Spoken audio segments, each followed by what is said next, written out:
Good morning, good afternoon, and welcome to the Mardyke here in Cork. We're here for the Butlers National Cup Final. The two sides taking place today, Strabane from the northwest and Rush from Leinster. Both sides lined up, as you see, for Island's call before the game starts.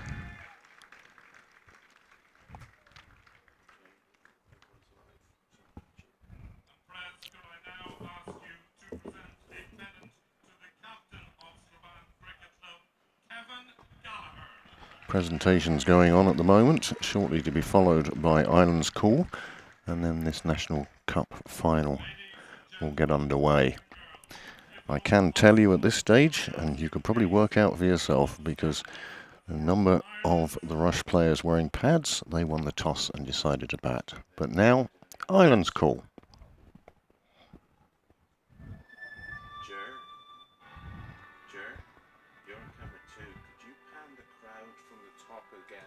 See from where this side screen to the right, panning it from right to left all the way to the players. Yeah, and then Sean can change that. And just, you can pan now. Yeah. So you can just do it slowly, yeah. That's perfect. Let's start the ambulance. Empty fence. No, that's good. You can get the main pavilion as well if you want.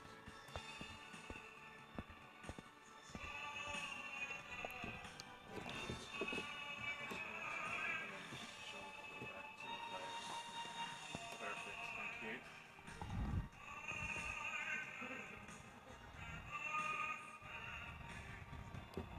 Yeah, that was good.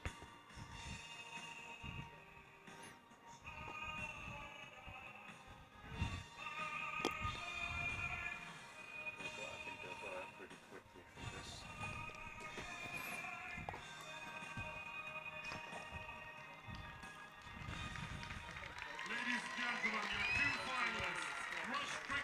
Well, there you have it. The anthem is played. The players leave the cup in the middle, and we're going to wait for a few hours to see which team collect that cup at the end of the game. Rush Cricket Club, captained by Jared Barnes, won the toss, and they elected to bat. And Strabane, under the leadership of Kevin Gallagher, will be taking the field. The umpires today, he says, checking his notes, George Brolly and Gareth Morrison. Third umpire today, one of yesterday's standing umpires, Johnny Kennedy. And many thanks to Chloe and Andrew, our scorers, and very much so for Cork County, who have presented an absolute fabulous vista for us today here. In fact, all weekend. The place looked great yesterday, and if anything, with a bit of sunshine today breaking through the clouds, it looks even better today.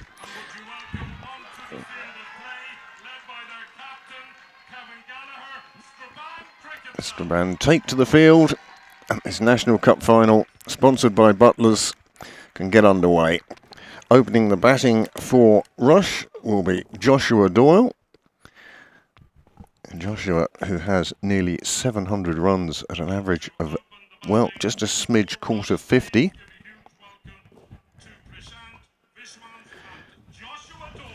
Prashanth Vishvans will be the player with no number on his back, and Joshua Doyle has number 1 on his back. As I say, Joshua, nearly 700 runs at just about 50 this year.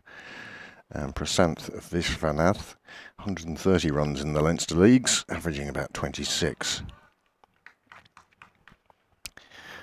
Prashanth and Joshua both scored centuries in the semi-final, which saw them arrive here at the Mardyke for this final game.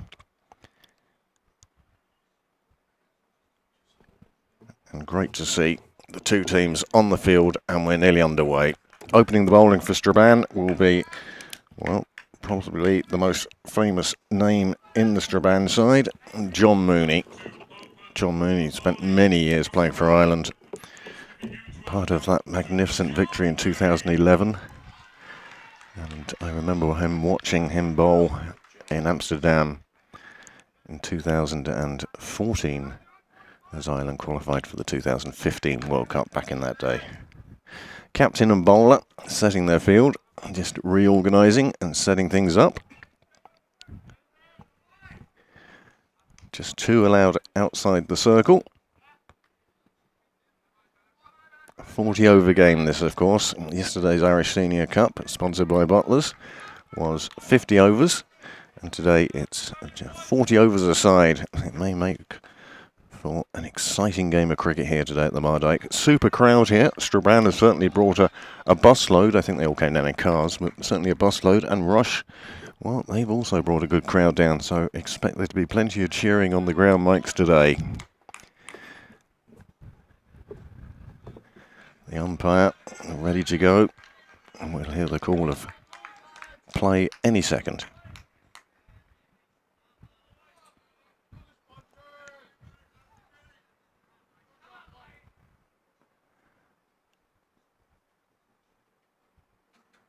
Well, bit of a false start. Mooney just running through the crease. No intention of going into his bowling action. So many times we see that these days. Bowlers wanting to make sure that their run-up is marked right. The last thing you want to do is be no balling from the start. Bowlers will be limited to 8 overs each, and this will be the first of the match. Mooney getting that one just to carry through. Nice carry through to the keeper. Keeper will be pleased to see that. Keeper today, Conor Graham for Strabane.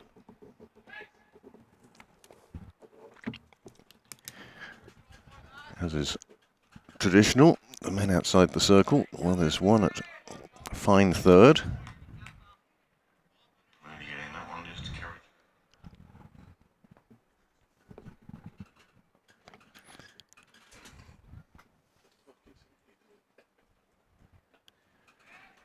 Another one, just good line and length outside. Joshua Doyle, he's just watching those, learning, seeing how much it bounces, seeing how much it deviates. Nothing to trouble him so far.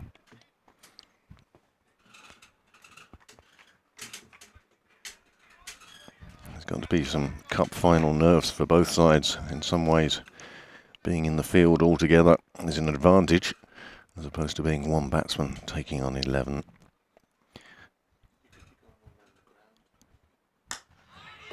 Beautiful shot through the offside, through extra cover. It's running away. It is going to be picked up before it reaches the boundary. Andrew Mullen does the fetching. He gets it back, but Rush are on the way.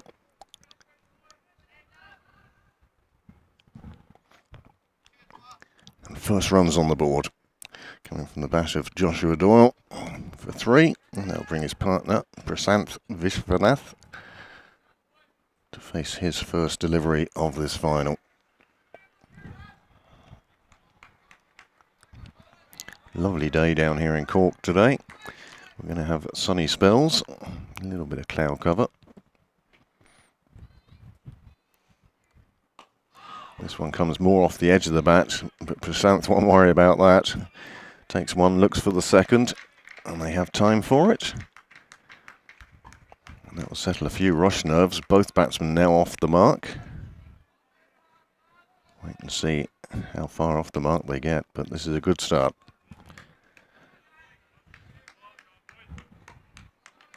Yesterday's final, of course, it started with a wicket in the first over. How John Mooney would love to repeat that. This one hit back just past the bowler. And again, good recovery. And that's why we have the phrase, don't run on a misfield. Mullen doing a super job. He didn't take it cleanly at first, but he made sure there was no second either.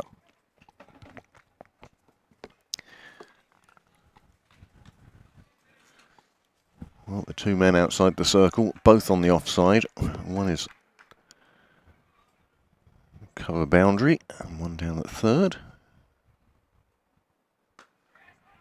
Another one played into the gully, and this time no single taken. Nice bit of fielding. That is the end of the first over. The score has moved on to 6 without loss, and Rush will certainly be happy with the way that things have begun.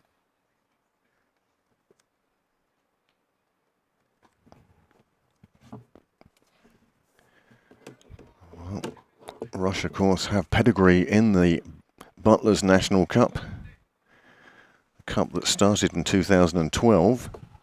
Has had a number of different winners. I can tell you that 7 of those winners have come from Leinster, 3 have come from the NCU, and Strabane are aiming to be the first winners of the National Cup from the Northwest. Currently playing in Section 2 of the Premiership, but they are top of that, and they will be hoping to make a return to Section 1. Rush, currently playing in the Championship in Leinster. They're top of that table, and they're certainly looking for promotion into the enlarged Premiership next year.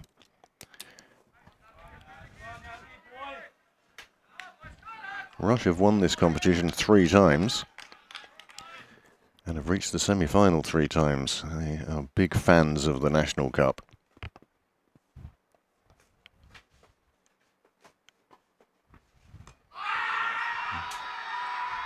First ball, and it's a wicket, and you can hear the Strabane fans in the background. That is a delightful start, and Prasanth Vishwanath has to go. He's gone for just the 3 runs scored in that first over, and he departs, and Nawar picks up a wicket with his very first ball.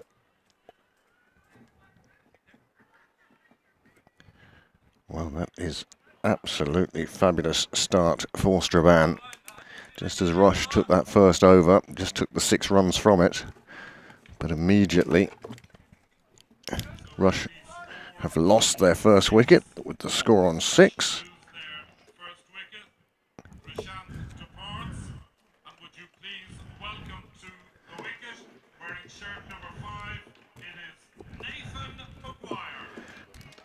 Well, this will be a big partnership for Rush now. Nathan Maguire joining Joshua Doyle in the middle. These are the 2 heaviest scorers in the Leinster League for Rush this year, and they're certainly going to want a partnership from these 2. Prasanth Vishwanath, well, he departs for 3. The first wicket down, and Strabane feel that they're really at the game now. Strabane in their own right are hoping to become the first Irish side to have won the Irish Senior Cup and the National Cup. So either way, history will be made today. Rush the only ones to have won this cup more than once, and they've won it 3 times. Nawar comes in. Nathan Maguire plays him firmly down the ground. Good straight bat.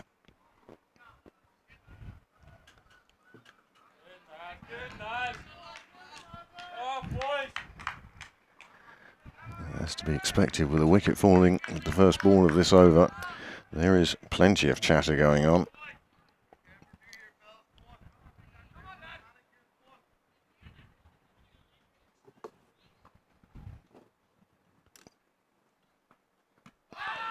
Well, strangled appeal.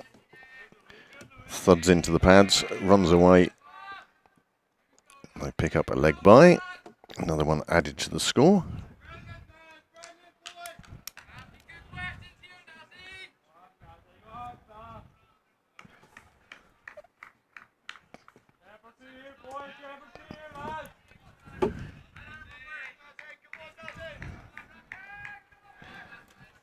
Nazir Nawar.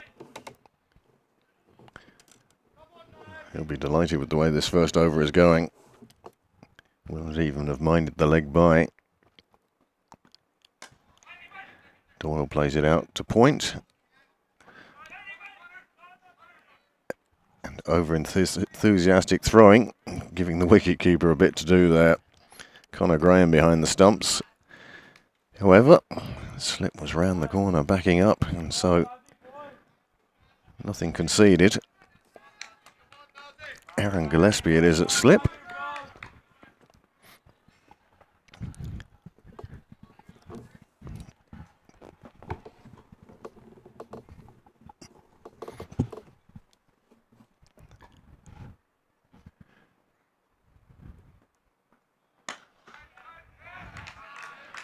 Bowler getting his hand down to that one.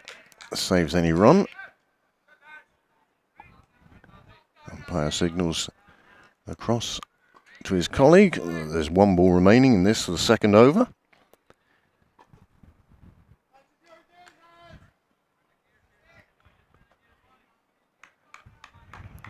The first few salvos having been fired.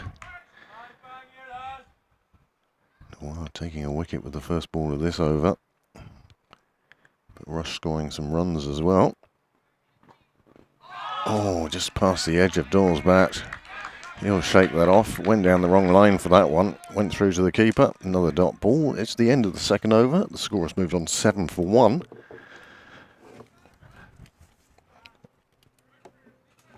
And a most excellent over from Nazir Noah. Two batsmen conferring in the middle.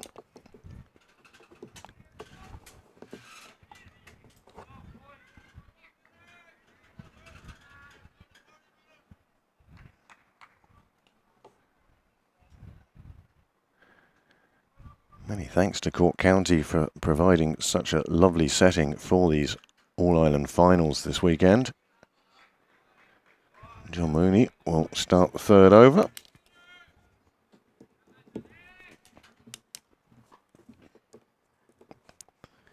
Mooney, who's been instrumental in Strabane reaching this final.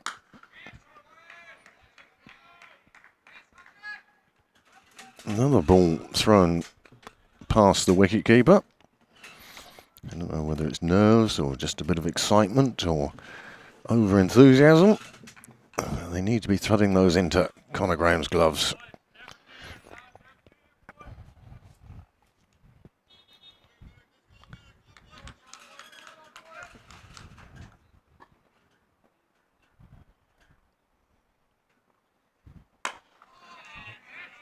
This one not quite off the middle of the bat, enables Mooney to get down to his left and stop it. Another dot ball.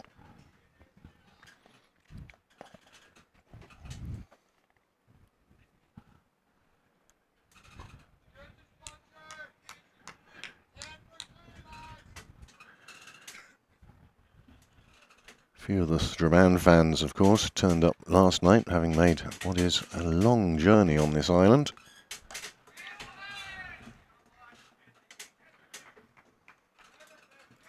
They enjoyed and soaked up the atmosphere of yesterday's Irish Senior Cup, sponsored by Butlers, for the Bob Kerr Trophy.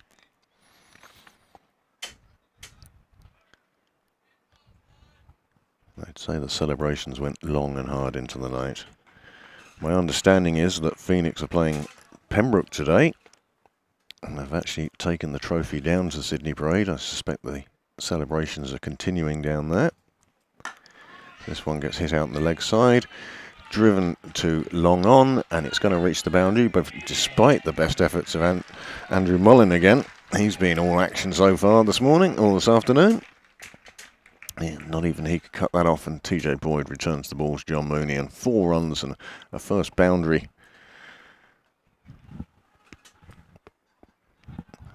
for Nathan Maguire. Mooney just moving TJ Boyd a bit straighter, hoping to cut that shot off. John Mooney would probably recognise a lot of the Rush side. Fingal based, spent many years playing at North County and other Fingal teams.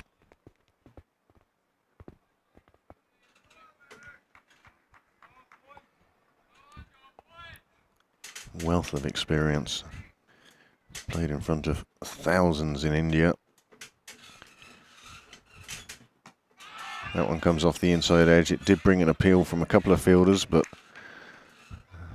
Bowler himself knew what had happened, and that's the end of John Mooney's second over. His 2 overs have gone for 10 runs now. And Russia have moved on to 11 for 1 of 3 overs.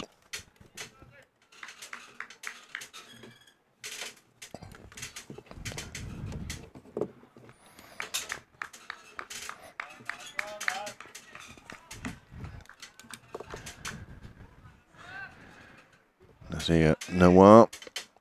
He's going to continue from the Mardyke walk end, just as the sun comes out, beaming, coating the Richard Beamish grounds in glorious sunshine. Good pace, good line, good length. And Joshua Doyle doing exactly the right thing, just keeping that one out. You can see Noir is attacking the stumps. He's looking for wickets. I suppose when you get one with your first ball, you spend some time looking for a second, hoping that you can cause a mini collapse in the rush order. If they can get through the top order, they'll feel very much on top.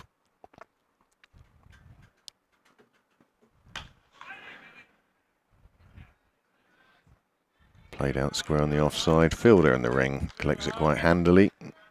Batsmen don't even consider a single.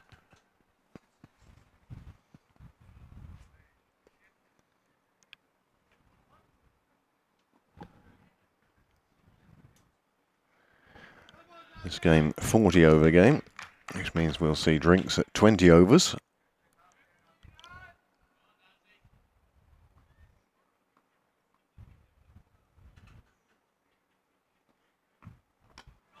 This time just straying too close to the batsman's hip. And they trot through for the single as the man down at long leg returns it. That's the sort of ball that the bowler's looking to avoid. It puts the batsman so at ease, having that get out of jail card to turn over the strike, add to the total.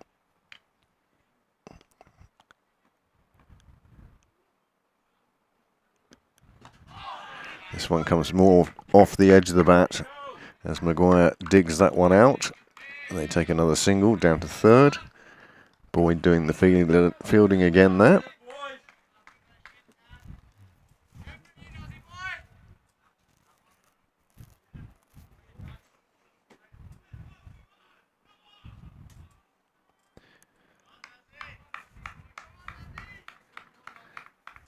Still plenty of encouragement amongst the Strabane players, not to mention the fans.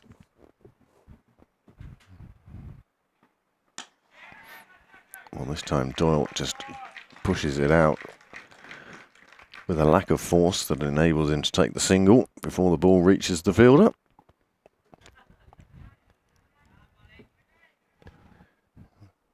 Rush just at that stage now of accumulating, putting down a foundation. You'll be amazed how quickly 40 overs go by.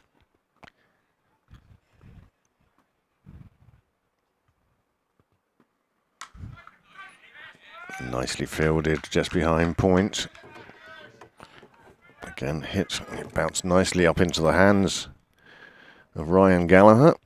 He did the fielding. It sees out the end of the over. 4 overs gone now. Rush will be pleased at not having lost any further wickets. And Strabane will be delighted at having got rid of one of the openers.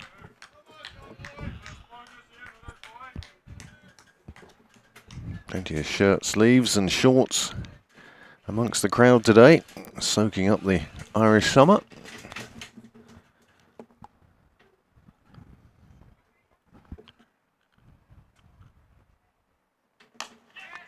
This time played out into the ring. 2 fielders leaving it for each other almost. However, doesn't allow any more than just the single.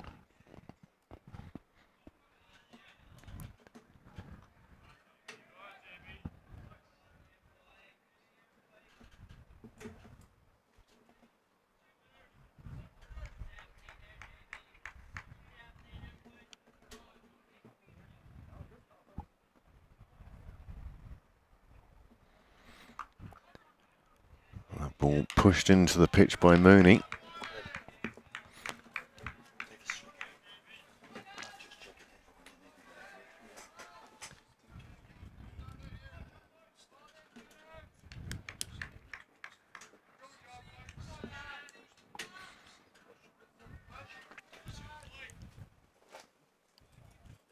Mooney now has definitely reached the stage of experienced.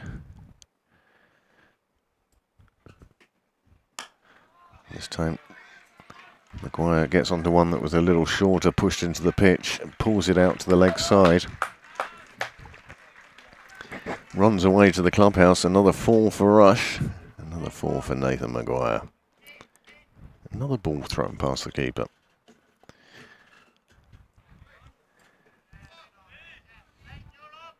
He picked that up on length and just pulled it across, and he's brought a change in the field.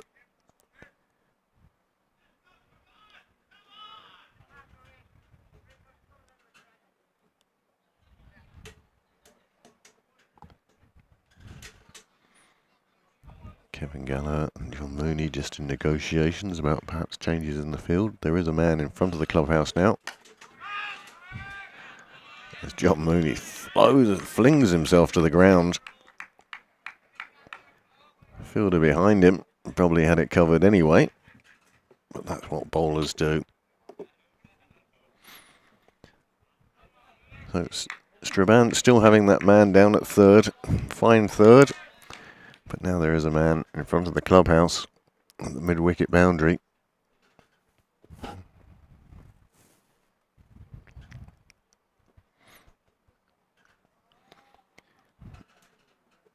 Mooney somewhat distracted by the non-striking batsman. He wanted to make sure that he's not taking a lead.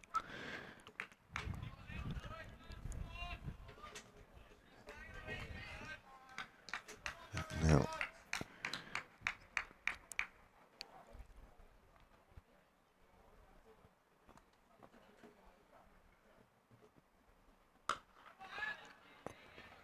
this time Maguire deciding that one's a bit too close to the body. Plays it with a very straight bat.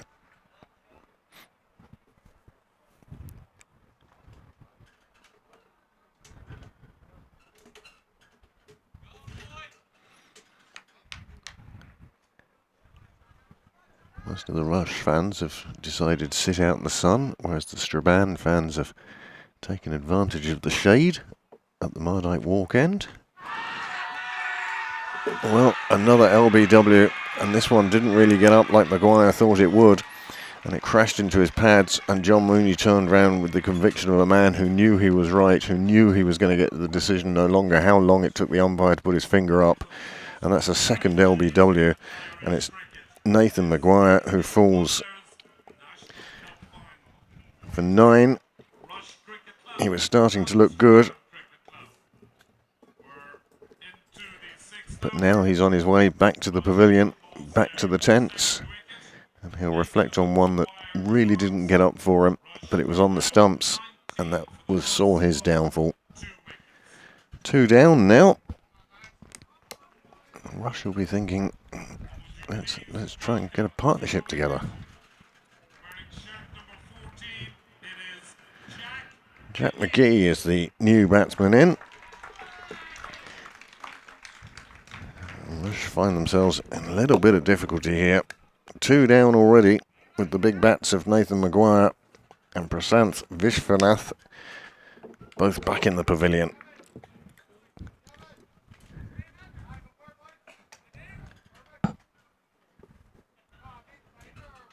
But a super start for Strabane, they'll be delighted. 2 wickets in the power play.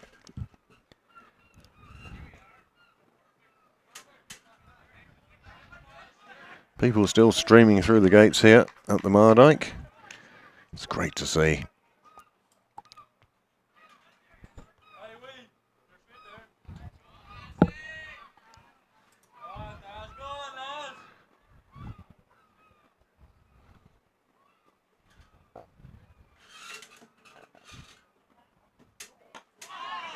Joshua Doyle getting one off the edge. It flies past point. The 2 fielders will stop it from reaching the boundary.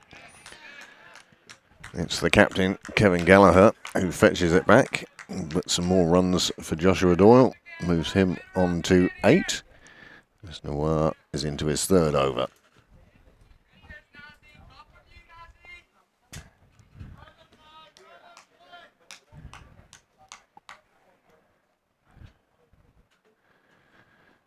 Gillespie wide awake in the field as captain. He doesn't only have to worry about his own fielding position, but the fielding positions of the other 8 players. Obviously the wicketkeeper knows where he is, and the bowler will do what he does, but the other 8 and himself doing their best to prevent any runs and changes being made in the field. A yard or 2 wider.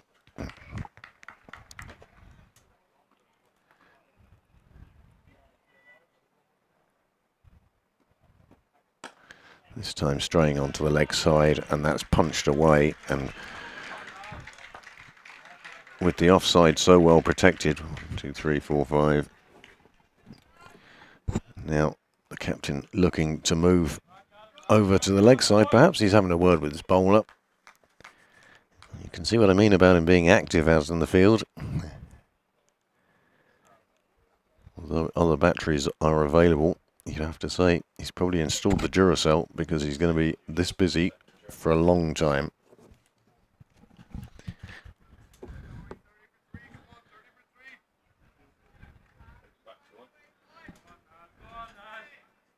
Joshua Doyle, he's the man who's standing tall at the moment for Rush.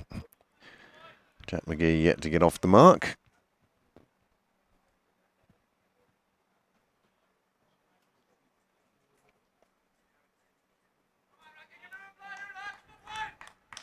Those of you who tuned in yesterday saw what must be one of the greatest Irish finals. Phoenix victorious by 1 run. And they really showed the benefit of you are never ever out of a game. They fought and dug their way back in and ended up victorious by just 1 run. Amazing game of cricket, and we hope you enjoyed it on the Cricket Island YouTube channel. And it's still up there if you want to go back and have a look. I'm sure a few of the Phoenix players, certainly for one, will want to see how that game unfolded and how they won it. Jack McGee now looking to face his first delivery in this Butlers National Cup final.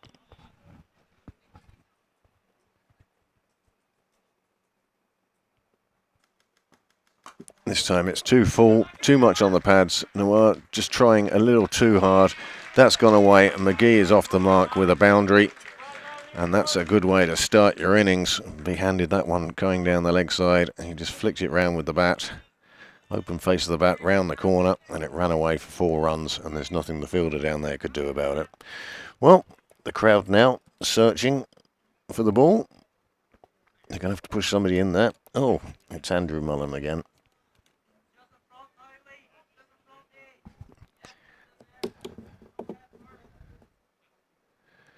Strabane players encouraging Andrew Mullen to go deeper and deeper into the hedge. He doesn't need to. He's found the ball. He brings it back and then almost falls over with his throw. Throw taken by Joshua Doyle, who gives it to the umpire. And finally, it will go back to the bowler.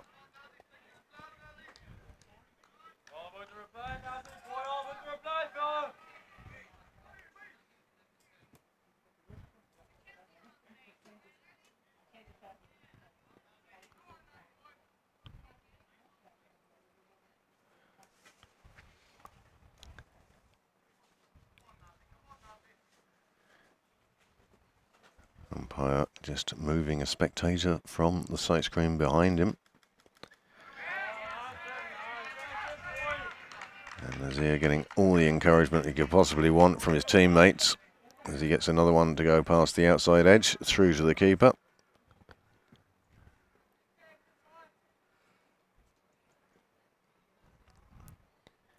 I mentioned earlier to one of the patrons of the ground that it was unusual to see both teams in red, and I was firmly put back in my box as one team is in maroon.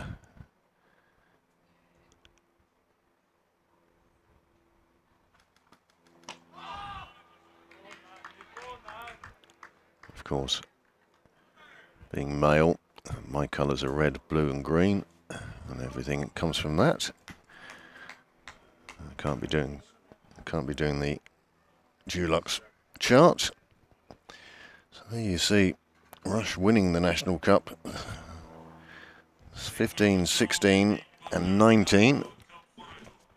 As I say, they've also reached 3 semi-finals. They certainly have cup pedigree in the National Cup, and they'd love to be taking the National Cup back to Rush again. However, Strabane stand in their way, and Strabane have made a very good start here. 2 wickets down, 32 after 6.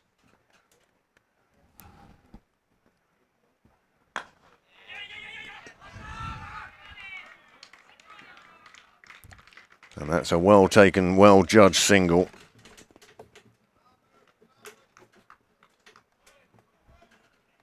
And Nazir Nawar, well, he'd be pleased at taking the wicket, but that last over, just a little loose. You'd expect it to be the other way, wouldn't you? You'd expect the looseness first and then taking wickets. But no, he took a wicket with his first ball, and since then, perhaps been overly searching for that Jaffa, for that absolute miracle ball again, and as a result has, well, conceded a few runs. John Mooney now from the Sunday's Well End.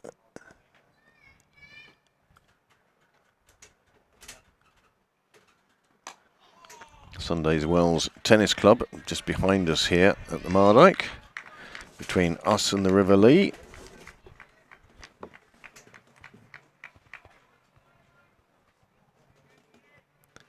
What a fabulous host city Cork has been this weekend.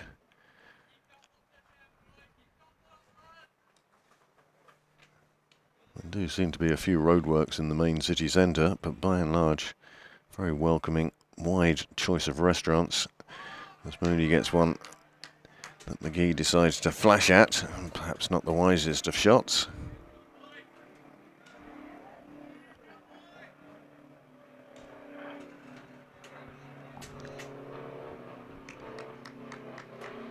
Well, you can hear overhead the sound of a single-engined aeroplane. Cork Airport obviously open today as Mooney comes in. And again, he flicks onto the legs, and that's a super shot from Jack McGee. He has flicked that away to the mid-wicket boundary. It's gone over towards the scorers, and the ground announcer there in front of the bar. Another 4 moves the score up to 35 for 2.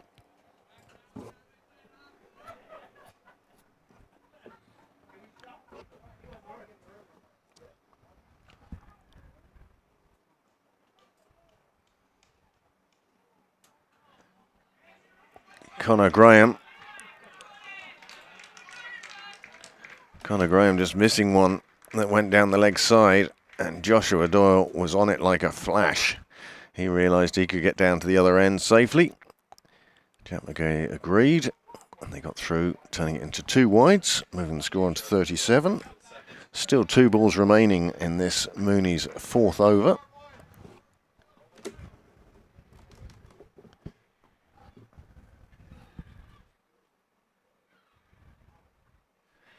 And this time Doyle just lets that one go past the offside, through to the keeper. 1 ball left in the over.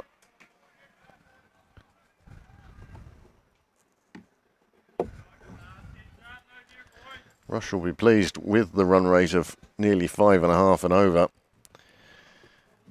But there'll be that concern that with 2 wickets down, they need a partnership to come together for a few overs.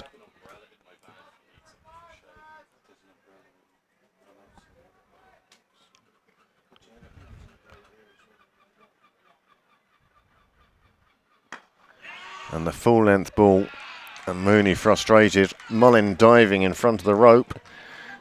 And between the two of them, they have kept that inside, and that is devotion to the cause there indeed. Andrew Mullin, he's been throwing himself around, and one of his teammates has just travelled 40 yards to congratulate him on his work.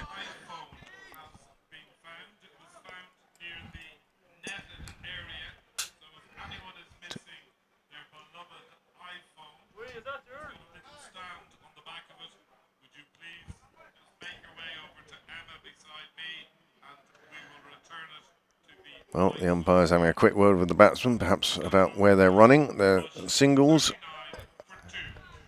And at the end of 7 overs, as we come towards the end of the power play now. 39 for 2.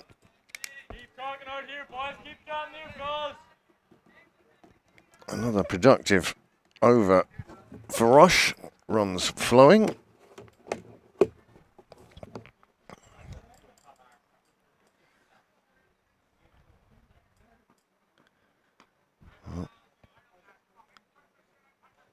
Down the leg side, automatic wide. The umpire signals it as such. Not the ideal start to your over.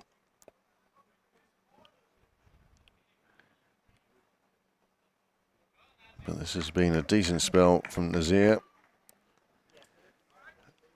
Going at 5 and over, but more importantly, he picked up that wicket with his very first delivery, which saw the end of Prashanth Vishwanath.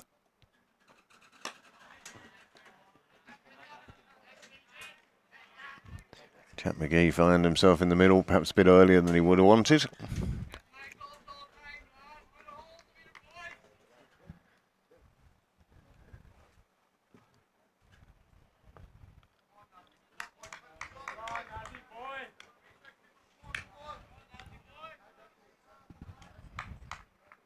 .40 on the board now for Rush.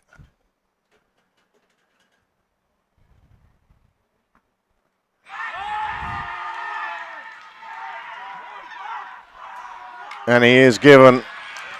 And Jack McGee has to go. It was the finest of edges. There was a noise. We waited for the umpire to confirm it. He does. It's a third wicket down. It's 40 for 3 now. Rush find themselves.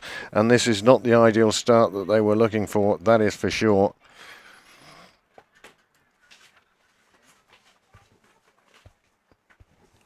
Well, the third wicket has fallen. Nazir Nawar has gone and done it again.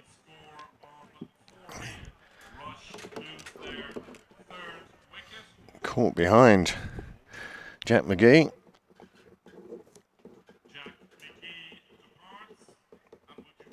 And a second wicket for Nazir.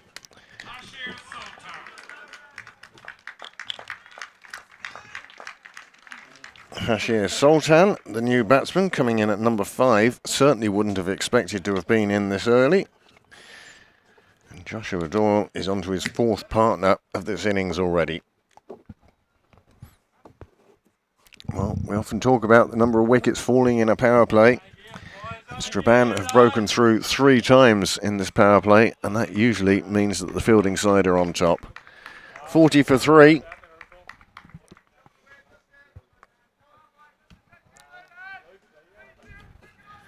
And Hashir Sultan, he's going to need to be at his very best today.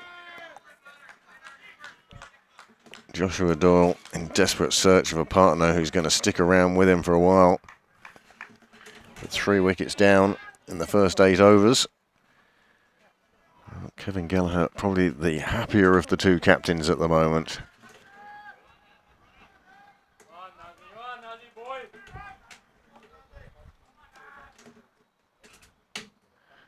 Yeah, obviously getting a lot of encouragement from his teammates now. And Sultan does well to keep out a tricky first delivery.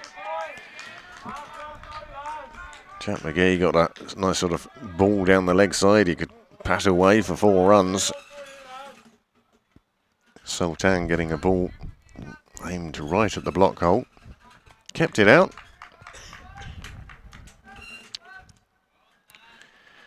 No Mexican wave yet from either set of supporters.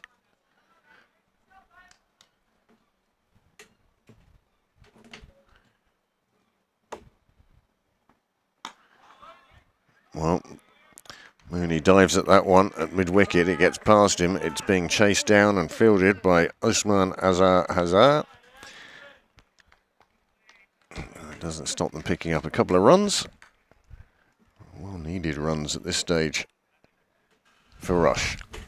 Going along at a good run rate, but it's this loss of wickets that really is.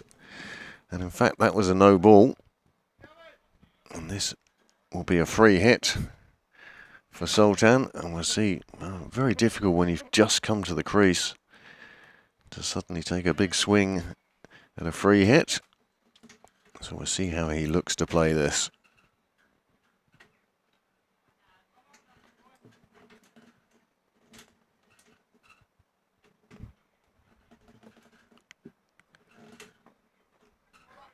Well, it was short, it was on the leg side. And Sultan just gloving it round the corner, or yes, gloving it round the corner as the umpire doesn't signal anything. Another run for Sultan, another run for Rush. And the half century starts to approach.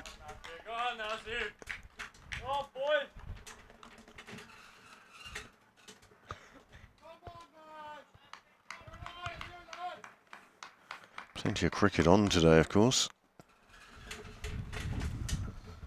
The women are playing the second ODI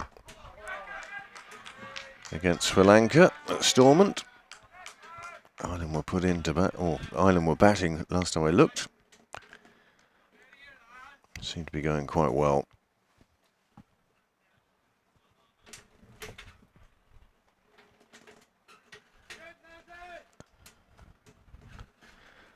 Well, we're just one ball away from the end of the power play, the first 8 overs.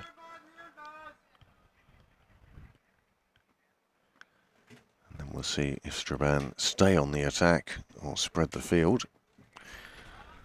And this time, Conor Graham doing a good job down the leg side, going full length to collect that one. Another wide, and we're still one ball away from the end of the power play. That was good work from the keeper. Good bit of tidying up, really, of a ball that wasn't that good, really.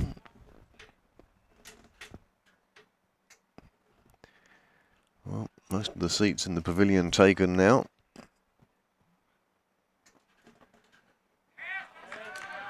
Doyle just lets that one go through to the keeper. That completes the 8th over. The score has moved on to 45 for 3. That concludes the first power play today. Power play 1 complete. And it'll be interesting to see now how Strabane go about this. Kevin Gallagher, is he going to make a change of his opening bowlers? They've bowled 4 apiece now. They have 4 left in their allocation. So we'll wait and see what happens. But it looks like John Mooney is certainly going to bowl the next one.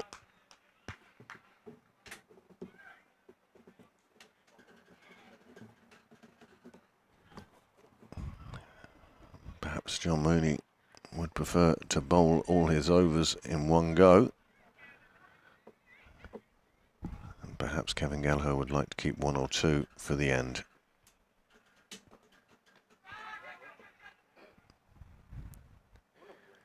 Conor Graham going round on the leg side to fetch that one. And the umpire signals leg by. And now that Joshua Doyle is facing, you can see John Mooney making adjustments to the field.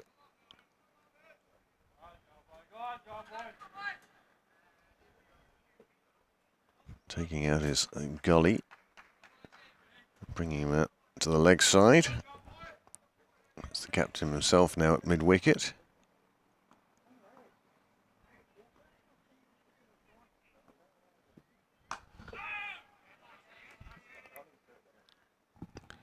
Nice bit of fielding. Not easy to field on the artificial mat.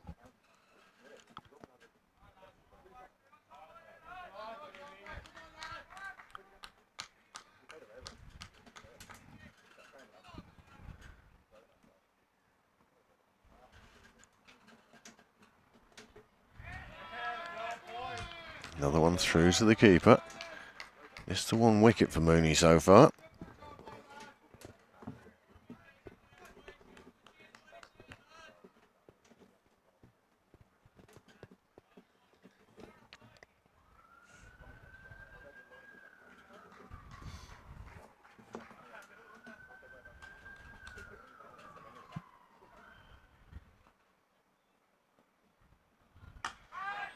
Bit of width. Doyle cracks it out, but there is a fielder on that boundary. He'll keep it to a single.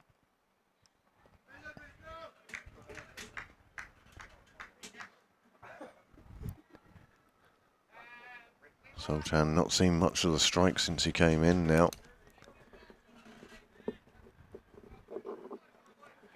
And here he is facing John Mooney.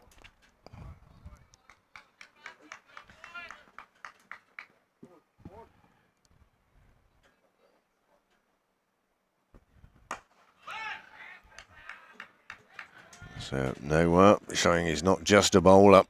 Alert in the field. That's 2 in a row have gone to him. And both times he's been all over it like a rush.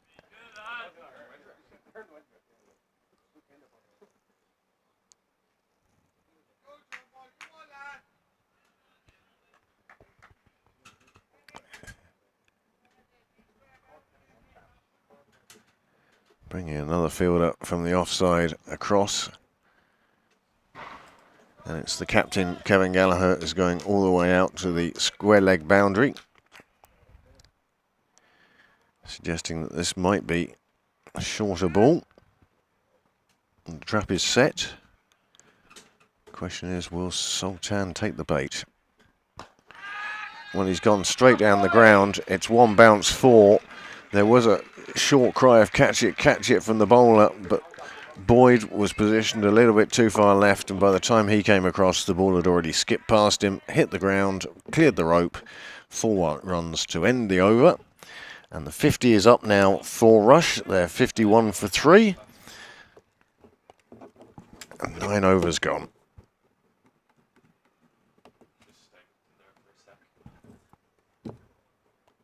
Well, the openers are staying on. You can see why Kevin Gallagher's doing this, though. They've both been very successful. They have gone for a few runs, but they have also knocked over 3 batsmen.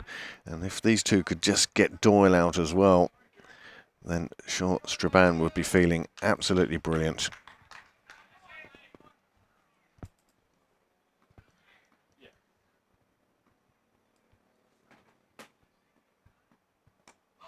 This time Doyle flicks it away down the leg side. Goes fine, it will just be a single. Well, the Straban players, the Straban fielders, certainly making Connor Graham work, and indeed the bowlers are making Connor Graham behind the stumps work hard today. Throws in from the boundary at his ankles, over his head, to the side of him. And then, of course, Nazim has been a little bit wayward on the leg side, and we saw that one take that Graham did. And he had to go full length for that down the leg side. Doing a good job behind the stumps with the gloves.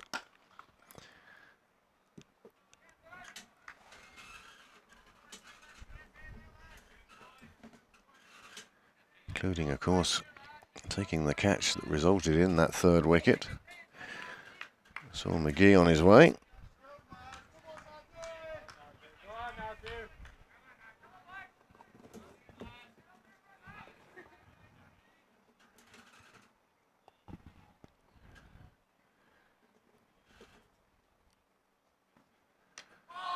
Oh, this one.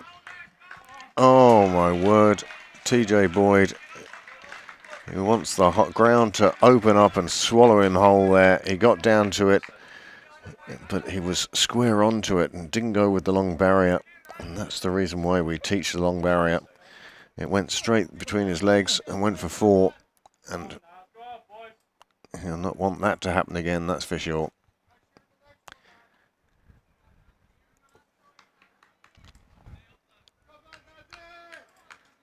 4 runs, or 3 of them were free. I think they would have got a single anyway, but an additional bonus 3. And Sultan faces again.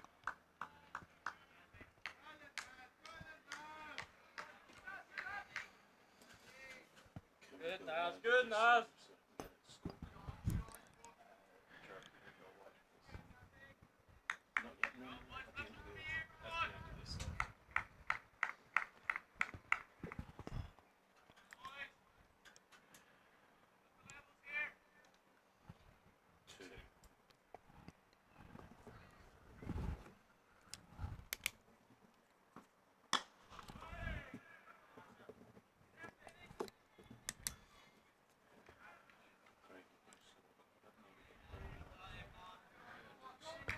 One ball remaining in the first 10 overs. We'll be a quarter of the way through this innings. At the end of this over, might just have a look at the batting card to date. Show you how things have progressed and which batsmen, well, as batsmen their day is done.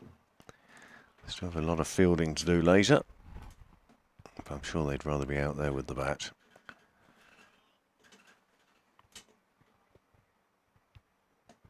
Well, the batsman pulling out of that one.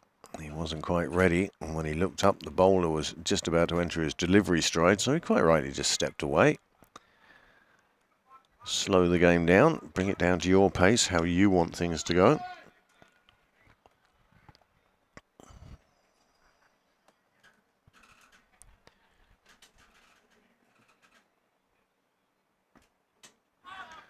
Goes for a fuller length on this occasion, but it slides again. Again, he's trying something different, and it's just sliding down.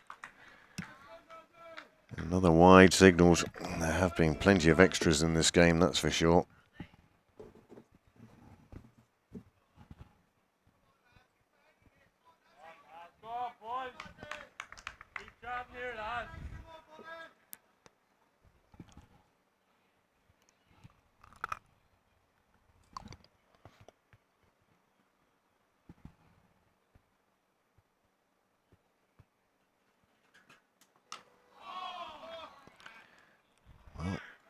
He wanted to cut that one square on the offside, but instead undercut it back into his own pads. The over is up. There are 10 overs gone. The score is 57 for 3. Here is the batting card, and you can see those wickets falling. These two starting to put a decent partnership together, but Doyle is the standout batsman so far. On his fourth partner, he's faced 4 of the 10 overs, and he has 18. Sultan, well, he's going at a runner ball, and you can see the extras, 8 extras, including 5 wides already. Here is the Strabane bowling, just the 2 bowlers used so far, both with success. Mooney 1 for 29 from his 5, and you can read Nawar 2 for 26 from his 5. The partnerships, well, nothing there really setting the world alight at the moment.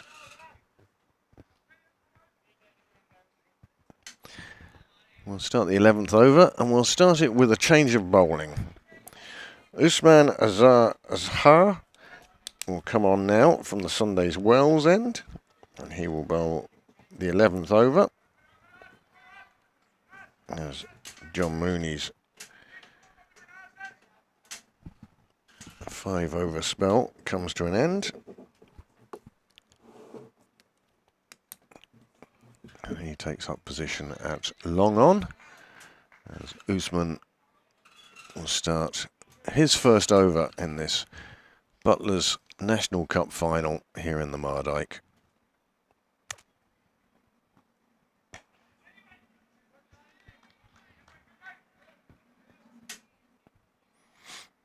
Starts with the dot ball, one just played out in the offside, fielder in place, prevents any run.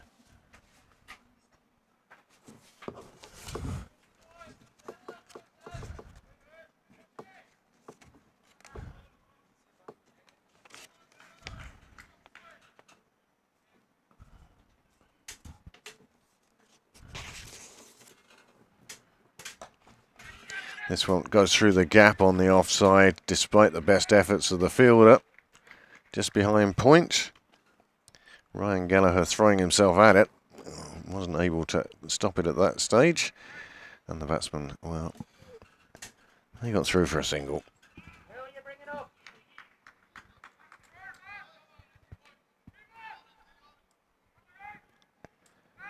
Now, as good as the pitch looks, you have to remember that, well, 20 wickets fell yesterday. And only one batsman got a half century. Oh, that's beautifully cut away. That is shot of the day so far. It goes down to the city end, city side of the ground, crashes into the mobile net, and that is a beautiful shot from Sultan. Lovely 4 runs. John Mooney shouting encouragement to his bowler, and he's exactly right. It was a good shot. You don't mind that as a bowler. I mean, you might not like it, but you can put up with that when a shot is played with such strength and this direction.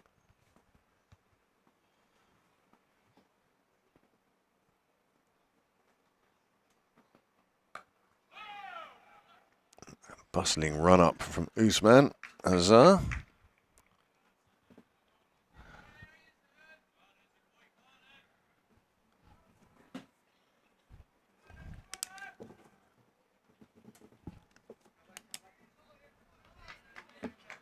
Azhar trying to get into his line and length.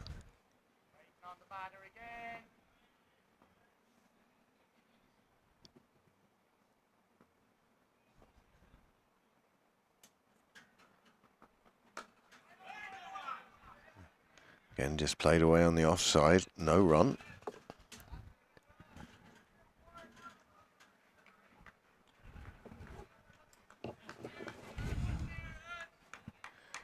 These two have put on 22, and it's the start of a partnership that Roche have needed.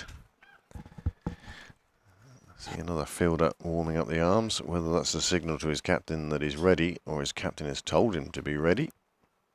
But it looks like it will be a double change.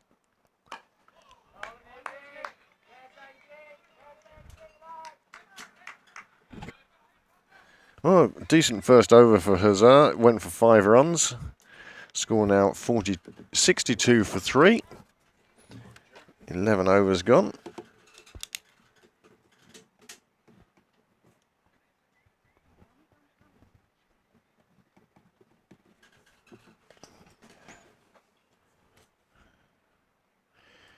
What made that cut shot so good as well was the fact that that is one of the longer boundaries, over 60 metres out there, and the ball flew away.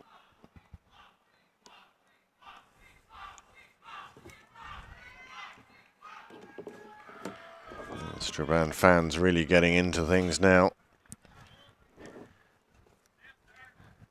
as we bring you this Butlers National Cup final live from the Mardyke, home of Cork County. Cork County celebrating 150 years this year. That's the reason why these cup finals are down here.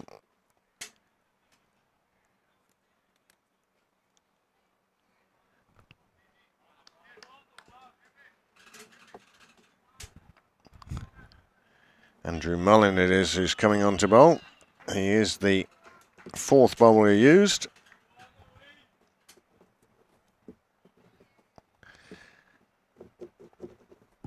And Nazir has ended his spell. Well, the first one just pushed out into the offside, beats John Mooney in the ring. Doesn't get much further, but far enough to allow them to get through for the single as captain Kevin Gallagher tidies up. That'll bring Sultan on strike. And of course today is the first innings, the 3rd innings we've seen this weekend, and it's the first innings that hasn't started with a spinner. And we've actually had to wait until we're out of the power play to see Andrew Mullin. Left arm through and around. No great speed to the bowling on that occasion.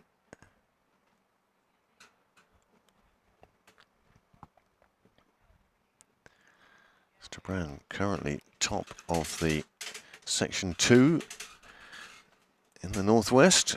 They'll be looking to get back to Section 1, no doubt. That one just slides past the offside. Sultan leaving that one well enough alone. Sultan still scoring it over a run a ball. He's not hanging around, but he's not taking on anything foolish either. Sees that one was going to cause him a bit of trouble. Finally a throw from a fielder goes smacking into the keeper's gloves, and I'm sure Conor Graham will be delighted. They're finding their range out there now in the field.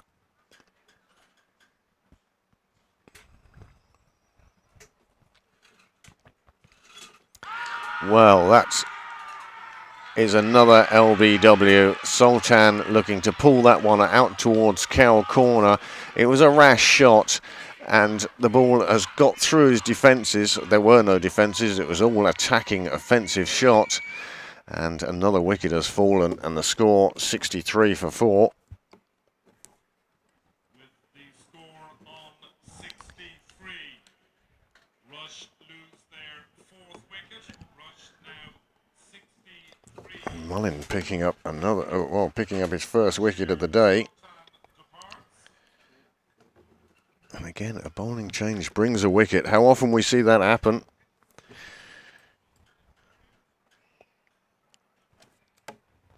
you please welcome to the wicket Nazir Totakill. Nazir Totakill is the new batsman. Information, ladies and gentlemen, in the women's ODI in Stormont today, Coming in at number 6. first and finished on 255 for 5. Well, that was the end of Sultan, and that is a 4th wicket down. And Rush's pursuit of a 4th National Cup, well, it's in a bit of peril now. Nazir Totakill, the new batsman, and Joshua Doyle sees his 5th partner. 63 for 4, and Rush's need for a partnership, for a stand, is growing all the time. The Strabane fans now starting to get behind their team vocally. They can sense that this is an important time. If they could take another wicket or 2 here and have Rush 6 or 7 down going into drinks, they really would feel that they were on top. Mullin has 1 ball left in the over, and there'll be a spring in his step now. He's picked up a wicket in the National Cup final.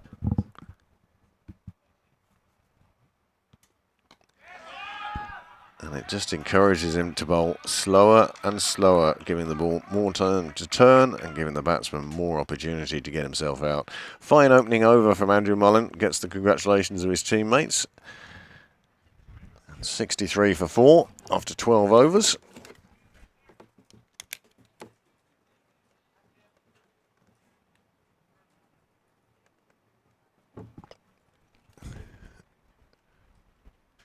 th over now will be bowled by Usman Azar.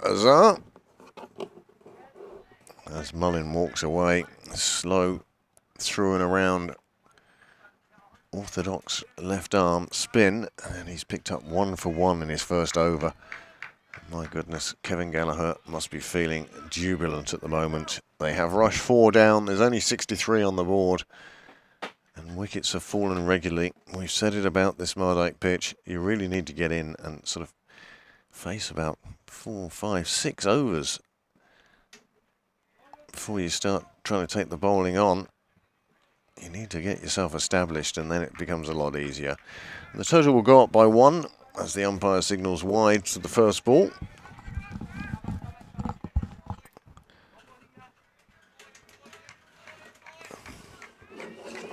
Now, the thing about this Rush team is they do bat a long way down.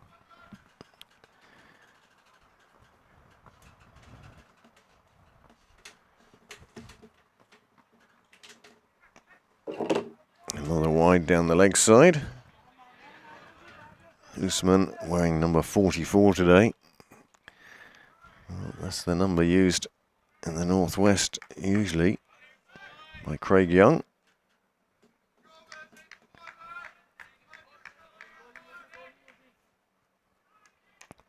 Number we've often seen. John Mooney just offering some advice.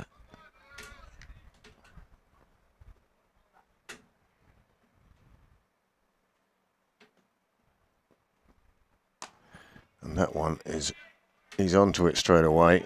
Captain Kevin Gallagher fielding down at square leg. Prevents the boundary, saves the single, and then comes back into the ring for the new batsman. It's great to see Strabane attacking in such ways. Do have 1, 2, 3.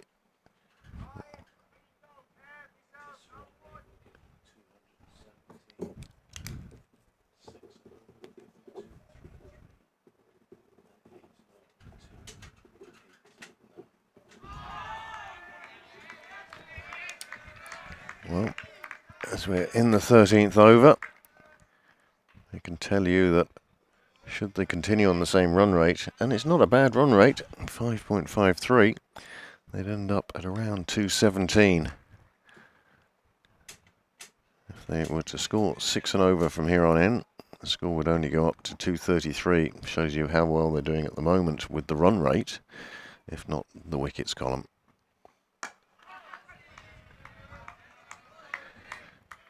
And if they were to score 8 and over for the remaining 27.3 overs, well, they could get a score up as high as 289.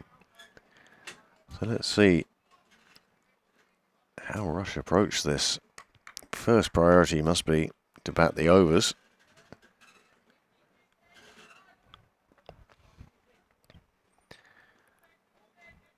But having lost 4 wickets already, well, they're in a bit of trouble there, and they could really do with a good partnership.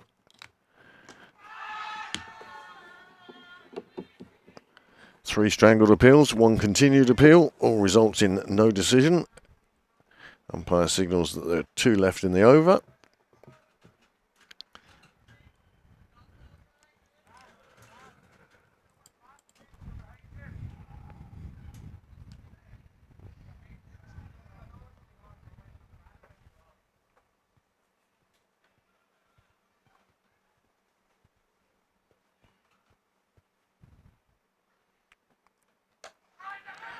Oh, superb piece of fielding in the gully. That is absolutely fabulous work. Ryan Gallagher it is. Did very well out there.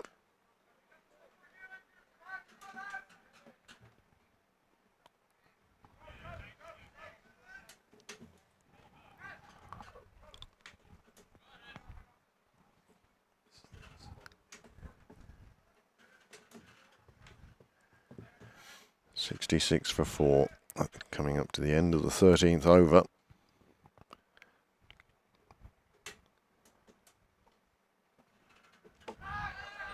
That one a little high, even from here. Umpire calls over. 13 gone, 66 for 4. And there's with 2 overs, he's 0 for 8, but he's been causing problems.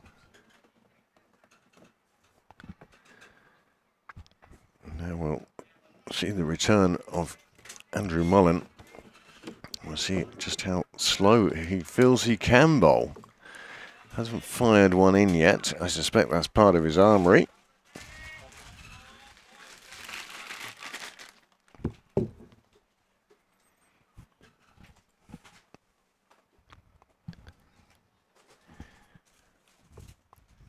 An important 7 overs between now and drinks now.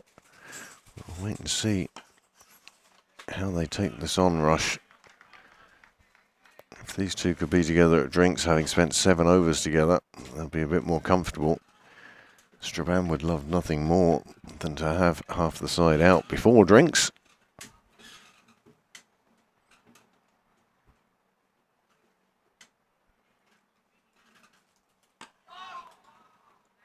Good length from Mullin on this occasion. Tota Hill just playing that one out.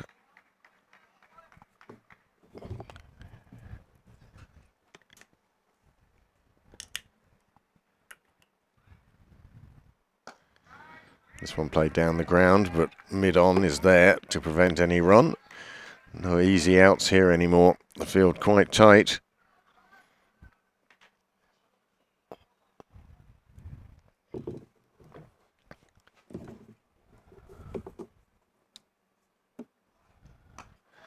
You can sense the frustration of the batsman. He wants to get after this. He feels he should.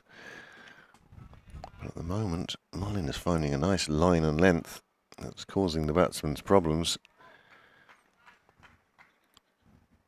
Tota Hill is faced, well, this is his 10th delivery. And finally, he gets off the mark with a single. Gets down to the non-striker's end. However, just leaves 1 ball for Joshua Doyle to negotiate.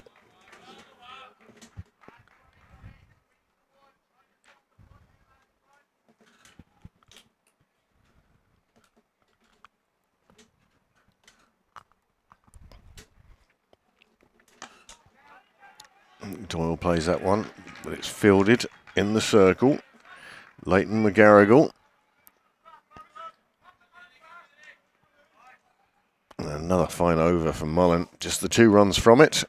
He has figures of 1 for 3 from his 2 overs, and Rush find themselves on 68 for 4.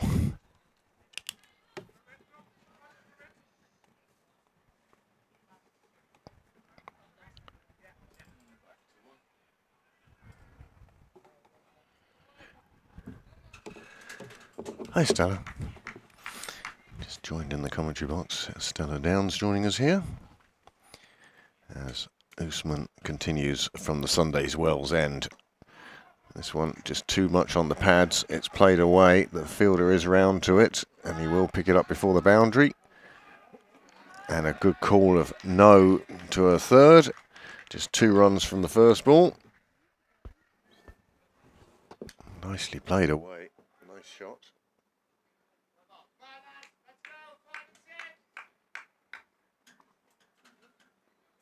John Mooney urging his colleagues.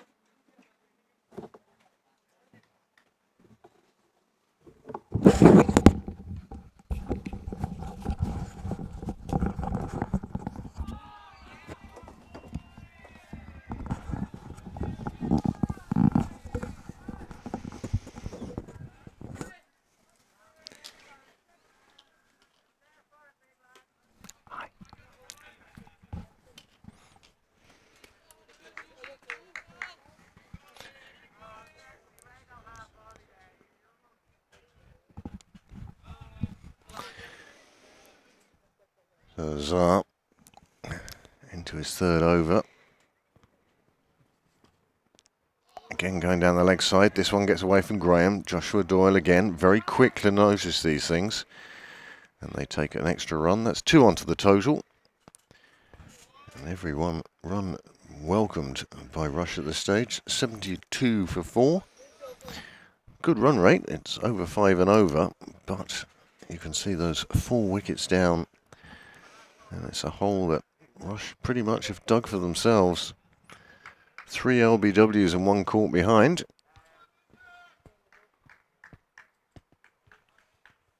They've certainly kept the umpires busy today.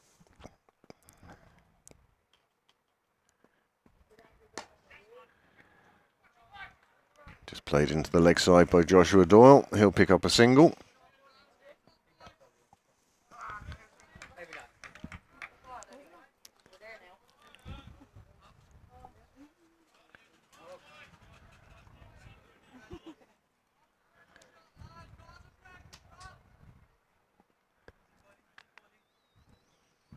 Three balls remaining in this, the 15th over.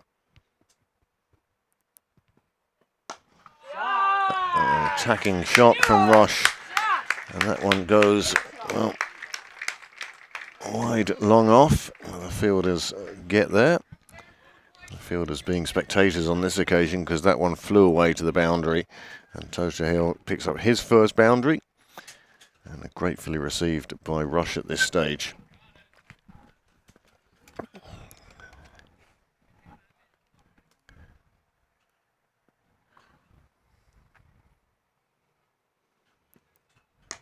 Another shot of attacking intent, and the one hand goes up from TJ Boyd. He managed to get a hand to it, but he couldn't hang on. It was a very, very difficult chance. He's disappointed with himself, but I don't think he needs to be really. Good effort in the field. It might go down as a chance, but it was a tricky one to take. One of those ones that will haunt him for a while. If only he could have got his fingers round the ball. That one thuds into the pads, and on this occasion the umpire disagrees with the bowler and with most of the fielders. And that's the end of the over. There are 15 gone, and the score has moved on to 79 for 4. And I'm joined in the commentary box, and an absolute delight to see you here, Stella. Stella Downs. Stella, what's your role these days? Is it? That's a very good question, Craig. My role is probably driver at the moment. I'm spending most of my life on the road. having a wonderful time going from ground to ground watching cricket, and yesterday's match was just an incredible Oh, occasion, wasn't it and just? it was, and today is going to shape up to be something similar. It's great to see the colour and the crowd, and just the passion for club cricket that we're seeing here today, and we saw yesterday. It's just brilliant. And it shows the importance as well of clubs acting within their community and bringing people along and just growing the game as well, I suppose. And this is a great opportunity for people to see just what is out there. Absolutely, and I was just talking to a gentleman on the boundary who said he hasn't been to a cricket match for 20 years, and he heard this was coming here this weekend, and he decided to come down, and he thanked me for Cricket Ireland bringing cricket back down to Cork, representative stuff like this, and the pinnacle competitions. I think it's just fantastic that we're spreading them around the country. Absolutely, it makes perfect sense, and of course an ideal time to bring it down to Cork, with Cork County celebrating 150 years. Absolutely, and they've had a great programme of events down here to celebrate their 150th. I was lucky enough to be down here for their big celebration match with the MCC, and that was a great day out. But they've had a whole load of different matches and so on, and the Mardyke is just an incredible venue. It's historic, but it's also just a beautiful place to play and watch cricket. Well, people might say that the ground is a little short straight, but all I feel that does is means that we're closer to the action. Well, There'd be absolutely. nothing worse than being 150 metres away, and so it's great for spectators here. I see the Strabane fans have set themselves up on one side of the ground, the Rush on the other. It's not segregation; they're walking past each other. There's no problem at all. But it's great to see that the congregations of people.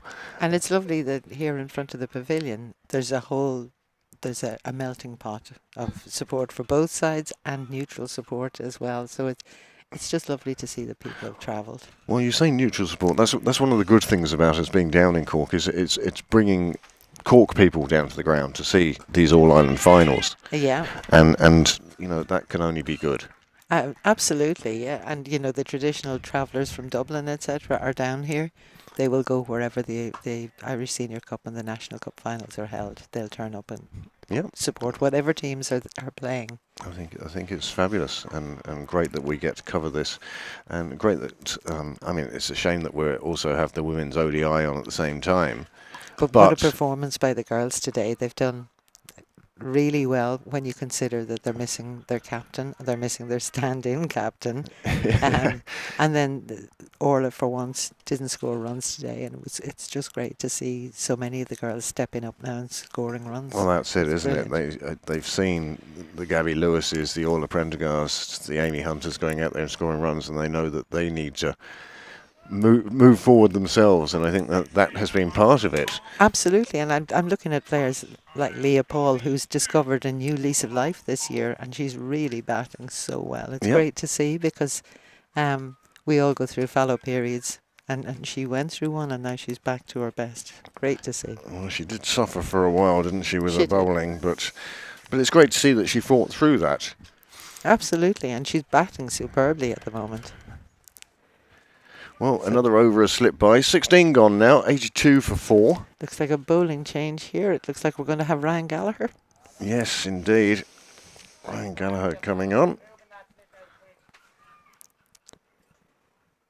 I know that the over rate was a little bit slow initially, but there's plenty of spin there now on the Strabane side, so I'm sure they'll catch up with their overs fairly quickly.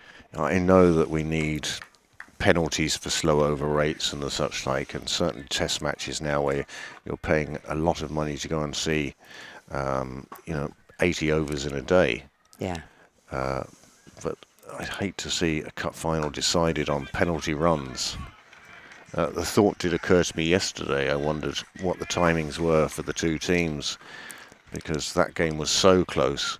There was no question, because there was so much spin in the game yesterday. They were actually half an hour ahead of schedule, so they were about they had a lot of overs to play with. They were saying that they could take 20 minutes to bowl an over at the death, there, and that's they Oh, were taking their time. there's a chance put down at mid-wicket. It was a very, very difficult chance, and Reece Logie did very well to even get a hand to it. It was more run-saving than a catch, but wow, that was something else there. Gallagher now into... Well, the batsman pulls out. There's been a bit of this today, really, hasn't there? A There few false has. starts. You can see Strabane are keen to get on with the game, and Roche are just trying to slow it down a little bit at the moment because... And in fact, the umpires are coming together now to discuss this. Yeah. And they're calling the batsmen together. And both umpires to be there at the same time as well, of course. But this is a warning for them. They can't keep pulling away. Now, Strabane, on the other hand, they're trying to get on with the game. And then when the batsman's looking up, he's seeing that the bowler's halfway through his run-up. Then they're pulling out, and that's what's causing the difficulty. Yeah, well, I think at the start it was the other way around. Yeah. I think the bowlers had a few false starts, so I think a little bit from both sides going on. But that's just all part of the cut and thrust of a cup final. As a batsman, you want to be set and have as much time as possible. A bowler, you're just keen to get on with it. Yeah. On with the next delivery. So did you come down on Friday and you've made a weekend of it in Cork? Yes, and I'm back up to go to Belfast on Tuesday, and then I'm back down here Tuesday night because we have the Interpros here on Wednesday and Thursday. So. Well, I certainly hope Cricket Island are paying you mileage at this stage, Sally. Your poor car must be choking with the number of miles you're putting on it. I've done a lot of miles this summer. Yeah, 34,000 kilometres since the end of April. So it's been worth it all. I get to watch cricket every day instead of doing housework. I mean, well, yes, that's a win in my book. I know exactly the feeling. And then I've covered a number of the Super Series games and interprovincial games that were midweek, and it beats working. Oh, of course it does.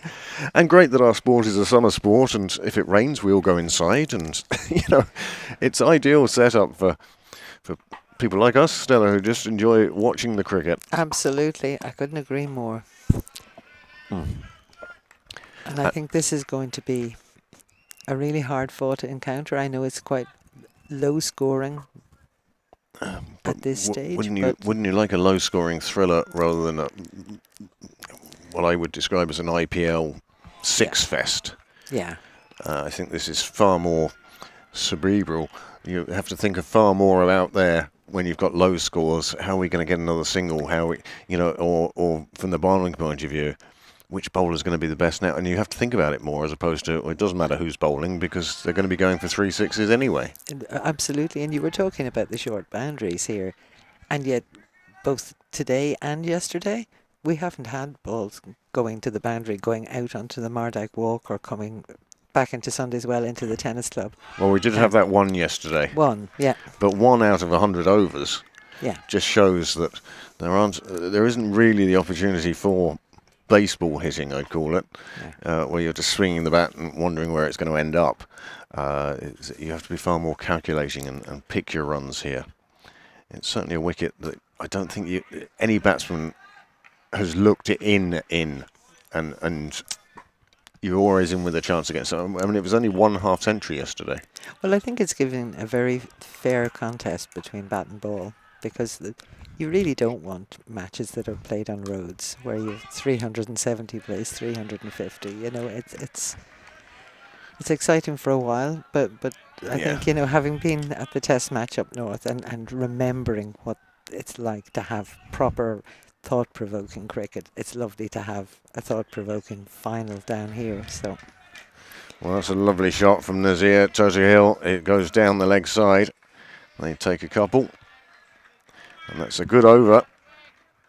Mullin again, 1 for 8 from 4 overs. He really is doing a super job for Strabane. 18 overs gone now, and 92 for 4.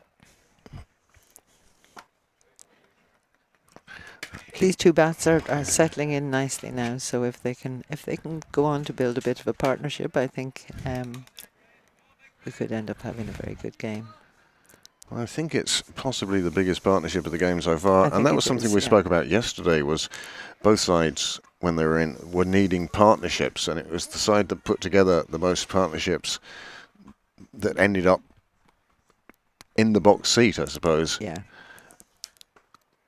But quite incredible spell of bowling from Ben White yesterday. Picked up a fifer, man of the match. But once he got to bowl at the tail, they were bamboozled. It was deer in headlights. Yes, absolutely. It's it was That- an interesting one. Well, on this occasion, As we talk of the boundaries. Gallagher just dropping one halfway down the pitch, and at his pace, all it did was encourage Joshua Doyle to take it on. He did, and he pumped it to one of the longer areas in the ground, down by the scorers and the ground announcer, and that's 6 runs. And in fact, the umpires now need a new ball. One suspects that one has gone into the tennis club or into the park next to them. It's gone somewhere. But it ain't coming back, and that was Yeah. a super shot from Doyle. We haven't seen too many big hits, as we were saying. In fact, that 6 has brought Rush to the brink of triple figures. They're now on the ice cream score of 99 for 4. I like that. The ice cream score. It's a perfect day for one of those, really. Absolutely, isn't it? I'm surprised there's not a row of them on the Mardyke Walk at the moment. You'd think there'd be a fair few people, not only here, but in the park as well, and in the tennis club, and we'd all like. Well, there's a road run on today. There is indeed. So through the city. So I imagine that there are lots of vans in lots of places, but maybe just not on the Mardyke Walk for us. Oh, it's in the air, but it's just wide of Andrew Mullin.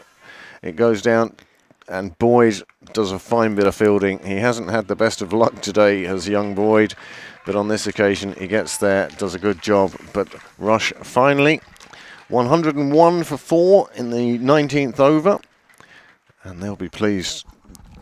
And remembering yesterday's game, and we were talking about this when Phoenix were batting yesterday, and we were saying, you know, oh, this one's a full toss and it's going to need another new ball. Another 6, and this has been expensive over for Gallagher. I think this is just payback for me saying that, you know, Yeah, there are we no haven't been- 6s. we haven't been seeing the ball cross the boundary that much. But then again, Gallagher has served up a couple that have deserved to go, and they've gone. And as you say, a more even contest between bat and ball. Yeah. If you bowl a bad ball, it still goes.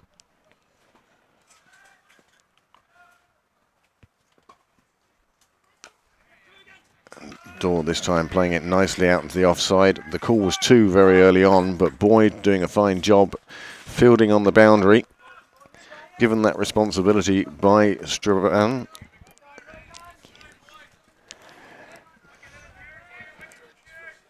It's great to see the cloud breaking up today and a bit of sunlight coming onto the ground. It's fantastic when you see the sunscreen appearing out. Oh, this This is one's... us. Well, both batsmen getting in on the axe now.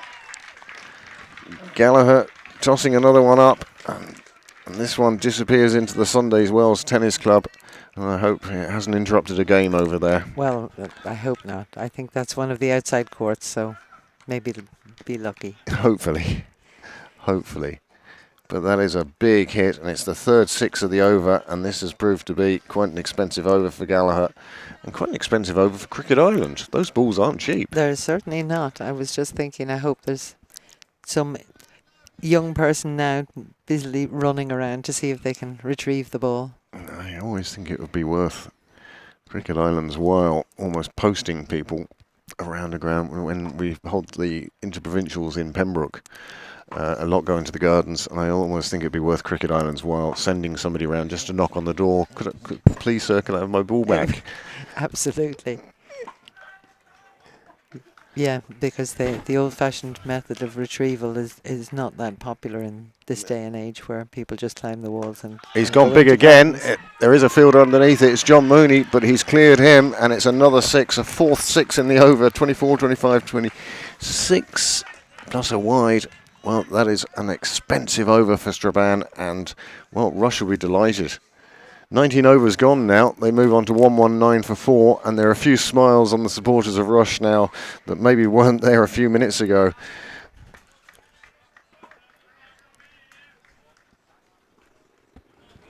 So far this innings, we were talking about boundaries and how many there are. Well, yesterday we saw some cracking fours, but We did, the yeah. batsmen were very good about playing the ball along the carpet. And there is the partnership for these two. 56, unsurprisingly, after that over. They've reached a good landmark, and this is exactly what Rush needed. These two came together with the score on 63 and 49 off the last 5 overs means that, well, they've taken their run rate above 6,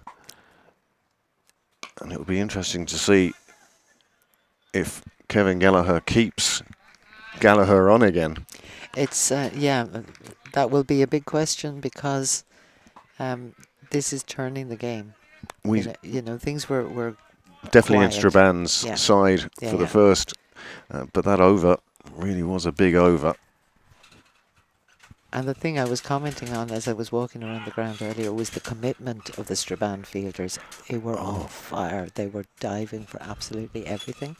Andrew Mullin, who's bowling now, was fielding down by us, Yeah. and he was all over. Body on the line Oh, all absolutely. the time. Yeah. Every run matters to him. And a couple of big overs like that can cause heads to drop, so they need to be sure that whatever happens in the next over from this end, that they do manage to actually just keep themselves on task, on target. Now, we had the situation yesterday where a bowler came on and took a wicket maiden, and the next over went for 12 in 2 balls. Yeah. So maybe, there's always that thought in the back of your head, you don't want to take a bowler off after 1 over, even if it has cost so many runs. A, it's devastating for the bowler himself to feel that, I've let the side down. But B, perhaps the batsman relax against him then. Well, yeah, that's very true. They're looking for the big hit. They've just scored 4 sixes off him. They think they can do that every ball, and they try it, and they run past it, or they miss it. So we are now halfway through the first innings. The score 121 for 4 after 21. And there is the batting card, and you can see the disappointment there in the top order. 3 batsmen out in single figures, and at that stage, Straban would have really felt they were on top. Completely. Doyle doing really well. It's taken him 20 overs to get to 47, but he's only faced 47 balls, so he's doing exceptionally well at the top of the order. His 5th partner of the day, Toker Hill, he's done superbly well, come out and scored 26, and once he saw that Joshua Doyle was smacking 6s onto the tennis courts, he said, I want to have a go at that too, and he did. So 13 extras, 10 wides. It's a few too many in 20 overs at this level, but there you go. Look at Gallagher's figures. Well, 2 overs, 35 runs, and that is tough, especially when Mullin, who's bowling slower spin at the other end, has only gone for 10 runs and taken a wicket. And it's amazing what taking a wicket does, because the head of the batsman then is, there's a threat here. Whereas Gallagher at the moment, I'd say that they'd be licking their lips. And, Ryan Gallagher has always been a very reliable bowler for Straban. He does tend to go for a few runs, but he does tend to take a lot of wickets. I haven't seen him hit around like this. I haven't seen the big 6s off him in a long time, but he's very experienced. He's a wily campaigner, so I wouldn't be writing him off at this stage. No, very much so, and in fact experienced. And as I say, you could have the situation where the batsman after drinks are thinking, right, we'll take him on again. Yeah. And it will be the wrong shot. Absolutely, yeah. Well, the Straban fans, they were cheering earlier on. They're a bit quieter now. Well, they did tell me that they'd be getting very noisy later, so... saving their voices perhaps. They are. Well, whilst they take a drinks break, we'll just take a break for a minute. And we'll come back to you after drinks.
Well, welcome back after that drinks break. We're halfway through the first innings of this Butlers National Cup final.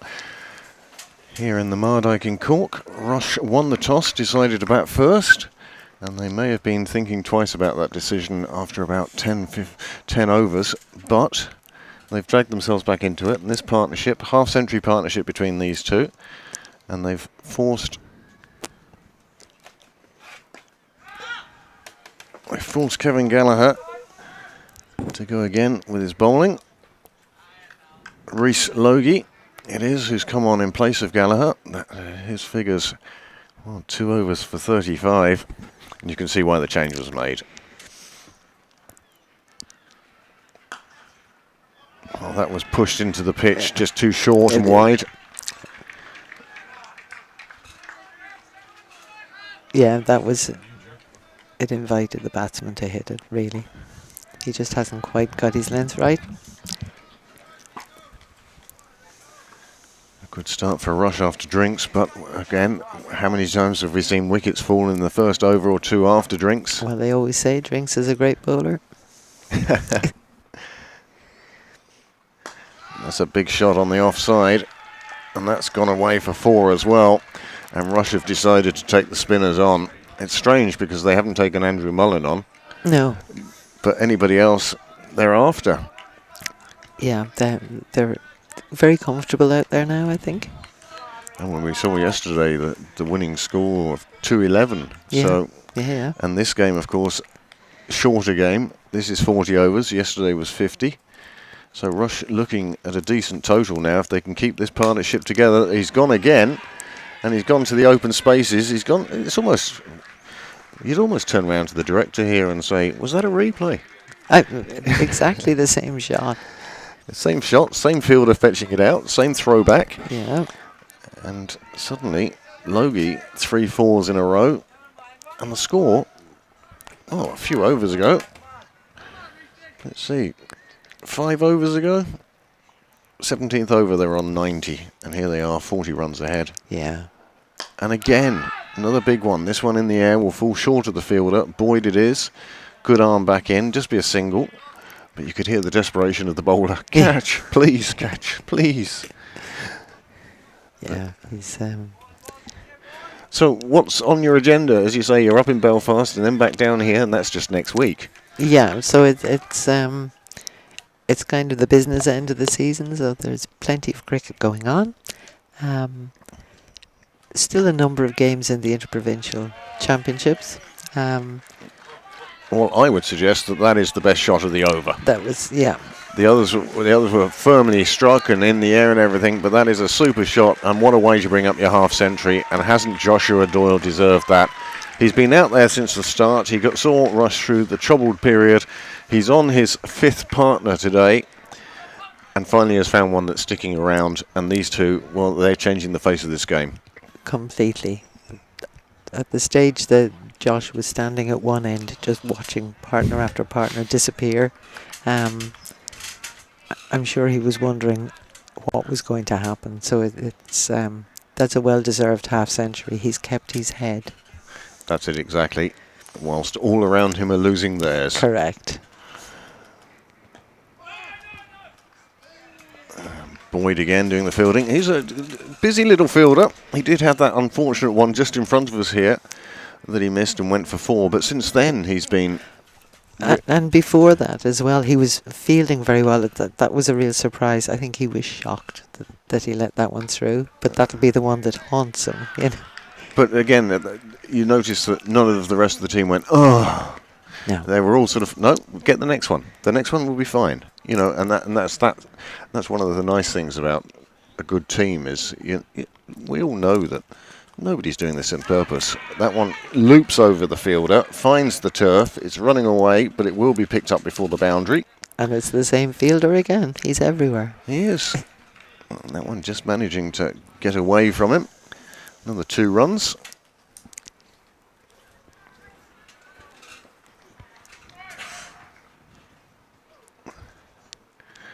And I think having gone after... Oh, there we go. Oh, that slightly unnecessary there from Mullen. But the wicket falls, and that's what Strabane needed, and that's why you hear the loads of cheers on the side, and that's half of the side gone. And Mullin picks up his second wicket. Yes, that's brought the Strabane crowds back to life.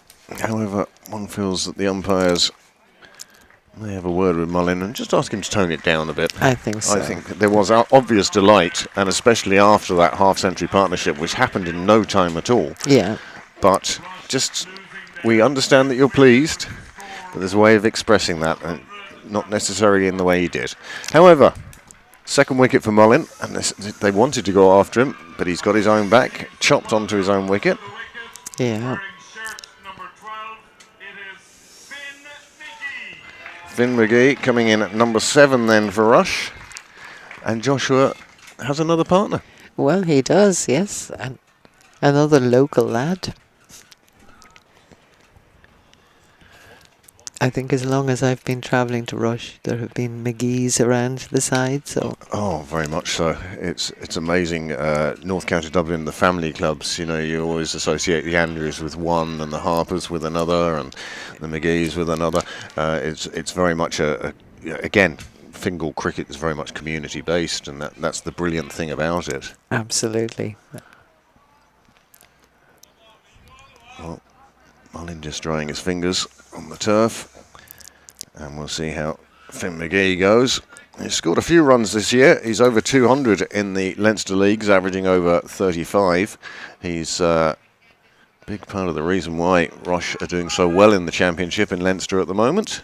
And they'll be looking for a return to the Premiership. Of course, with the new structures and everything, the top 5 in the Championship will go into next year's Premiership, making a 12-team league. And even Cork County and Railway Union, Rush, there's a lot of teams who are in contention for those 5 spots and to be looking to be playing in the Premiership.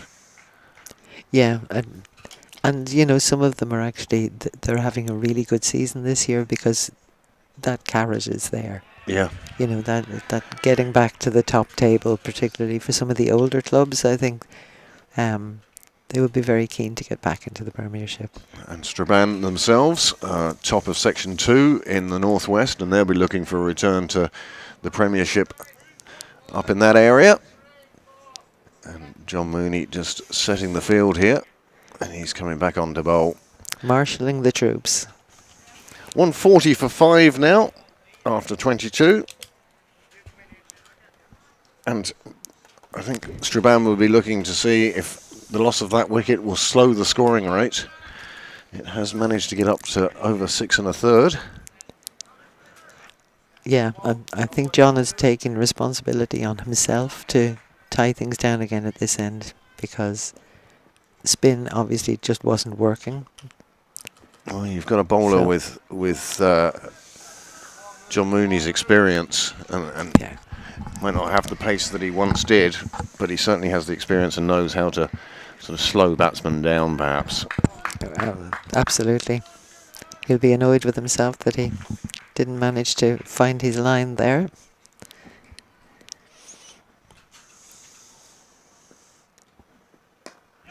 This one just tucked around the corner, down towards the square leg umpire, who steps out of the way, just a single. Incredible competitor, John. Oh, Like he's so focused out there today on the ball, keeping everybody where they need to be and really helping out his captain. it must be a great help for Kevin Gallagher to have somebody with that experience and that knowledge of playing at top class cricket, such as John Mooney, and plus somebody also who I suspect wouldn't take an awful lot of guff from his players. No.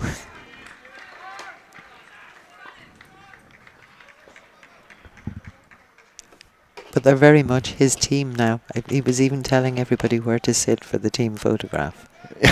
So, you know, he's very focused on every little... Not really the captain, but more the director. Yes. Or as I used to describe one of the players I played with, he wasn't the captain, but he was the field marshal. He used to organise everything in the field.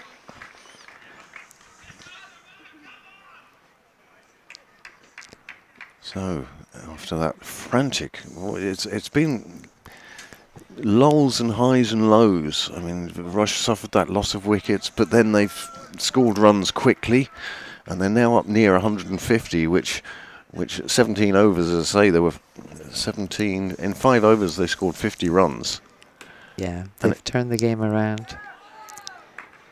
They slowly eased themselves into the game, and then suddenly a burst of fireworks. But then Mullin has taken the wicket, broken the partnership, and Rush having to start again, and now having to deal with John Mooney as well. Yeah, it's I suppose, that's cup finals for you. You have to have you have to try to break momentum, whether you're a batter or a bowler. You're constantly trying to disrupt the opposition by taking wickets or planting them in the tennis courts. Yep. No, and cup finals are such special beasts. I mean, I've seen many over the years. I lost my first 9 cup finals, so was well established at how not to win a cup, that was for sure. But you had days where, we'll get a bus. No, just treat it like another game. Yeah. We'll get new shirts. No, we treat it as another game. And cup finals do have something special about them, and people do hype them up in their own mind. Yes. I have to get runs today. It's a cup final. No, you have to get runs today. It's a game of cricket. So I want the runs. It's that sort of side of things. So another over has slipped by. There's 23 gone now. The score has moved on to 145 for 5. And what are the plans for the rest of the year? So, I think apart from being a roly-poly dinner attending president, I plan to go on a couple of the trips with the teams. So the men are playing in the UAE at the end of September, beginning of October. There's talk of an under-19 tour to South Africa. There's talk of the women going to India. Then the under-19 girls are playing in their World Cup in Malaysia. So there's a lot to consider. Yeah, plenty absolutely going on anyway. And it's fantastic to see, that there's the cricket season no longer finishes on the 30th of September. You have cricket right through the winter, and thanks to streaming and so on, it gives us all the opportunity to enjoy it, even if we can't be there. So. Well, that's it, isn't it? I mean, the streaming has become such a big thing, especially since COVID. I mean, it was a godsend during COVID that you could at least watch cricket, so it wasn't just slipping away. When we had the tightest lockdown, I remember the only sport on television as the world sort of shut down for COVID, the only sport on television was Swedish club T10 cricket. Yes. And yet we all sat down and watched it. Oh, I watched it. Yes, absolutely. Avidly. And it was the first cricket I'd seen on television where I thought, I could play in that. But it was great fun and part of that European Cricket Network. And, it really was a godsend during COVID. And, even the broadcasting of Irish cricket continued because, it gave people something to watch and something to see. And it was brilliant. But it's grown since then. Word of it has got out and people have watched and sort of... It's one of those things whereby people are starting to recommend to their friends, oh, you like cricket, but have you seen this? And the numbers have grown that way. Well, we were talking last night about the number of views for yesterday's final. What number did you have at that stage? That was at about 10 o'clock, and I think it was something like 27,000. But it went, I'm sure it went up exponentially after that. I'm sure it has, because it certainly was a popular game to watch. I saw figures in excess of 20,000 and expect as the analytics come in, because it does take a couple of days for YouTube to do that. So Rush will be delighted. They've reached 150 now in the 24th over. Still those 5 wickets down. But again, as I said, Rush do bat a long way down their order. They do, and with 15 overs still to go, we're looking at a decent target here. One gets the feeling that anything around 200 will be tough for Strabane to chase. I'm talking about the length of the Rush batting order. I see Alan Eastwood across the way. He used to play for Pembroke, but he's a great man. He has the long levers. He does, he's like the classic fast bowler, the number 11 who has a couple of magnificent shots, and so therefore is a batsman. Yeah. don't bowl to those shots, and then No. you'll be fine. Exactly. But it was like yesterday, we saw one of the batsmen come in, and he was hitting runs for fun until somebody finally bowled a Yorker. Yeah. Anything that was short and bouncing up, he could take off a tee, no problem. But once one was put down at his feet, couldn't get his bat down quickly enough. Yeah. And he knew it himself. But he made hay while the sun shined. And sometimes it's just about riding your luck. Yeah, and sometimes you just have to figure out what the weakness is. You know, that's Yep. and you may have to give away a few full tosses and things like that just to see if maybe that's where the weak spot is, you know. And so often you see guys bowl full tosses and they're not doing it deliberately, but it's the full toss that takes the wicket, not the 5 balls that just went up past the outside edge. Full toss and it's clothed. Yes. You know, oh. Because sometimes, you know, the bowler is just too good and they can't get wickets because the batters just can't get anything on them, you know. And then when they see a full toss that they might be able to get onto, their eyes light up and then they inside edge it. Or, oops, sorry. Yeah, that's what happens. John Mooney's still on. He's into his 7th over now. I did wonder if he was going to bowl through from the start, but he's saved some overs. And it's certainly paying off for Strabane at the moment because he's conceding a lot less runs than the spinners were. He's tightened it right back down.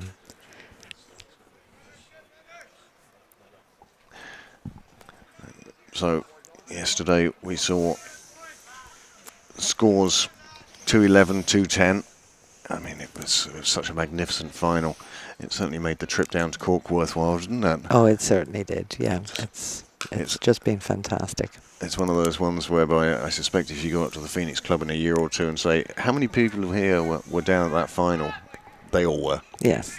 Even if they were watching online. Oh, completely, because you forget which ones you were at anyway, because now you have the opportunity to watch online.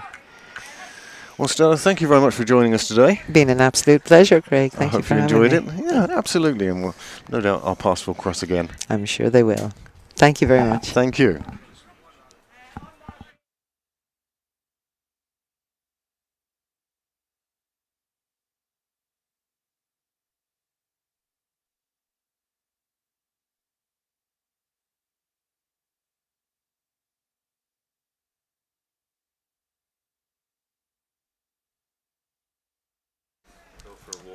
Well, that one took the edge of the bat and just dropped short of slip. Mooney doing a fabulous job here. Just 3 runs off this over. 154 for 5. Rush still keeping up that run rate of over a run a ball. But John Mooney seems to have stemmed the bleeding that was happening when the spinners were on from the Sunday's Wells end. Fabulous talking to Stella Downs. Such experience of Irish cricket. There's not a huge amount that she doesn't know about cricket on this island. And always a pleasure to chat with her, whether on air or, as we sometimes do, we meet on laps around grounds. Well, Strabane, they were cock-a-hoop earlier on when all the wickets were falling. A little quieter now, but one suspects that's only a prelude to the second innings. Rush crowd all over in the sun, no doubt slapping on the sunblock.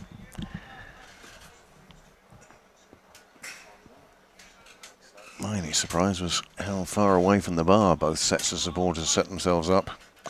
Mullin to continue from the Mardyke Walk end. And he really has caused problems.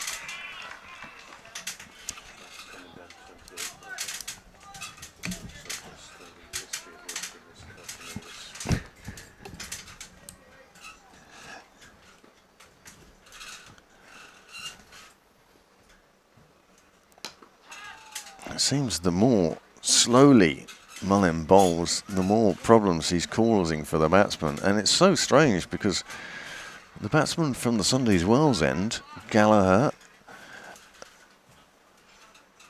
particularly suffered at this end. And it got to the stage whereby John Mooney had to come back on to stem the flow of runs. But Mullin has been doing an absolutely fabulous job from the Mardyke Walk end. He's 2 for 19. off 7.5 overs. This will be the end of his spell. And one has to say, it's the sort of performance so far that really has helped Strabane in these middle overs. That one was short. McGee got onto it, but couldn't get any real power. Batsman having to generate all his own power from Mullins' bowling.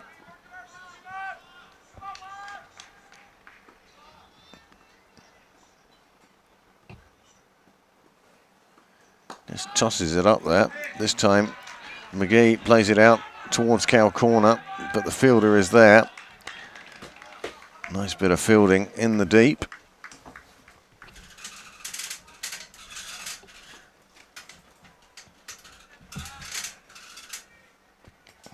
Reece Logie doing the fielding out there for Mullin. Needing the cap at this stage. The sun blazing down onto the Mardyke now. This one again played out on the leg side, and again Logie going round, and he gets a hand to it and keeps it inside the field of play, and that is a superb piece of fielding. It won't stop the batsman taking a couple, but it was a super piece of fielding to save 2 runs for Strabane, and Rush now have moved on to 159 for 5 off 26 overs. Just 14 overs left now. And how many can Rush accumulate in those 14 overs?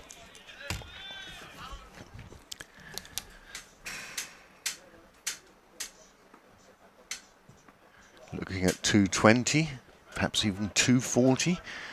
A lot will depend on whether Strabane can take some wickets here. And again, Joshua Doyle, he really is standing tall for his side. 60 to his name now.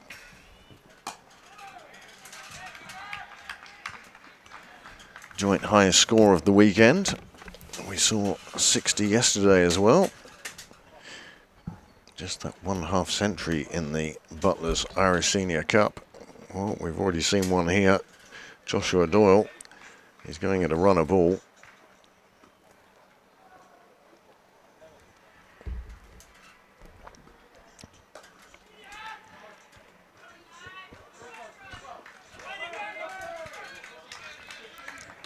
Doyle picks up another single.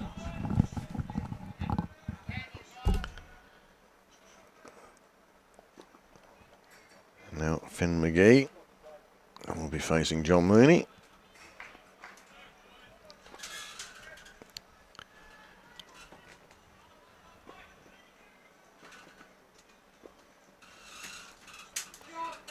Exactly the same bowling action as he had 10, 15 years ago. Another single taken, and it lets McGee get off the strike, and that's what Mooney is exasperated about. He was looking forward to bowling at the number 7 for Rush. Instead, he now finds himself with Joshua Doyle in front of him.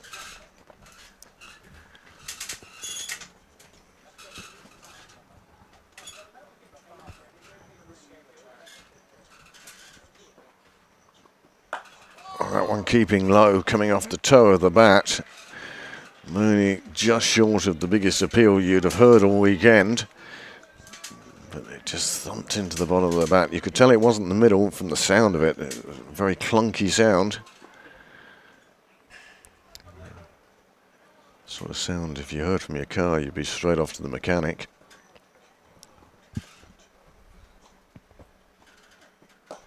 This one chipped up on the leg side. It sort of half threads the eye of the needle, but it will be fielded by Ryan Gallagher. Chases it down, keeps it to a single. And Captain Kevin Gallagher, with the change of batsman, comes flying in from the leg side boundary. 3 fielders now behind square on the offside. One is slip, one is on the ring. A 3rd man down there as well. There is a lot of bodies down there, and that is the end of Mooney's over. He's now finished his 8. 1 for 40 for John Mooney.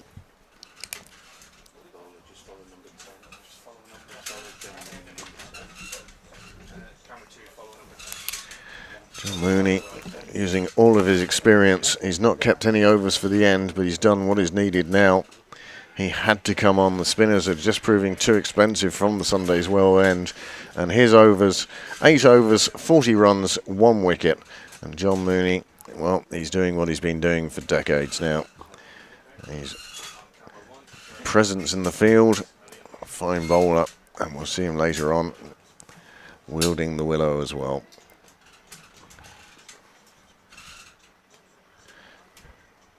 Well, there is also a change of bowling now at the Mardyke walk end.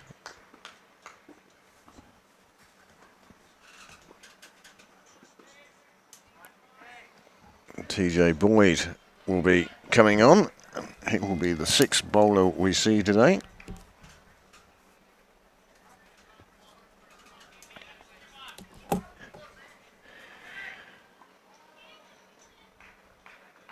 Well, he's been very busy in the field. He's earned his chance with the ball now, and especially with 2 spinners on the side, having been hit out of the attack, and quite brutally so. TJ Boyd now gets his chance.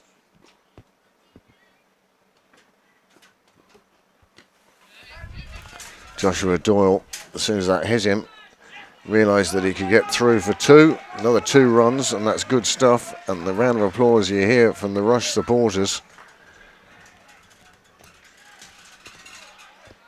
2 leg byes signalled. But Rush won't mind where the runs come from or how they come, just so long as they do come.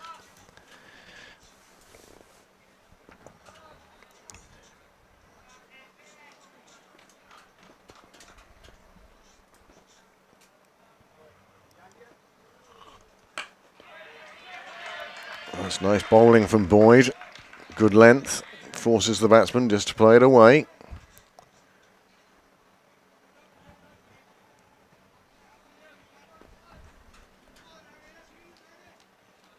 Joshua Doyle in form with the bat this summer. By golly, haven't Rush needed it today. 5 wickets down. And Doyle was one of the openers.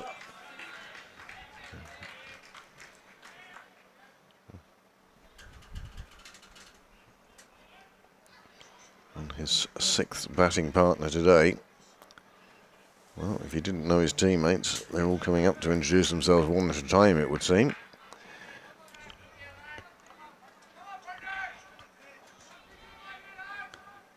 Finn McGee to face.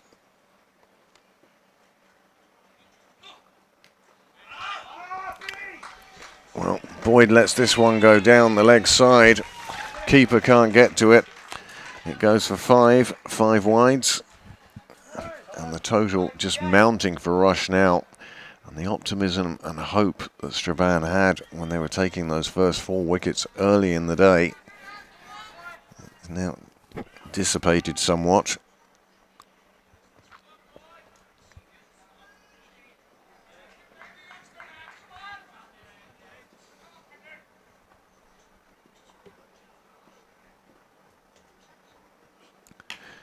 Oh, that was a bit too short from Boyd on this occasion, but Finn McGee trying to pull it to the leg side. Onto it just a little too early. Came off the bottom of the bat and crashed into his own pads.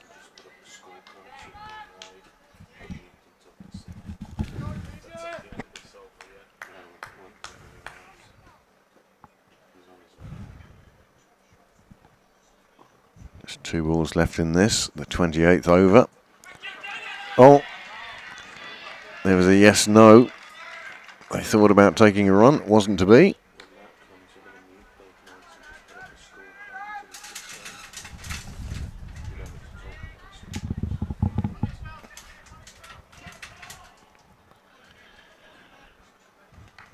Last ball of Boyd's first over.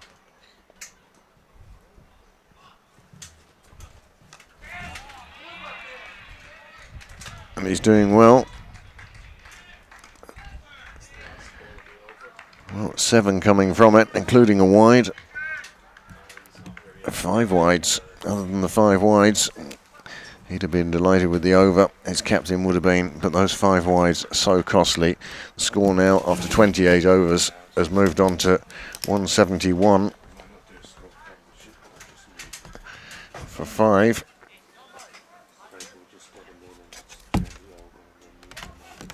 Yeah.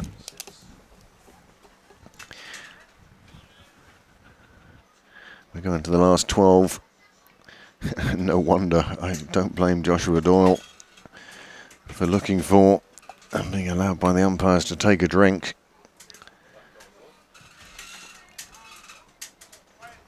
He's been out there a long time now.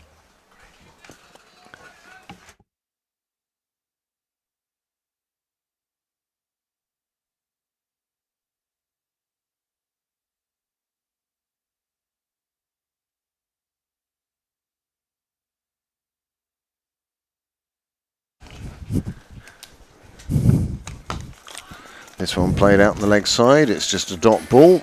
John Mooney it is that does the fielding. And I'm just joined in the commentary box now. Mr. Rush himself, Matt Sheridan. How are you, Matt? Thanks very much, Craig. Sorry, I think. There we go. Issue. So, yeah. Going nicely now. I was going to say, you've got much more of a smile on your face than maybe you would have had an hour ago. You noticed. Yeah. And that's another super shot. Straight down. Finn McGee, straight down the ground. He's taken on Azar, who bowled 3 overs earlier on, and they only went for 19. Well, he's been crashed for 4 down.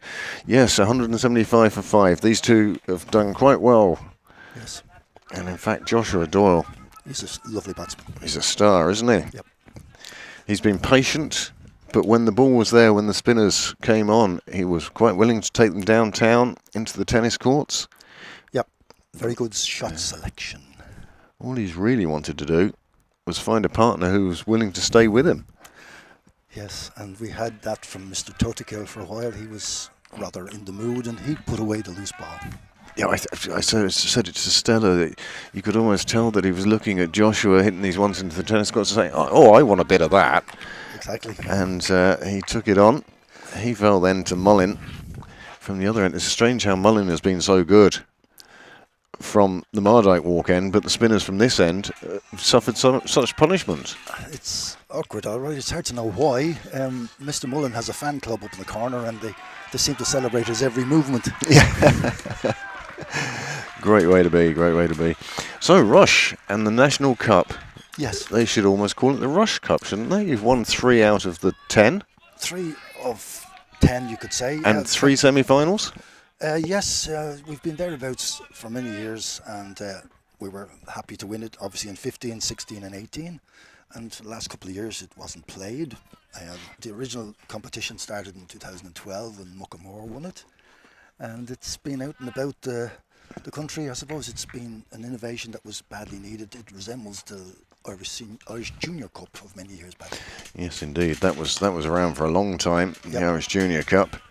But yeah, I mean, the way I describe it is this is the UEFA. I mean, again, I'm out of touch and an old dinosaur now, but this is the UEFA Cup to the Champions League sort of thing, isn't it? Spot on. But it's absolutely brilliant that you get to play against teams from other provinces, other unions. Yes. It spreads the game. Yes, we play in places we would normally never see, and they come to us, and there's an atmosphere, there's a cult following, and Yeah. it's just something that makes us buzz. We love it. We probably had our heyday 20 years ago. We were competing for the Bob Kerr at the same time, but that has left us. We reached the Bob Kerr final, which sort of slips under the radar in 2002 and 2006, but came up as runners-up. So we've found our way into the championship for the last decade or so, and it has brought its own successes. Yeah. Yeah, and of course Rush are top of the championship at the moment in Leinster, and that will mean they'll be in the new expanded Premiership next year. I hope so, yes. That would be important to us because we have aspirations to go back to the grade we believe we belong in. We've a decent side this year, as good as we've had for many years. Well, that's good to hear. It's always good to hear when a club is doing well. And Alan Eastwood is still pounding the yards for you anyway. He's a good ad for the over 40s. Yes, he had a super tour of Wales with the Ireland over 40s. as Azar gets one past the outside edge of McGee, goes through to the wicketkeeper. That ends the 29th over with the score on 181 for 5. Well, 181 for 5. It was a lot different earlier on. Rush were 63 for 4. That was a nice recovery. But again, Joshua Doyle and his partner, Yes. once he found a partner, and then when the spinners came on, that really did turn the game in Yes. suddenly the scoring rate. It went from 90 to 130 in something like 5 overs. There were 2 or 3 overs where every loose ball was punished.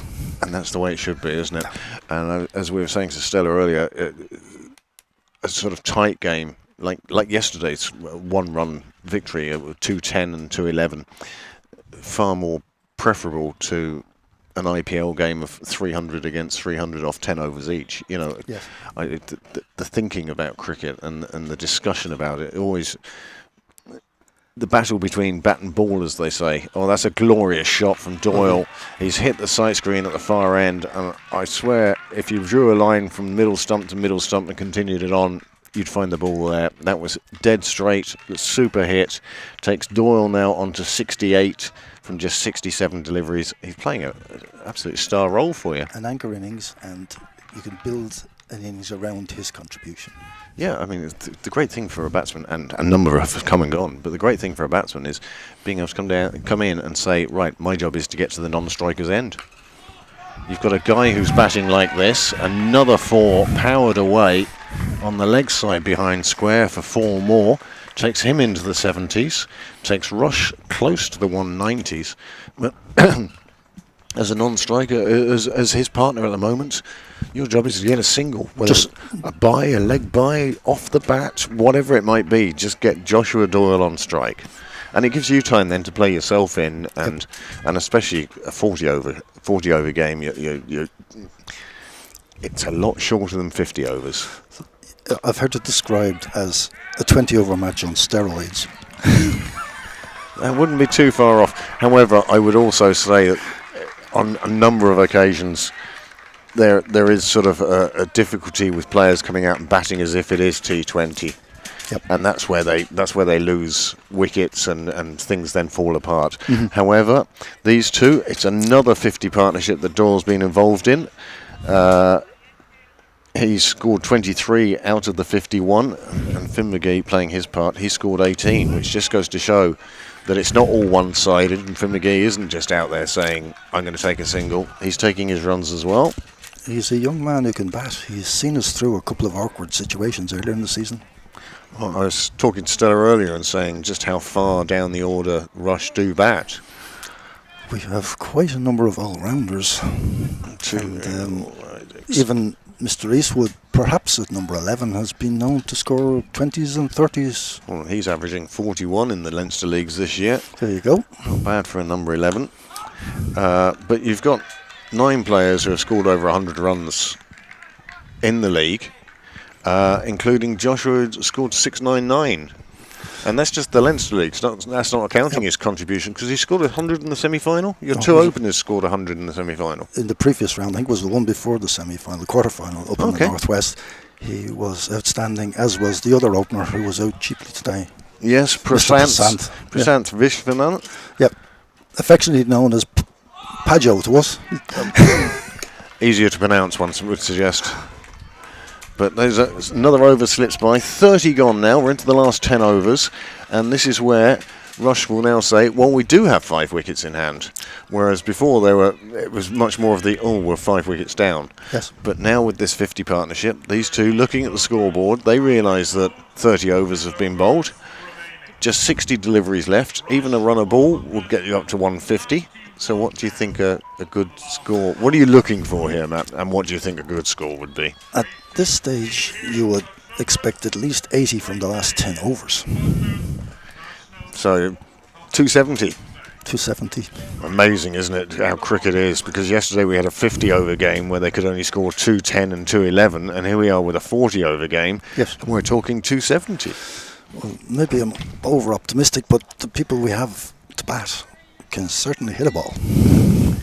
And the last 10 overs is when you want those people who can middle one as you say, search for the walk or search for the tennis court. These are quite short boundaries, straight, much wider, much further wide. But we'll wait and see. It'll be an interesting final 10 overs. Aaron Gillespie. Ooh, that was an edge. Didn't carry. Well, the keeper, Conor Graham, he's had a busy day, I'd say. And Aaron getting.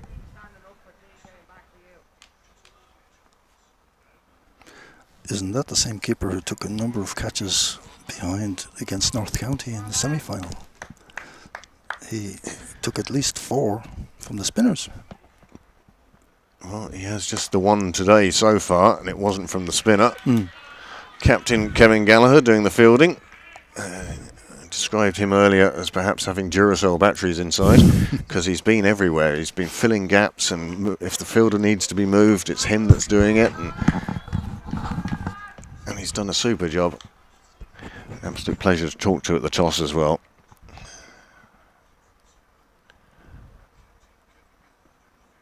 Well, that's a bit wide from Gillespie. One feels he's not one of the regular bowlers, and again, what your batsmen have done against the Strabane spinners has caused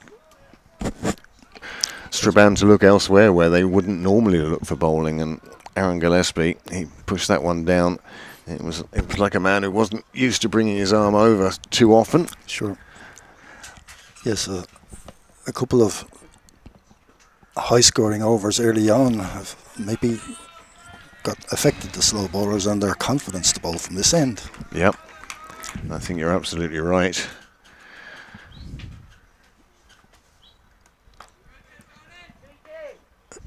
And of course, it would be interesting to see what happens now next year, or perhaps the year after, because this year Rush have qualified for the National Cup despite being in the Championship. And being in the Premiership then, obviously, next year with a 12-team league, the year after, both representatives for the National Cup and the Bobcare are going to come out of the Premiership because you've got a 12-team league there then. I suppose it'll obviously be based on finishing positions at the end of the next season. We haven't succeeded in being in the Bobcare in recent years by virtue of finishing mid-table in the Championship. Right. But again, that's going well for you this year. But there are very fine margins between winning and losing any game. That's a beautiful cut away from Finn McGee. It runs away to the boundary despite the best efforts of Boyd to follow it over there. He couldn't catch up with it. It's another 4. And that brings the score up to 196. And wow, 200. Well, early on we wondered just how far Rush would get, but to get to 200, big achievement. Yes, that vital stand in the middle. After we lost 4 early wickets, we certainly needed to dig deep and stay in and bat with Josh Doyle. I was about to describe Finn McGee as a touch player until he murdered the ball through mid-wicket. Well, you're not quite succumbing to commentator's curse. My thing would be I'd say that out loud, and then he'd do that. Well, that is a super shot. It's 200 up for Rush, 200 for 5, and these two now have put on 60 runs. In jig time. In very quick time for the 6th wicket. And this wicket continues, and the run rate of Rush now up to almost 6.5. It's in the air. Kevin Gallagher, he made a dive like a goalkeeper to try and get to it. He couldn't get his fingers to it even, and it ran away for 4, another 4, and Rush in full flow now.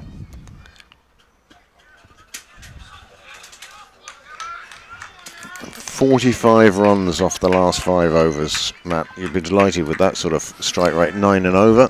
That's in line with my hopes and of my mathematics.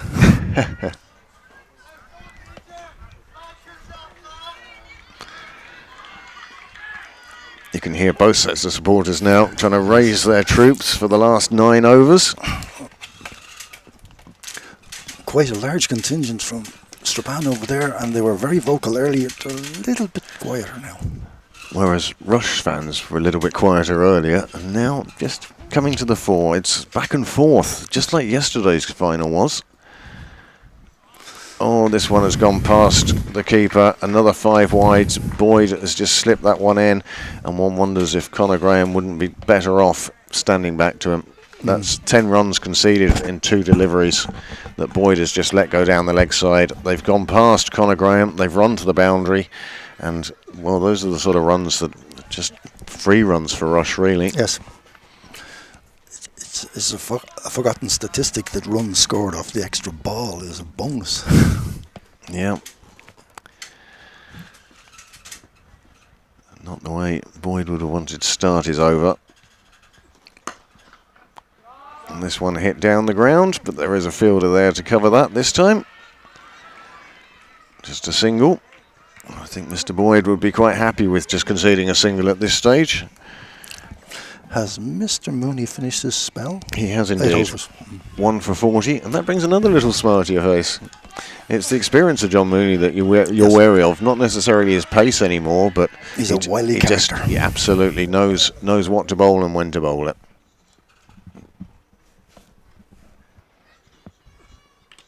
Oh, and there was a noise there, and it's given, and McGee is on his way, and again, the fielders, batsman and fielder, having words with each other. A thin edge, it seems. John Mooney pats McGee on the back as he heads off to the dressing rooms, and that was a vital wicket for Strabane if they're to put the brakes on for these last 8 overs, 8.5 overs. Well, that brings the skipper, Gerard Barnes, to the crease. Gerard Barnes, another one who is capable of scoring big runs. As they say, long levers. Coming in at number 8, it's not a bad man to have when he's scored over 200 runs in the championship this year. He averages just over 25, but this is a final, it's a one-off, and you could see that Barnes and Joshua Doyle meeting at square leg to have a chat. But with 8 overs left, it really is, now is the time to go. 8 overs, 48 balls. Still looking at over 250, which I think would be a magnificent score here in the Mardyke. Yes, in 40 overs. Isn't it a beautiful venue? Oh, it's absolutely fabulous. And in fact, we don't get half the view here because we're looking from the river south. But if you're at the other end looking back, the hills behind you, with and the church up there, it's just absolutely fabulous architecture up there. And Cork, well, it's a lovely city anyway. Rush have a bit of an advantage today by virtue of playing a league match here a fortnight ago. Ah! It's having a look at the square, isn't it? It is. Might not be the same wicket you played on then, but at least you get an idea, and you feel more comfortable once you've been down, and especially being down a couple of weeks ago. Well, Barnes starts off with solid defence to Boyd. So, how long have Rush been going now? Our first recorded cricket in the town is 1931. 1931. There was there were some games before that, but the first records we have are 31. And we limped along, and in the 50s we were the first club in the Fingal area to play in Leinster cricket. It's a good stop. Well fielded down here. Usman doing good work cleaning up. There was an edge there, got past the keeper, and you don't expect the keeper to take that. It's difficult standing up. It's standing up. It really is. If you do get it, it's one of those ones where you look in your hand and go, "Oh, the ball's there." It's sheer reaction. Yeah, and that's all it can possibly be, is a reaction catch. Anyway, back to the story of Rush Cricket Club. Well, in the early 50s, we were the first club from our area playing in Leinster, and as a consequence of that, we attracted some of the super players from the area. People like Simon Hoare, Tom Murphy. Remember the name Tom Murphy? Kit Moody, Kit Russell. These were legends in local cricket. And Rush was quite a force in Leinster cricket as a consequence of this sort of stuff. And we won the Irish Junior Cup in their era. And You do like cup competitions, don't you? well, it seems to be easier to win rounds than win leagues. Yeah. Yes. That's and of course, when did you move to the current ground? It was 1968, and under the patronage of Colonel Fenwick Palmer, who became our president and encouraged the game among his staff and locals. Barnes So, has smoked that through extra cover. Power. And unlike Craig Easton yesterday, the lady that was headed towards got a foot well out of the way of it. It was travelling at speed, and it got there very quickly as a result. 4 more runs, and that is the end of Boyd's over. He's gone 1 for 29 off 3 overs. Not the sort of figures that would make me sort of jump up and down in front of batsmen, but there you go. And 2-1-6 for 6 from 32, 8 overs left. And that's another good over. 12 coming from that over, even with the wicket falling. yes, I would expect them to be pushing along now for the last 6, and anything is possible. Well, Mr. Doyle, 76, he'd love to convert that into another century. He has 3 for us so far this year. that's just this year, isn't it? He's been a good find. Yes. Yes, he has. He's from Adelaide, and I think that part of the raising profile of Irish cricket worldwide is that we're able to attract better calibre players to come and play in our club games now. yeah, he's captain of his club's second 11. And when I heard he was from Adelaide, I just looked at my South Australia names on the Australian squad, and I came across Alex Carey and a fella called Travis Head who can bat a bit. I asked him, did he by any chance bump into these guys at nets or anything? He says, I've played against Head a few times. But as you're wondering, the standard. It's yeah, but as I say, the raising standard of Irish cricket, and then the raising profile of Irish cricket. Oh my goodness! Is it a no ball as well on height? I think it is. Well, that is not what you want from your first ball of your spell. We're into the last 8 overs, and Gallagher's second spell has started the way he finished his first, unfortunately for him. And 5 more balls to go is the worrying bit. Doyle has moved on to 82. Some discussion there, was that above waist high? Oh, I think there was, rather than discussion, I think there was a question and a flat no. I don't think there was any debate about it. I think the umpire was more than happy. Yeah. And my answer to the batsman would be, you got your 6. Don't be greedy here. So, and it was actually tossed up so high, I suspect it was coming down. Downward trajectory, yeah. Very steeply.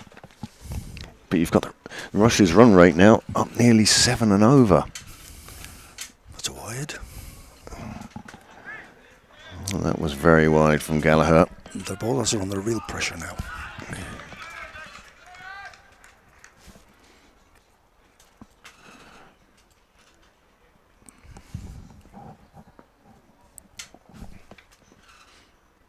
Well, that one's pulled in to the pitch too short, and it's pulled away. But there is a fielder out there. Aaron Gillespie, after his spell of bowling, was doing the fielding out there. Now this could get interesting. Jared Barnes against Ryan Gallagher. Will he pitch it up?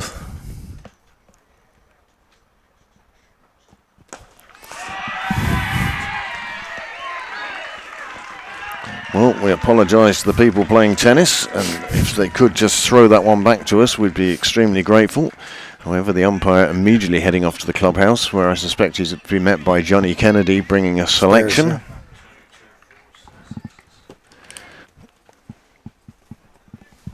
That is the 6th ball to disappear today. We were talking about how yesterday there wasn't any real big hits. It was all accumulation of runs, and apart from one that went over our head, which I say the one yesterday was slightly bigger than Jared's one just there, but both of them clearing us into the tennis courts. So, yeah, 22 4s and 6 6s. I wouldn't be surprised if 1 or 2 more were added to that list of 6 6s. Oh, it certainly might be now.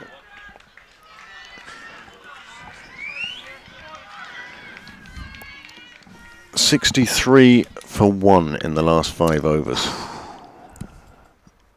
Well, I think they'd take 63 for 1 off the last 5 overs as well. Fine scoring rate. And this is... Ryan Gallagher will not want to look back on the scorebook here. I suspect he won't be looking up the score on NV Play. Oh, another full one. This time Doyle displays it down the ground. Oh, and a misfield. That, he looks not too pleased with that. Nazir Noir, he's going to have to come on and bowl soon, I suspect, to finish off his spell. But at the moment, he's just given away 3 runs and 237 for 6 off 33, 7 overs to go. And I would say the sky is the limit for Rush at the moment, Matt. Could it be 300? Well, you're getting greedy now. I mean, it could be 300. I don't think it will be 300. Could be 275. But I think you certainly have a good score. It's the highest score we've seen of the weekend so far. Higher than Phoenix managed, and therefore higher than Merion.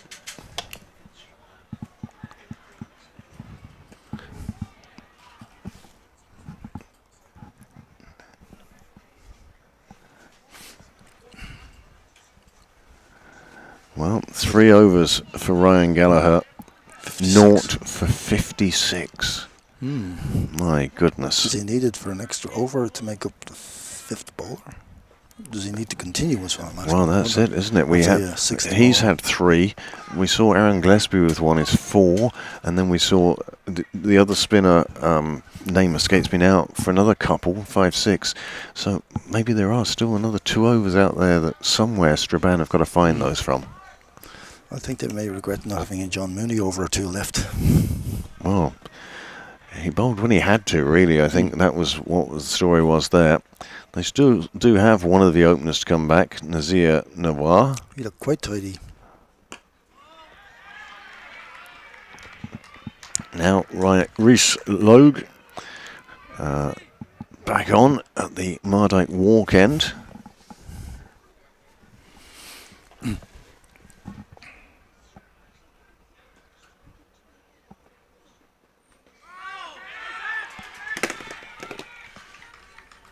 Well, appeal from the bowler to the square leg umpire. The wicketkeeper didn't really go up for it. So, would you consider Rush to be an excellent batting team or an excellent bowling team? Where would you see the strength as being? It's an odd one. We have more all-rounders than I ever remember. Everybody wants to do everything. Yes, and as I mentioned earlier, our number 10 and 11 are as capable of 30 as anyone is. And at the last count, I came up with 4 seam bowlers and 3 spinners. Well, it's an unusual situation to have so much to fall back on, and they're all taking wickets at different stages in the season. Oh, that's well done. Cotton The Hold. celebration comes, and Joshua Doyle, he finally falls with the score, his score on 89, and you can see well, you can't see on your screen at the moment, but the Strabane fans at the far end on their feet. They are delighted to see the back of Joshua Doyle at what is a vital part of the innings. And again, big celebration from the bowler at taking a wicket. And I think part of the celebration is the frustration at how many runs they've conceded. Yes, he, like all good batsmen, he hates being out. Oh, absolutely. And that is a good round of applause he's getting from the Rush supporters. He comes in, 89 on the board, and that certainly has done a big job for Rush today. I mean, if he hadn't been there at the start, goodness knows what would have happened. But he stood tall. He stayed there for 30 odd overs. 34 overs, well 33 plus overs, and that's a magnificent occasion. Asher Abbasi coming in to bat.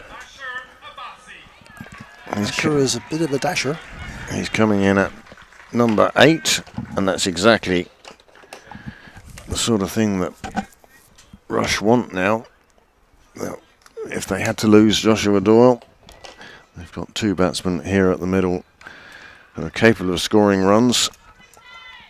Abbasi 133 runs in the Leinster Leagues, averaging 26. Well, if he was to get 26 here today, I think his teammates would be quite happy.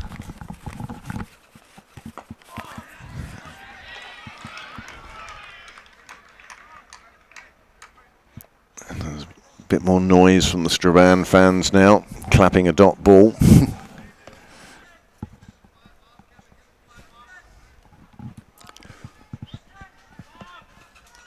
The boundaries are well manned for shots in the air. Yeah, you have to check to make sure that there's the right number of people inside the circle, because they seem to have people spread all over. Now, of course, in some cases it's hard to mix up the fielders on the boundary with the spectators walking by, because people are wearing their club shirts, club colours, and you see them going past and you think, why is that fielder walking, carrying 2 pints over to the other side of the ground? And of course it's just somebody in the replica gear or wearing their own shirt. So yeah. Or dropping a hint that I can play instead of you, mister. Yeah. So 34 overs gone now, 238 for 7 on the board, just 6 overs remaining now. The current run rate, exactly 7. 238 for 7, works out at exactly 7 and over. 42, same 7 and over for the last 6 overs. 42, 280. Well, that would be a very impressive score. If it was to continue like this, yeah. Yep. Question being, can they keep up a run rate of 7 and over? Boyd now coming on from the Sunday's well end, a change of end for him. Again, I just get the feeling that Kevin Gallagher is having to shuffle his pack. He doesn't really want to have to put another spinner on there. Ryan Gallagher came back for 1, disappeared for a fair few, and he daren't put him back on again now, so he's got to find overs from somewhere. Umpire just holding things up for a moment, communicating. The lengths they bowl now will be very, very important. Well, anything short's going to go, isn't it? Over pitch, goodbye with both of these. I think we should almost put a Perspex screen in front of us here. We could be at risk here. We are in that arc, I think. However, umpires and scorers are conferring about something. It may be about how many overs have been bowled by each bowler, which bowlers still have overs left. One would have thought that would have been Kevin Gallagher's concern.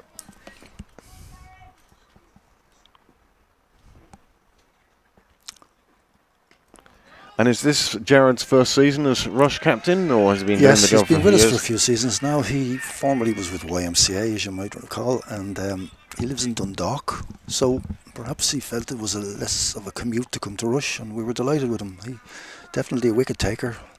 When you look at himself and Mr. Eastwood, 6 foot plenty, each of them are. And if the ball is moving about, they're quite a handful.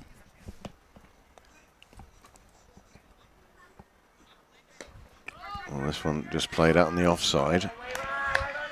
Very quiet, 2 dots. I think Boyd quite grateful for those 2 dots.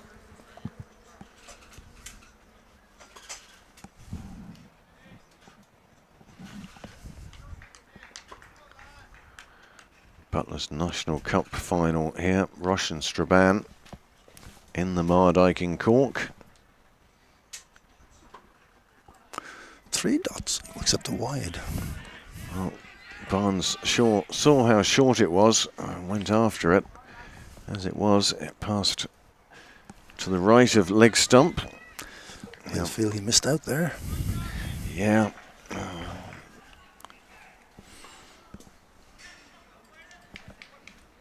One feels he'd rather have that ball again. Yes. Well, you can see the long levers coming out now.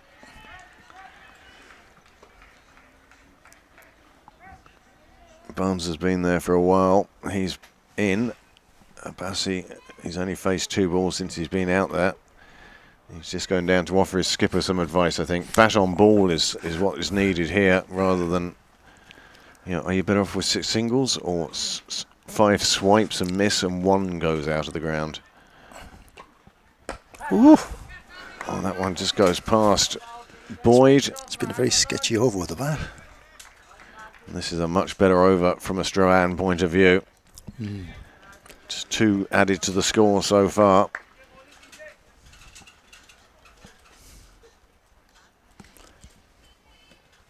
It's obviously a bowler's job now to ensure it ends well for his side.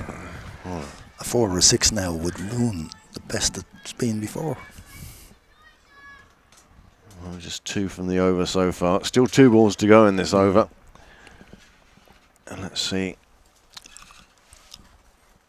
Play and miss. That's possibly the best ball Boyd has bowled in this National Cup final.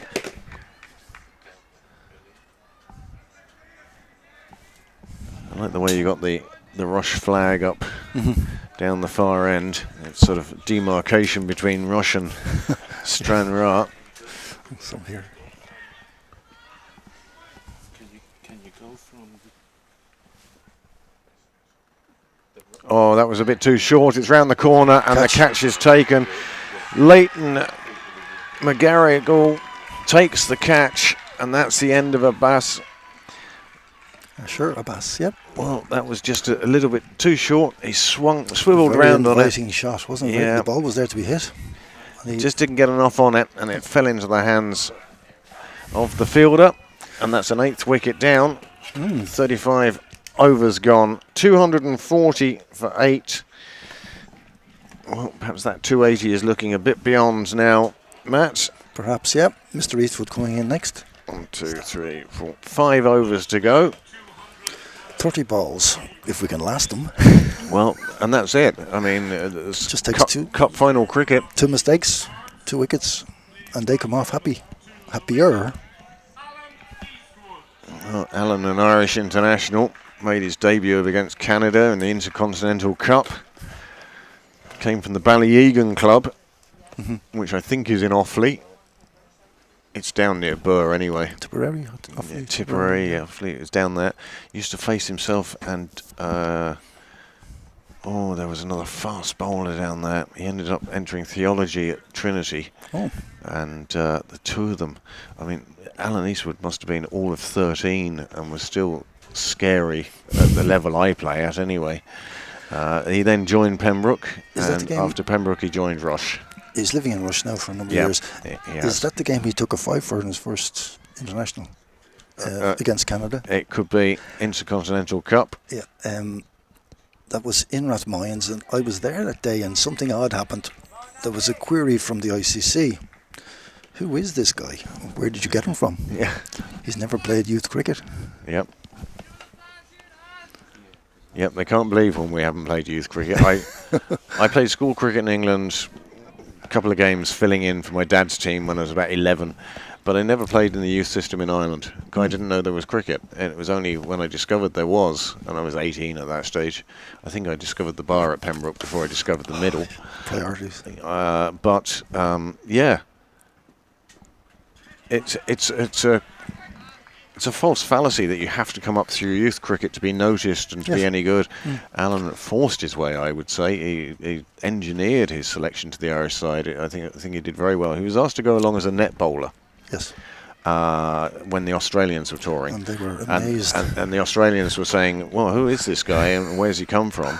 And it was at that stage that he really came to the attention of I'm sure the Irish selectors had him in mind anyway, but so very proud of those caps, Alan. There's no doubt about that. He clips one out towards square leg umpire. They'll just get a single there. But yes, these 2 batting for Rush at the moment, both dare I say, products of Dublin 4, really. Barnes with Claremont Road outfit, no longer with us, of course, YMCA. And Alan coming through Pembroke, but of course native of, as you say, Tipperary. I think his whole family here today. I hope so. It's always nice to have family on the ground. You always feel that you played better. Yes. And that doesn't matter whether your family's one of those supporting ones that say, oh, well done, or tough luck today, or one that says, what were you doing there? The cup final is a big day for the whole family. It is indeed. Well, mainly because the family's going to have to put up with you after the cup final, whether it's hungover from victory or despondent from defeat. Noir, he opened the bowling earlier on. He's come back and he's doing a good job. Just 2 or 4 deliveries in this over so far. And that one, that all happened in slow motion. Didn't it? Alan leaned back. Oh, sorry, Jared leaned back. Just popping that one up towards the bowler. It was too wide for him on this occasion, but you could just see the bowler desperately trying to stop his forward momentum and turn it into sideways momentum. The 2 batsmen having a chat now. The change of direction for a bowler in mid-air is never easy. No. I find changing direction too quickly, even if I'm not on a cricket field, is now starting to become a problem. Well, that one's clipped away. There was a stifled appeal only from the bowler. The umpire had already walked away to signal leg bye. And that is the end of the over. And after 36, the score has moved on to 243.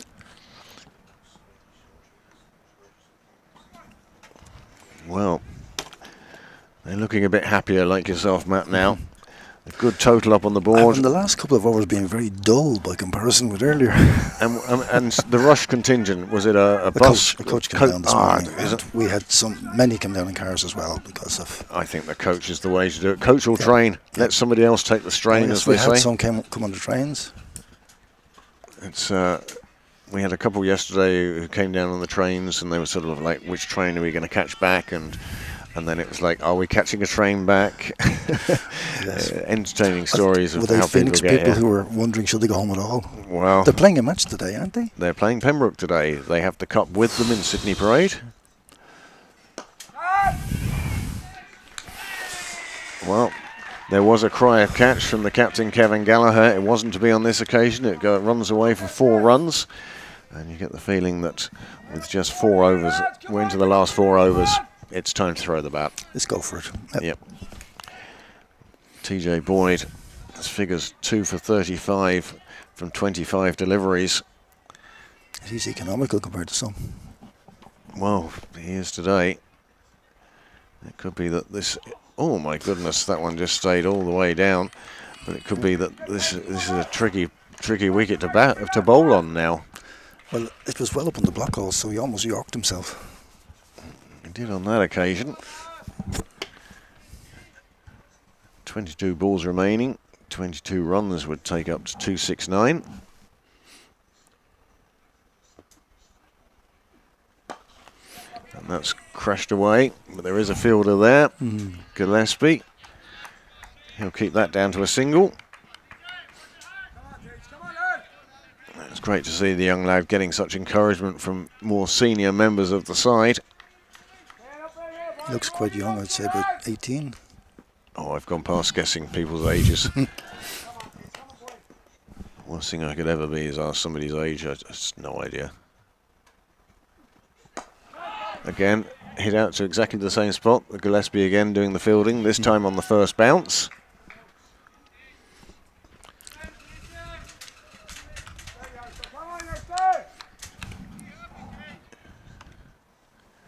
I get the feeling that Jared Barnes, well... There's something coming. You just get that sense that one way or the other... It'll be stumps or runs. Something's going to happen in these 2 deliveries. Runs. Well, that has gone very high, very far, very long, and it brings up the 250 for Rush. At one stage, well, 150 would have been welcomed by some of the Rush supporters, the state they were in, but on this occasion, this big 6 from Gerard Barnes, as the umpire has to go and fetch another new ball, well, not a new ball, but another ball, and the score has moved on to 255 for 8, and you've got to be quite happy about that, Matt. I will admit I'm happy so far. And who's president this year, Rush? Barney Metcalf is our man. He's over at the clubhouse. Nice man, Barney. Ah, yes. He's originally a football background, but he's discovered cricket. His daughter dragged him into it, didn't she? That's right, yes. You have a lovely picture of his daughter Kira. up in a team photo. Each time I go to Rush, I can't resist the temptation to take a picture of her in that and send it to her in Australia. She's based out there now. Yeah. She was a fine servant of Irish women's cricket. Oh, for many, many years. A great leg spinner and an even better person. But yes, Another player who's come through the Pembroke doors. And then she emigrated, so I don't know what we did wrong there. This one hit out, and it's between two fielders, but Gillespie does a super job diving to his left to make sure it's just a single, and that's the sort of commitment and devotion to the cause that will please Captain Kevin Gallagher. End of the over then, 3 to go, 256 for 8, and it's an impressive scoreline that Rush have put together here so far. Butlers National Cup live from the Mardyke, and hasn't the Mardyke looked fabulous today? It looked fabulous yesterday, but we didn't have the added bonus of sunshine. Lovely. It was a warm day yesterday. It was a lovely day for playing cricket because it was warm, but it wasn't too hot. You know, you weren't stifled or anything, and it was a lovely day for a game of cricket. Today, the sun has come out, the blue sky, sound of light aircraft around. It's very. I hate to use the word rural because we're in the middle of a city. There's trees all about, make you feel it. There's a couple of 100,000 people surrounding us who would tell us that this is the capital city. Of course. But the Rebel County. The Rebel County indeed. But they are providing us with a lovely setting for these All-Ireland finals today. Further 150th anniversary this year. Fabulous history.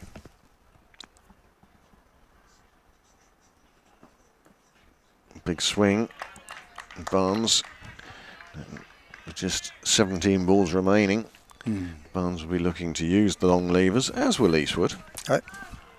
But they do have facing them at the moment probably the bowler with the best figures for Strabane today. I'm surprised he's going to bowl his 7th, 8th. Yep, he's going to bowling in the 38th and the 40th. But even he succumbs to the boundary fever that Rush have at the moment. Another 4 runs, 260 on the board. My goodness, this is some big hitting.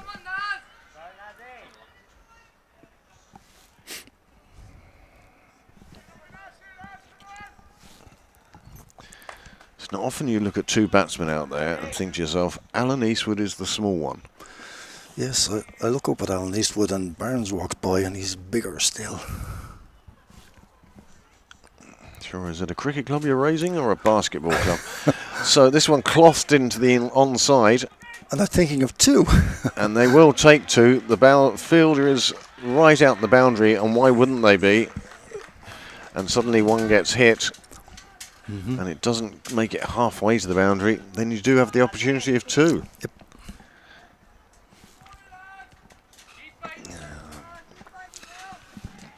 This might sound weird, but I think Jared Barnes is going to be aiming at the sight screen. Now, by sight screen, I mean the one in Cal Corner that's been replaced today.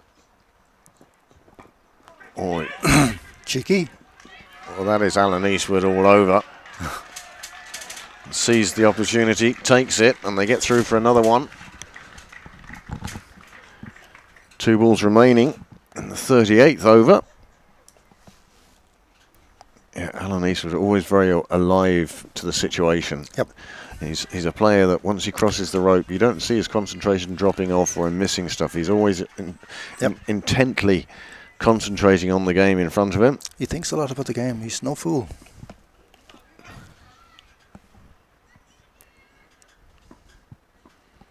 I think there's a big shot coming.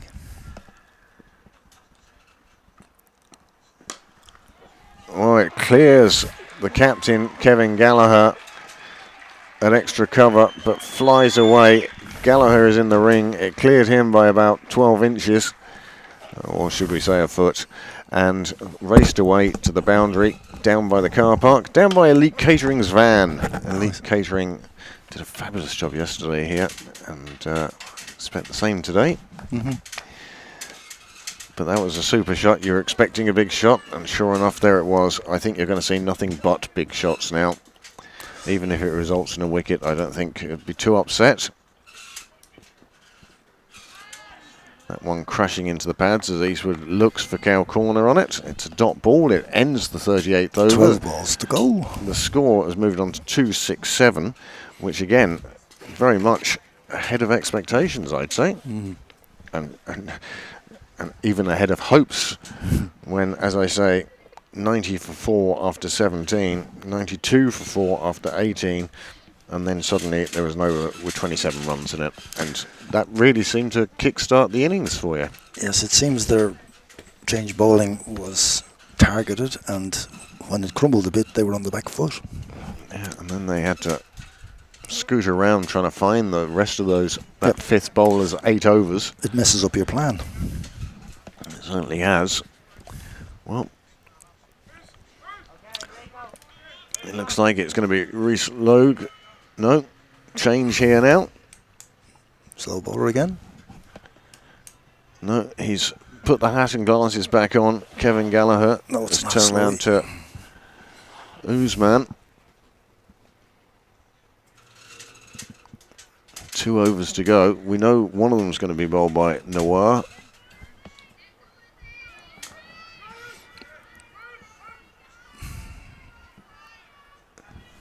Bit of encouragement coming in from the Strabane supporters. Kevin Geller himself has sent himself out to the clubhouse.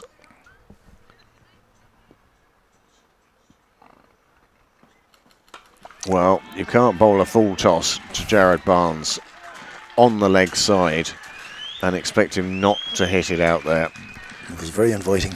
271. Barnes has moved on to 38 from just 26.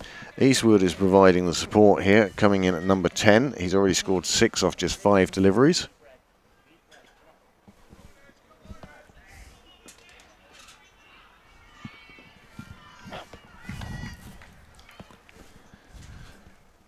One ball down.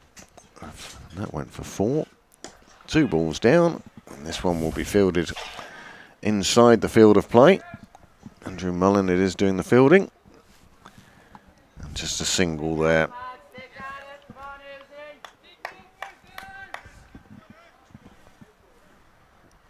Well, I did poo-poo it when you said 300, but you're not going to be too far short of it, I feel. Maybe 285, 290.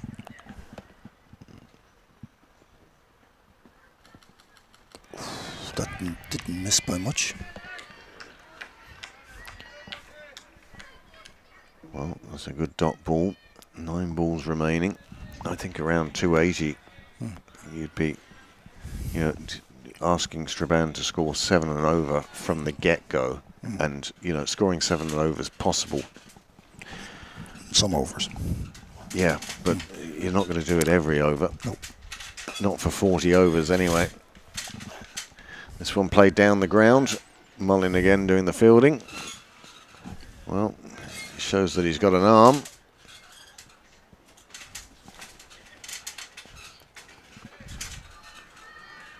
Well, Azar in his 5th over.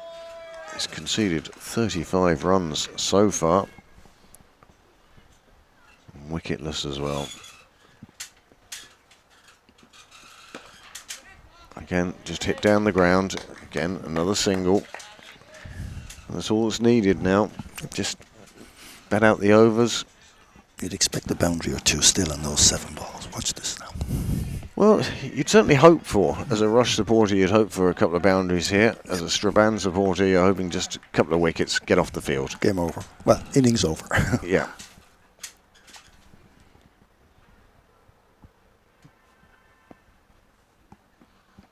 There we go.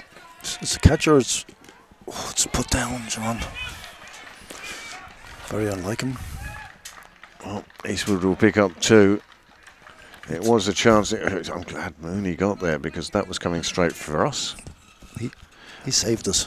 But saved by John Mooney. I don't think he'll be too happy with that. No. His high standards in the field, a tremendous player. Normally expect to take those, didn't on this occasion. And now with 1 over remaining, score 276 for 8. Another good over for Rush. And it's amazing, really. 9.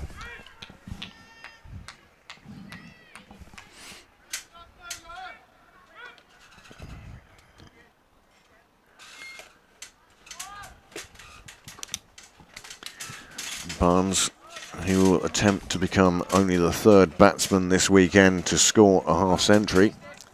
There was one in the Senior Cup, Butlers Irish Senior Cup yesterday.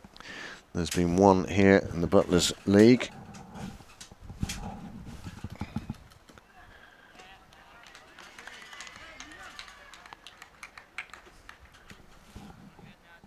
Well, that one goes through to the keeper. Dot ball. Two batsmen come down to have a chat, and the chat consists of, well, are you going to hit it or not? Yes, it's hard to describe. What could they possibly talk about other than contacting will run? Yeah, get bat on ball. What do you think I'm trying to do? You know, That's where I missed it. I swung at it.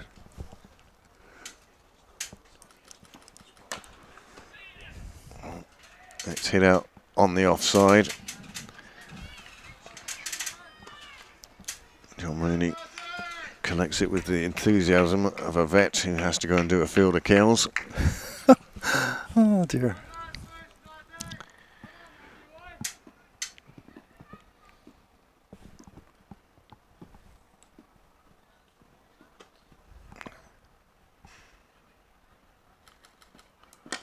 This one driven down the ground by Eastwood. Again, fielded before any more than the single can be taken.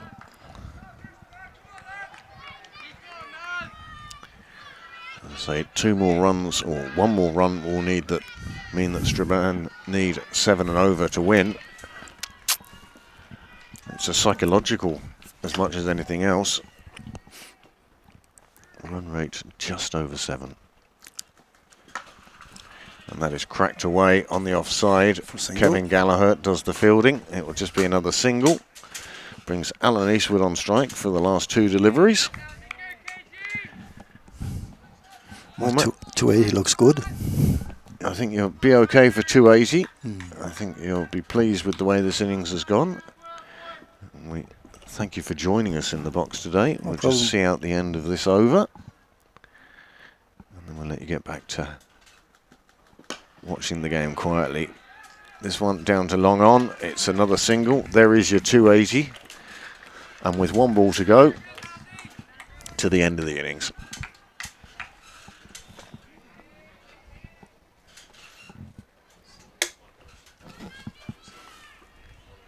Alan Eastwood is going to end up 11 not out. At least.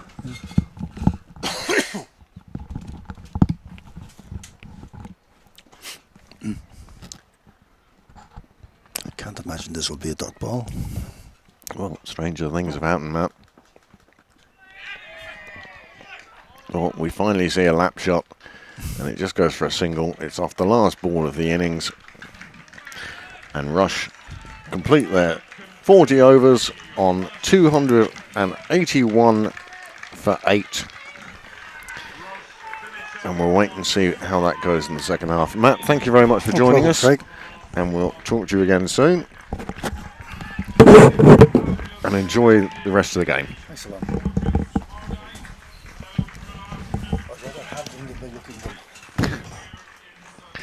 Thanks, Matt. Well, that is the innings break. Play will resume at 4:47, and we hope you'll join us for that. But as the players walk off the field, Alan Eastwood and Jared Barnes, they'll be going off to get ready to complete their bowling in just 40 minutes' time. The 3 umpires meeting in the middle of the pitch, and the groundsman comes out to do his stuff. Well, Strabane, they had to struggle. They were on top early on, but Rush really came back and have put up a very impressive score. Here is the Rush card. You can see at the top, Joshua Doyle. Well, he played a magnificent innings. He was so disappointed to get out, but he compiled 89, highest score we've seen here this weekend, and it only took him 79 balls. He lost partners quite quickly and quite regularly earlier on, and you can see the first 3, 2, 3 and 4 not even making double figures. Sultan came in and gave a bit of support, but he eventually perished LBW to the slow bowling of Mullin. Toker Hill, well, that was the first of 2 half-century partnerships as himself and Doyle put on runs, runs and runs. And then Finn McGee came in and he boxed a very neat 30. Jared Barnes then came in as captain, and he hit a beautiful 43 towards the tail end, and he was well supported by Alan Eastwood.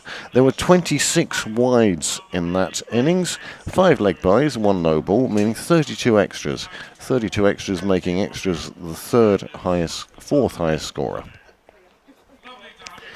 These are the partnerships that mattered, and you can see those 250 half-century partnerships between Doyle and Tokerhill, and Doyle and Finn McGee in the middle, and that really set the basis for a rush recovery, and then a rush push on, and then rush taking in themselves. Look at that 8th wicket, 41 undefeated partnership, and that really has pushed rush up very high.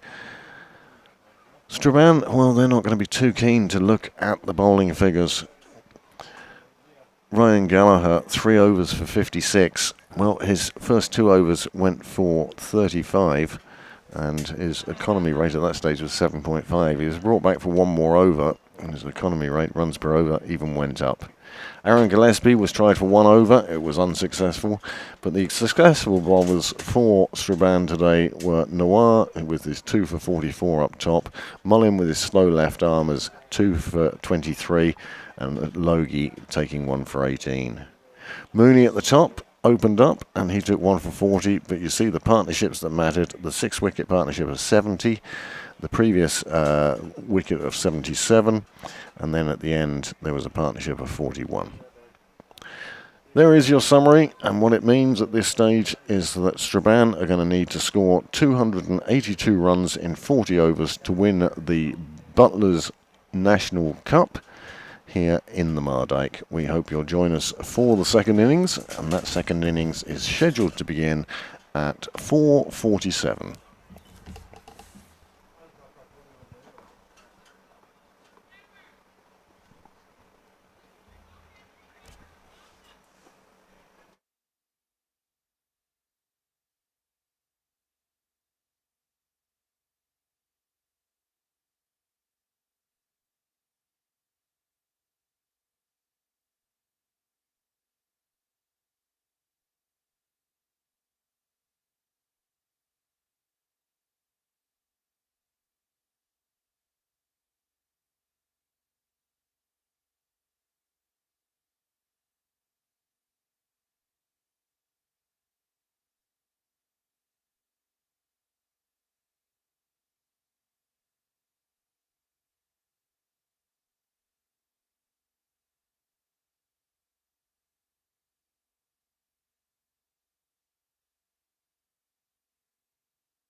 Well, good afternoon.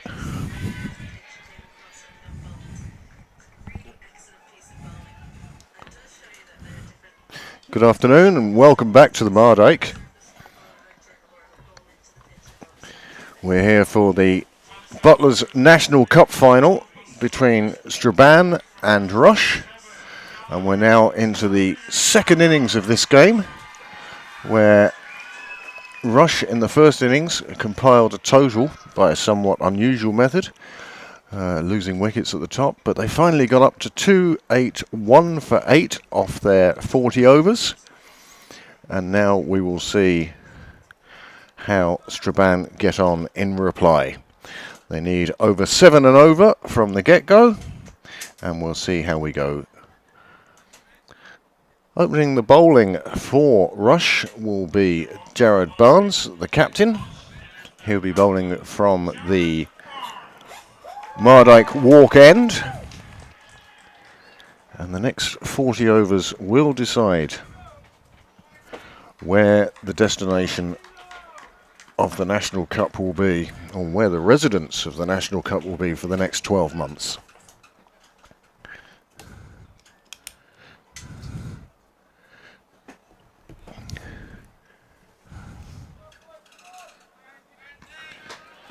Nazir Nawar, he opened the bowling earlier on, and he'll be opening the batting as well. He's joined in the middle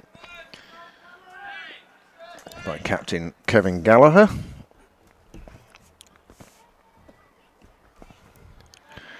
And the first ball just goes through to the keeper.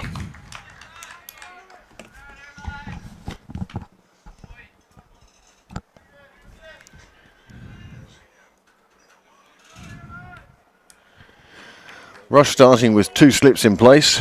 2 slips are Nathan Maguire and Joshua Doyle. Joshua Doyle, who provided the bulk of runs early on for Rush.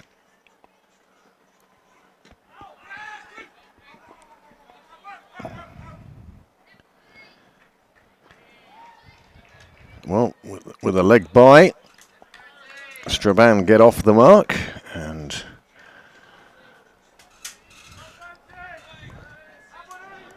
set off in pursuit of that, what I would consider to be a very large total from Rush. Most of the damage came to the change bowlers, but not even the openers were immune.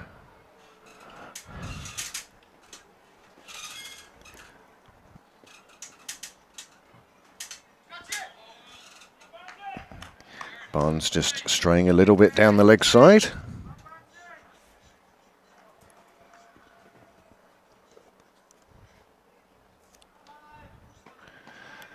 Brings forth a wide from the umpire.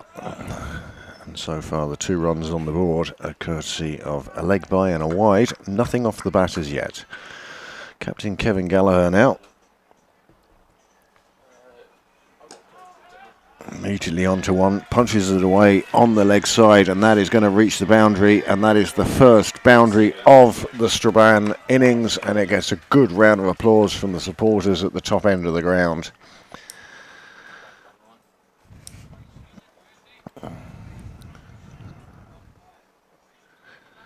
Six on the board, and they do need over 7 and over.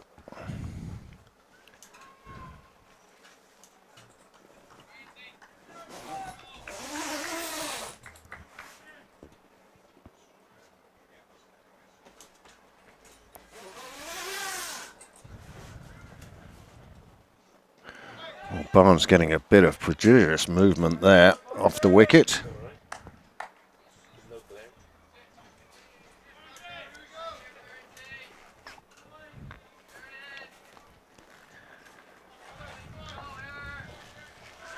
Another single taken.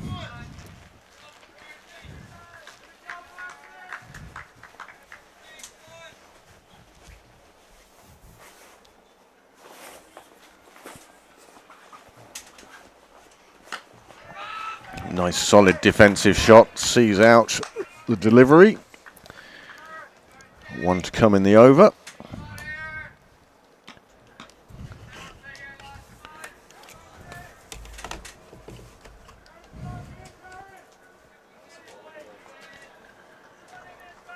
Strabane unlikely to come across overs where they can massively make up runs.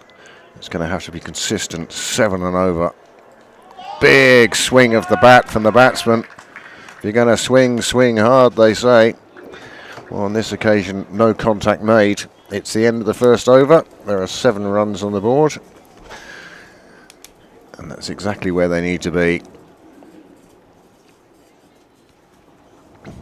Noir yet to get off the mark, but off 2 deliveries.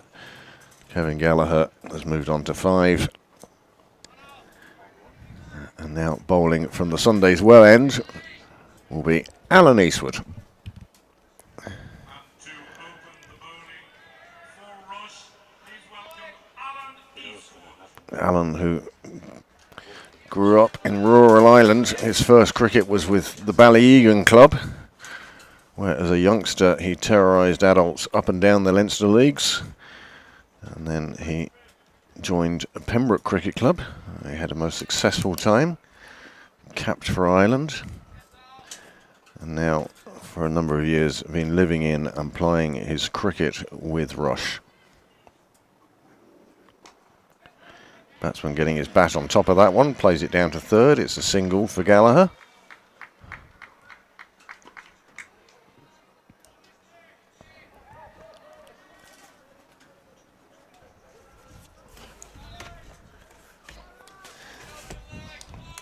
I was talking earlier and I've always considered Alan Eastwood to be a rather tall gentleman.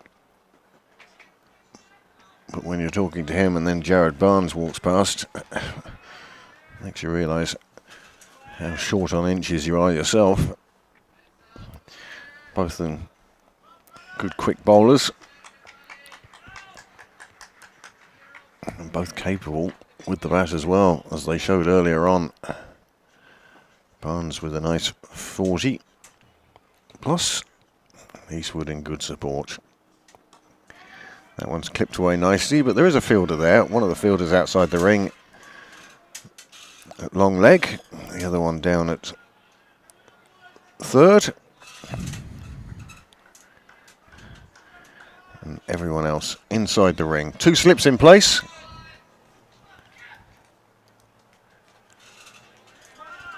As I say, when we began, the run rate required 7.05. And we will keep an eye on that figure throughout the innings. Just not obsessively so.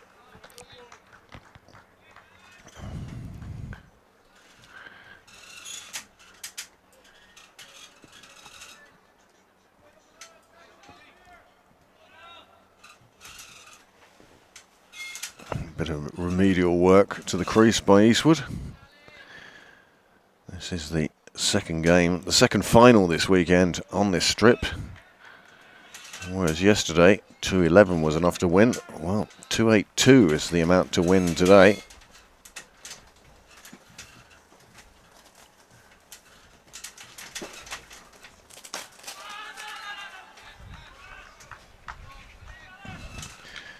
Nice bit of fielding by Nazir Tutakil. Means that Gallagher decides against the single, perhaps wisely.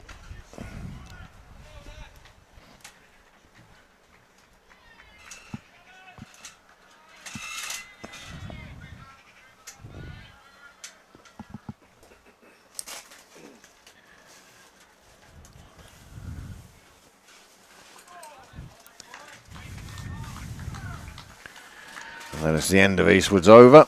Just 2 runs coming from it. And the score after 2 overs, 9 without loss.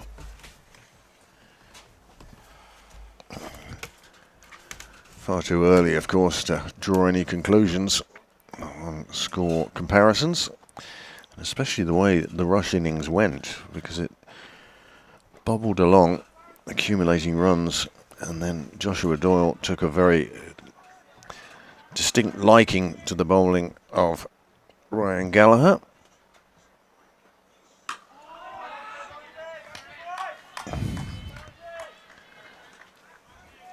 Barnes finding a good length there.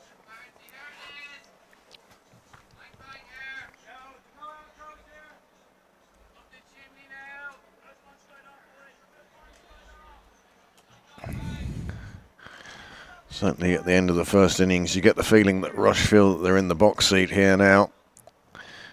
It's theirs to lose.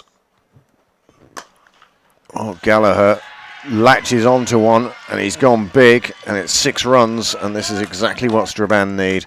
A, it gets the scoreboard moving. B, it stops the run rate required going up. And C, by golly, doesn't it get the Strabane fans vocal in their corner of the ground? And these Strabane batsmen, they'll be looking for all the support they can get from the sidelines here.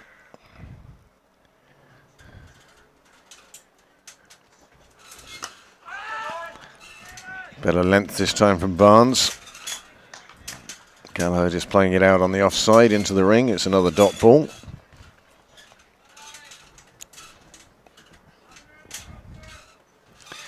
Sun's still shining here in the Mardyke as we enter the late afternoon. Just short of 5 o'clock now.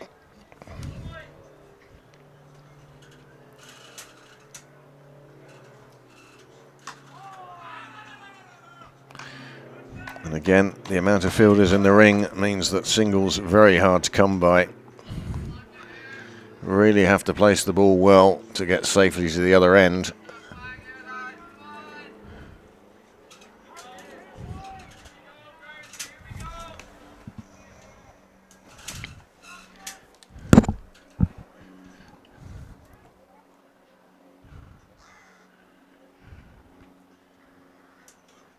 It's up in the air. Fielder can't come in quickly enough to it. The bowler couldn't change direction quickly enough, and it falls safely. And Noir survives what one might say was the first chance of the game.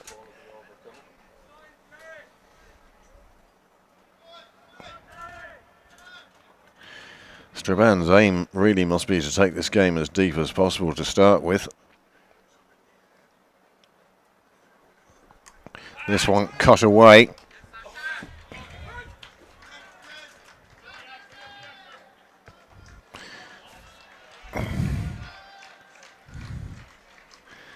Four signalled.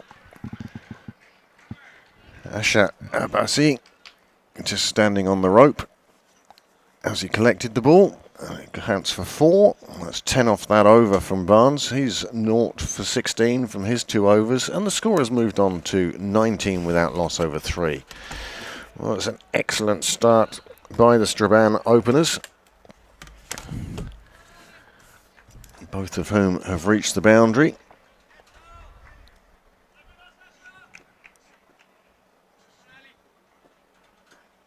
Two 6s and a 4 in that 19 so far. Single taken behind square on the leg side. Long leg jogs in, fetches the ball.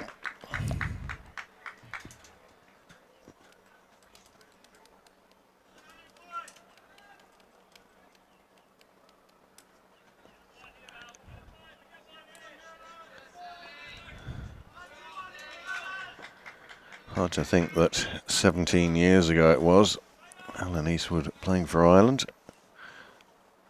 He's kept going and going. Tries to go short on that one. It's cut away on the offside square of the wicket. It's another 4, and Strabane certainly are in pursuit of this high score of 281 that Rush posted. And they're off after it from the start.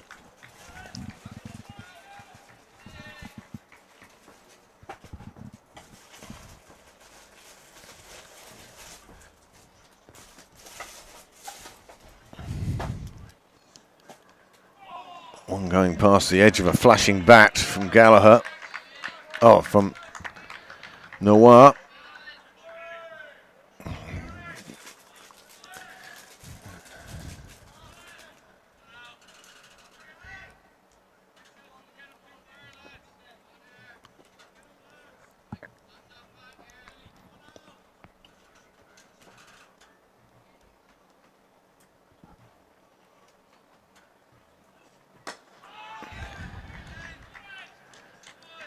Good solid defensive shot keeps Eastwood at bay for another delivery. 5 have come off the over so far.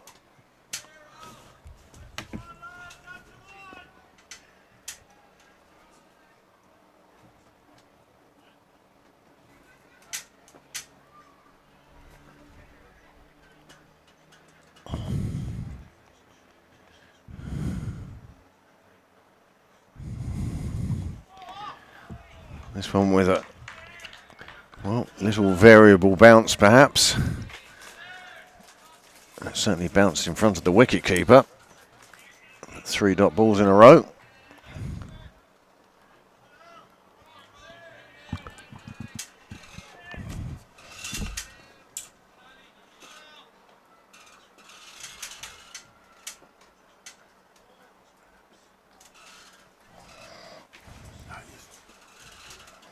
You've taken a screen out.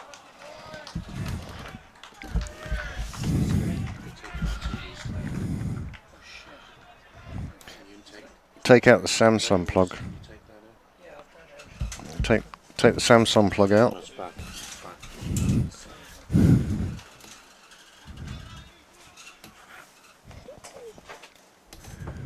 24 without loss then after 4 overs. Going along at a runner ball. And that's the sort of thing that Strabane need at the moment.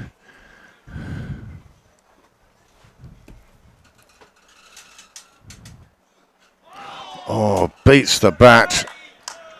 Beats the batsman. He nods his head in acknowledgement of what was a very good ball.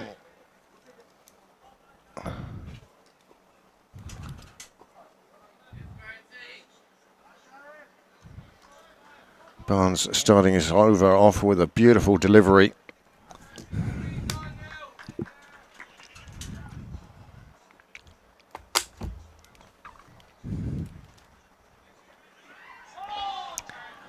And again, I said it in the first innings, was that a replay? Because it was exactly the same delivery, exactly the same result.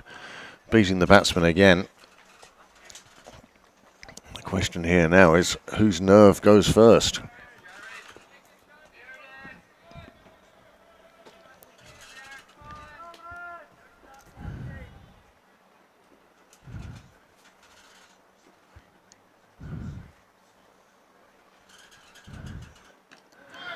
Another good delivery. Gallagher's first thought was self-preservation. His second thought was for a run. His partner dispelled that notion immediately. They come down to have a word about how they're doing this and what they need to be doing.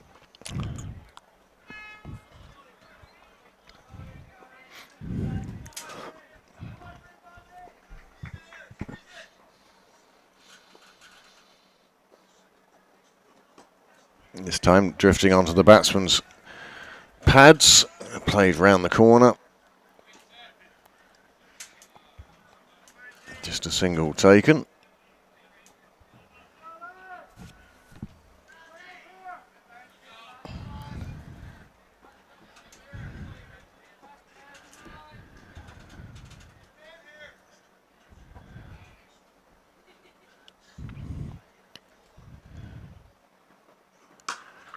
Well, with a nice shot through the offside, but a great piece of fielding. Alex Neary in the covers, throwing himself full length. Joshua Doyle going over to join the players, congratulating him on what was a fabulous stop. 4 runs saved. And that's just what you need as a bowler. When you know you have that sort of support in the field, by golly, doesn't it give you a lift?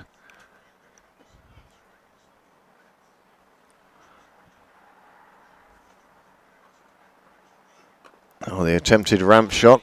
We saw 1 in the first innings. This one gets past Alan Eastwood, runs away for 4 runs. It's the end of the over. 5 from that over.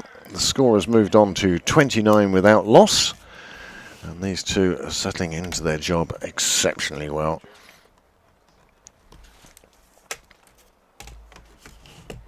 Five overs into the first power play. Strabane are 29 now without loss. Strabane 29 without loss.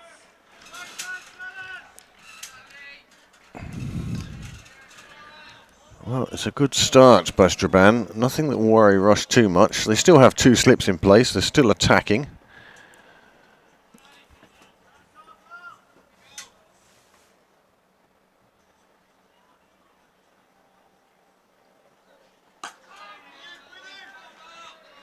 Very distinctive action Alan Eastwood has.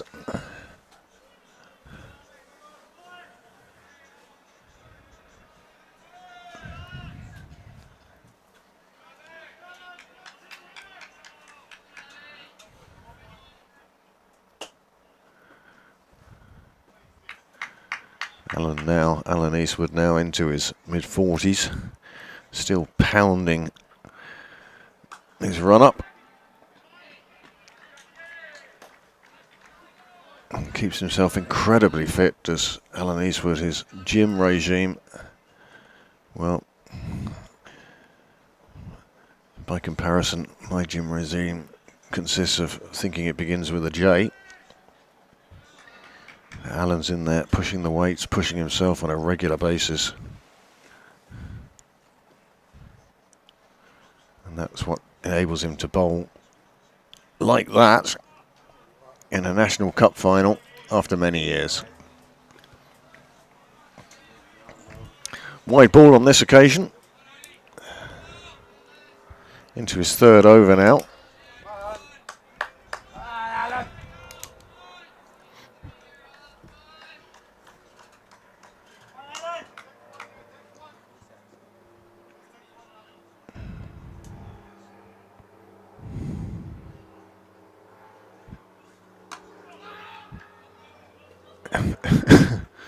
Well fielded in the gully, using all parts of the body to ensure that the ball doesn't escape away for more runs. There's just a calm, assured sense over the Rush fielders at the moment. The runs scored, and scored quickly by Straban so far.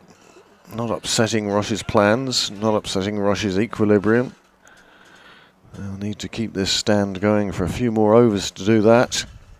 It'll be interesting to see when the 2nd slip comes out, as long leg fetches back another one, and just a single conceded.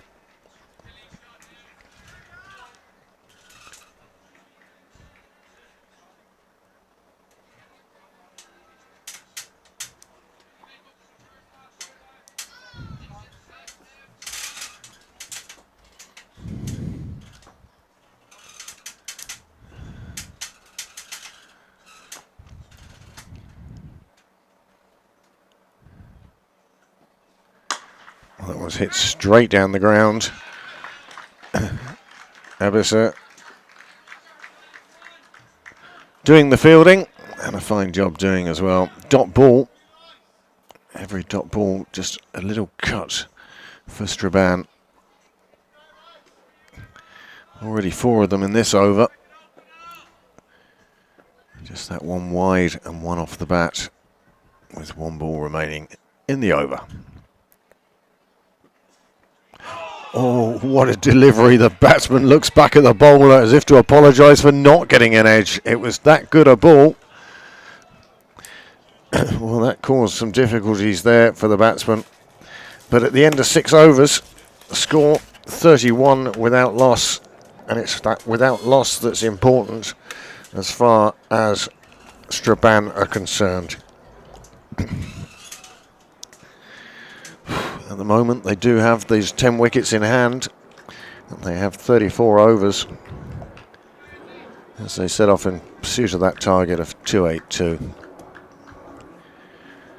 2 more overs in the power play, and then Rush may decide to spread the field a little more, as another one clips away down to fine leg. Alan Eastwood does the fielding.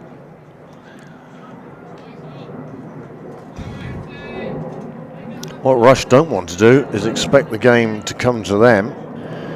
If that was the case, then you may find in 10-15 overs time that Straban are well and truly in this game. So you've got to try and take the wickets now while there's maximum pressure on Straban. And that's an edge. It's an inside edge. The catch is taken. The umpire gives the batsman the chance to walk. He doesn't, so he shows him the finger, and that's the first wicket down with 32 on the board.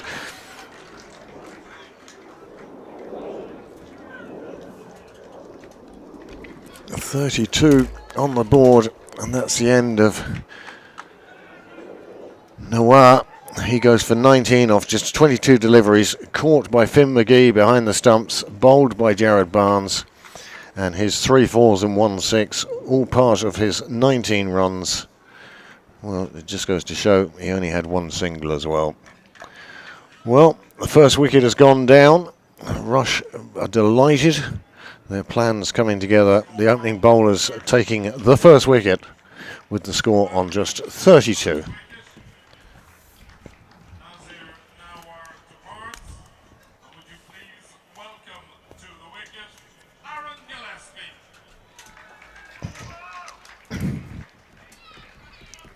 Aaron Gillespie coming to the wicket now. Coming in at number 3. He'll join Kevin Gallagher in the middle.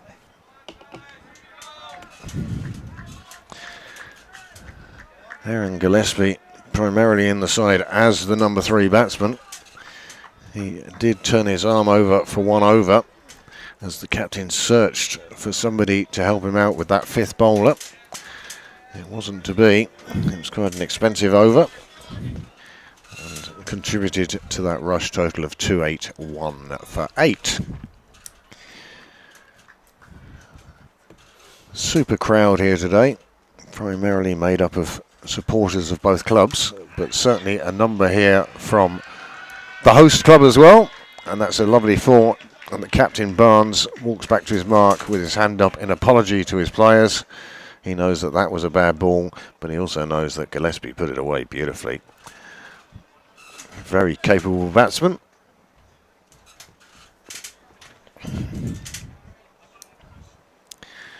And if he's given short and wide stuff like that, well, all day he will play that around the ground.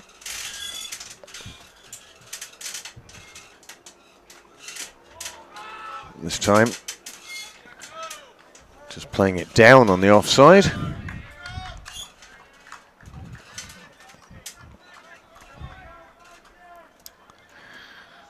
Well, 2 balls remaining in this, the 7th over. Barnes may have conceded 5 runs already, but he's also picked up that wicket. A super catch from Finn McGee. Well worth hitting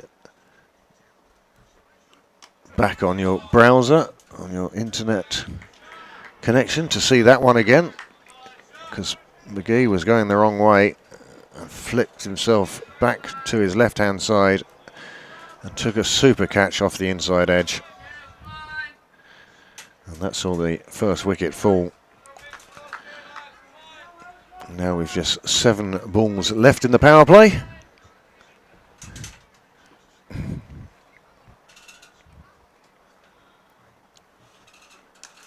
This one played away to 3rd. There is a fielder down there. And they just get a single.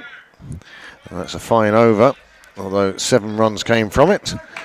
The wicket also makes a huge difference to the score.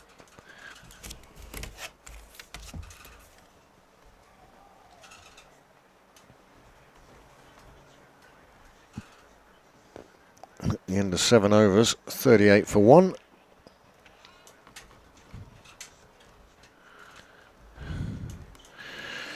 Just on a useless trivia point of view, it's far too early to draw any conclusions, but after 7 overs, Rush were 39 for 2, Strabane 38 for 1.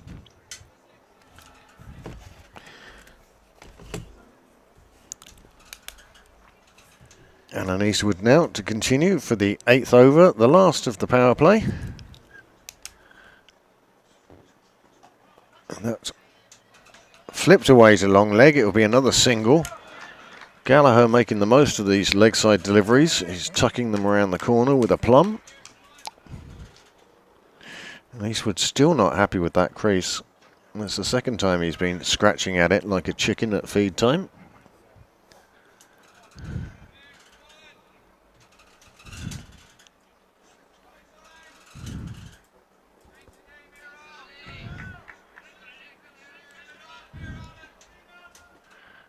Plenty of encouragement in the field. 2 slips still in place.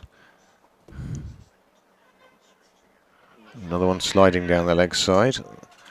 Half-hearted appeal for something. I think it was more to distract the umpire than anything else. Didn't work. Wide is signalled. And 40 runs are up.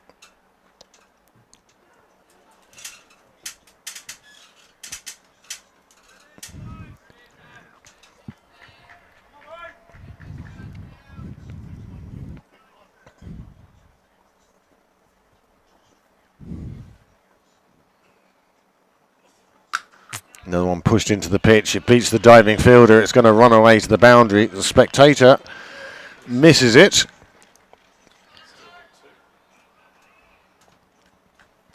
Another 4 runs. A welcome 4 runs for Strabane. Another little round of applause from the Strabane supporters.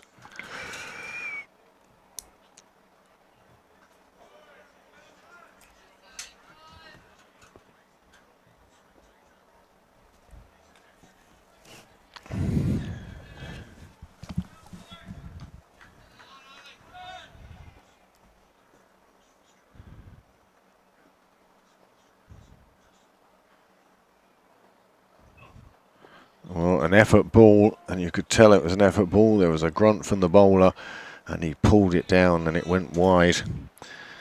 You see, looking for that extra inch of pace. Wasn't to be on this occasion.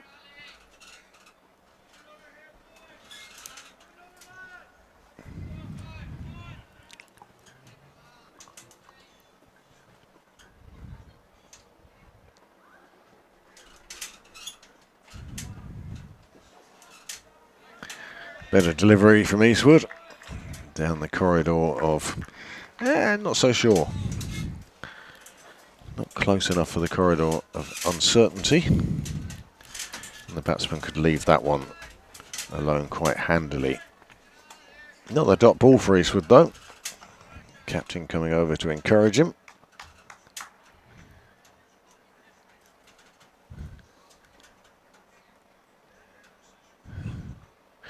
Cuts the batsman in half with a superb delivery. Gillespie somewhat bemused there by that delivery.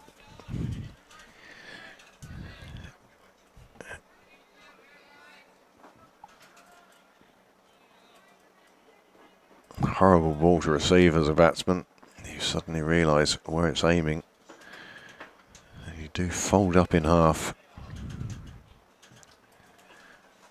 Oh, an inside edge this time from Gillespie. It goes down to fine leg. It will be a single.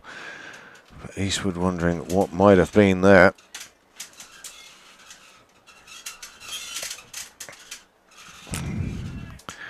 All set for the next delivery. Again, a little pat from his captain. Just 1 ball remaining in this over now. 1 ball remaining in this power play.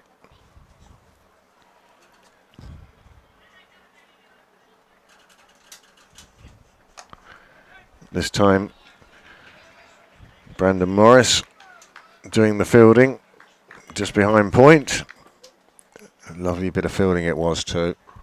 It ends the over with a dot ball for Alan Eastwood. His 4 overs so far have cost 17 runs, and the score after 8 overs has moved on to 46 for the loss of just 1 wicket. Of course, this is the part of the innings where Rush found themselves in a bit of difficulty. At the same stage, they were actually 3 wickets down. It's just 45 on the board. So at the moment, if you're a Strabane fan, you'd say, well, we're ahead on points. But it's the Rush acceleration later on in the innings. As with the end of the power play, we're going to see a change of bowling. Jared Barnes taking himself off.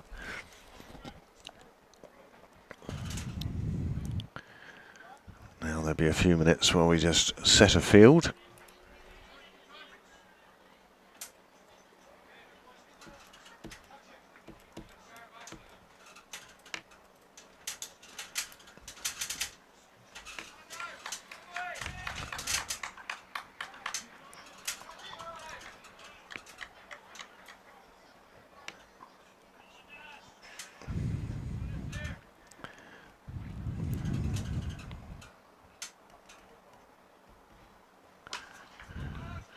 This one cut away to start with, but the field being set properly. There is a man out there on the boundary.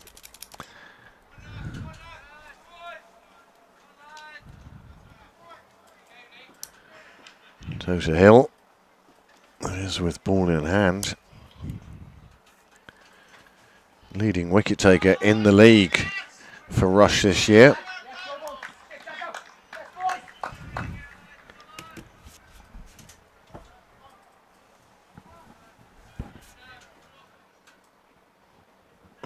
Gallagher to face his first delivery for a while.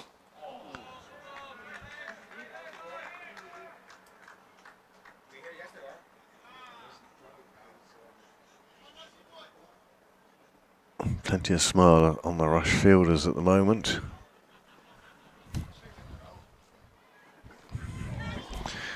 This beats everybody, runs away to the boundary.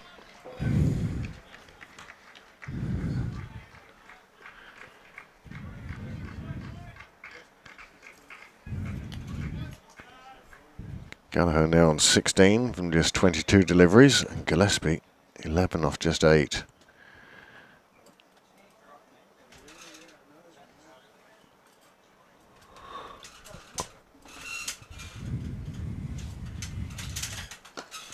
Nicely played into the leg side. It was a good delivery from the bowler. Tucked the batsman up. He couldn't really get any power into the shot, but what he could do was play it into the leg side, take a single. 50 has come up this over for Strabane. 52 for 1 now. Cut away on the offside. Nicely fielded again. Jack McGee it is, saving runs from that last ball of the over. And Turtlegill's first over, a success from a Rush point of view. Just the 6 runs coming from it. 9 overs gone now, 52 for 1 on the board. These two put on, well, 20.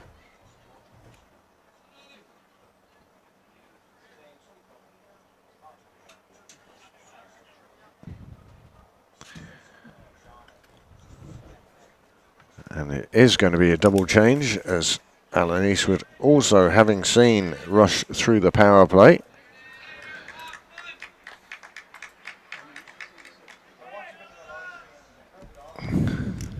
Alex Neary now left armour.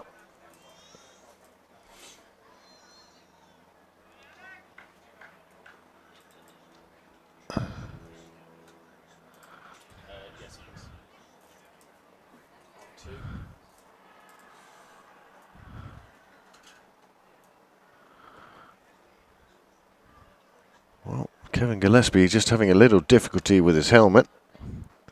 One of the Rush players coming across to give him a hand. Temptation must be to come across and give him a blindfold, but gave him a hand, and now everything back in normal. Alex Neary, well, he nearly picked up a wicket with that delivery. It was down the leg side. The batsman just flicked at it, and it nearly carried down to fine leg. Wasn't to be on this occasion, and in fact results in just a single for Gallagher.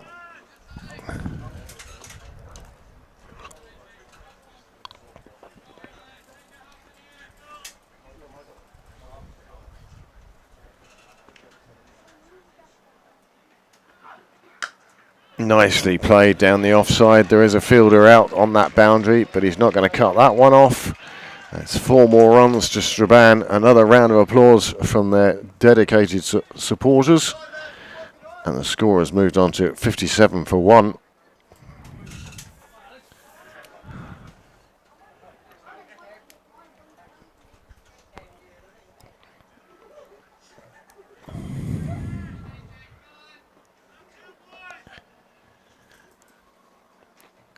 Neary will be hoping not to leave another one outside off like that.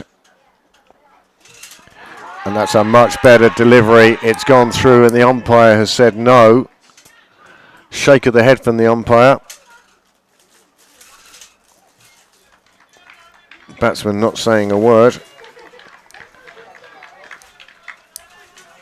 Well, he got the batsman in all sorts of trouble with that delivery. Coming back into him. Neary was convinced that had taken an inside edge.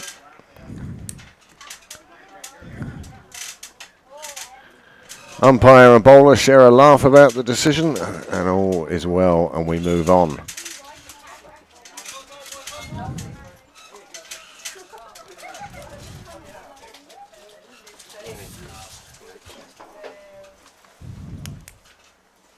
Neary again off the inside edge, runs off the pads.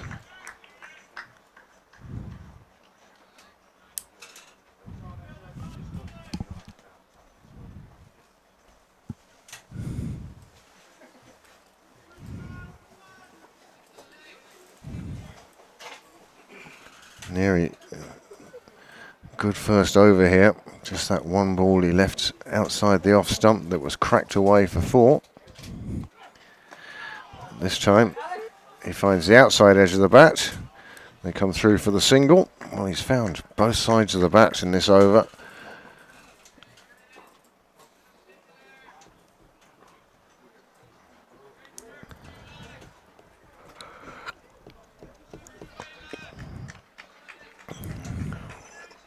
One ball left in the first 10 overs now.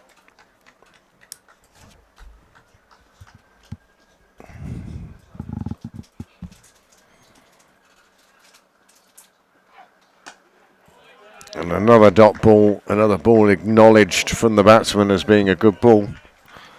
And that's the end of 10 overs. It's 58 for 1.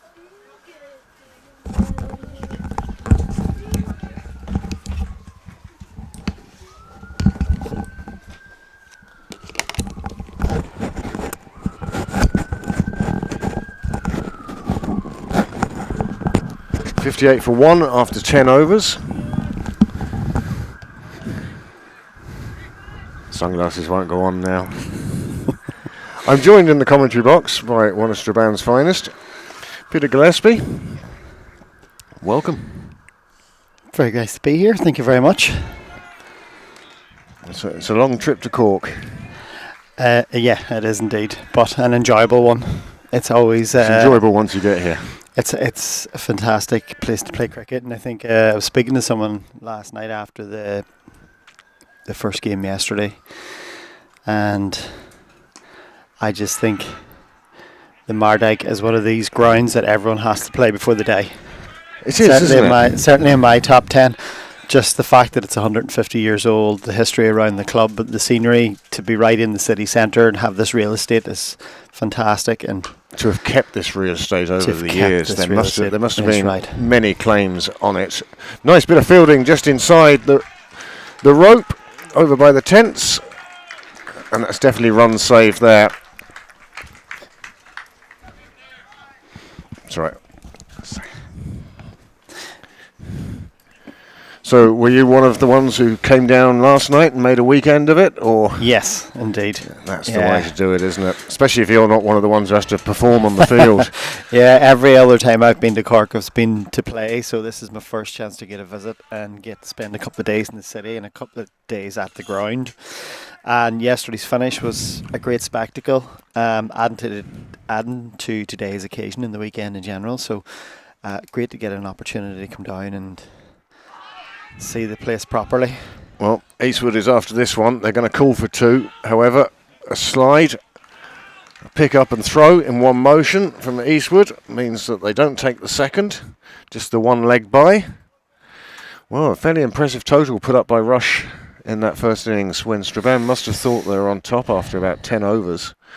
Yeah, it was a bit of a seesaw of an innings at times. Fair play to Rush. I'll just watch this ball. Fair play to Rush. They stuck to their guns. They came out and they had the intent to play positive attacking cricket. And even the fall of wickets didn't seem to deter that. They stuck to their game plan and they put a very impressive total on the board, which at times as you say, looked as if it could have been slightly less, and at times looked as if it could have been slightly more. So I think we finished up somewhere in between. I think we're staring down the barrel of 300 at one stage, and then we got 3 quick wickets, and then that final partnership between Alan Eastwood and Jared Barnes. I think it was 40 odd off 20 something balls. That was a real flourish for the Rush guys to finish with, and it could have been.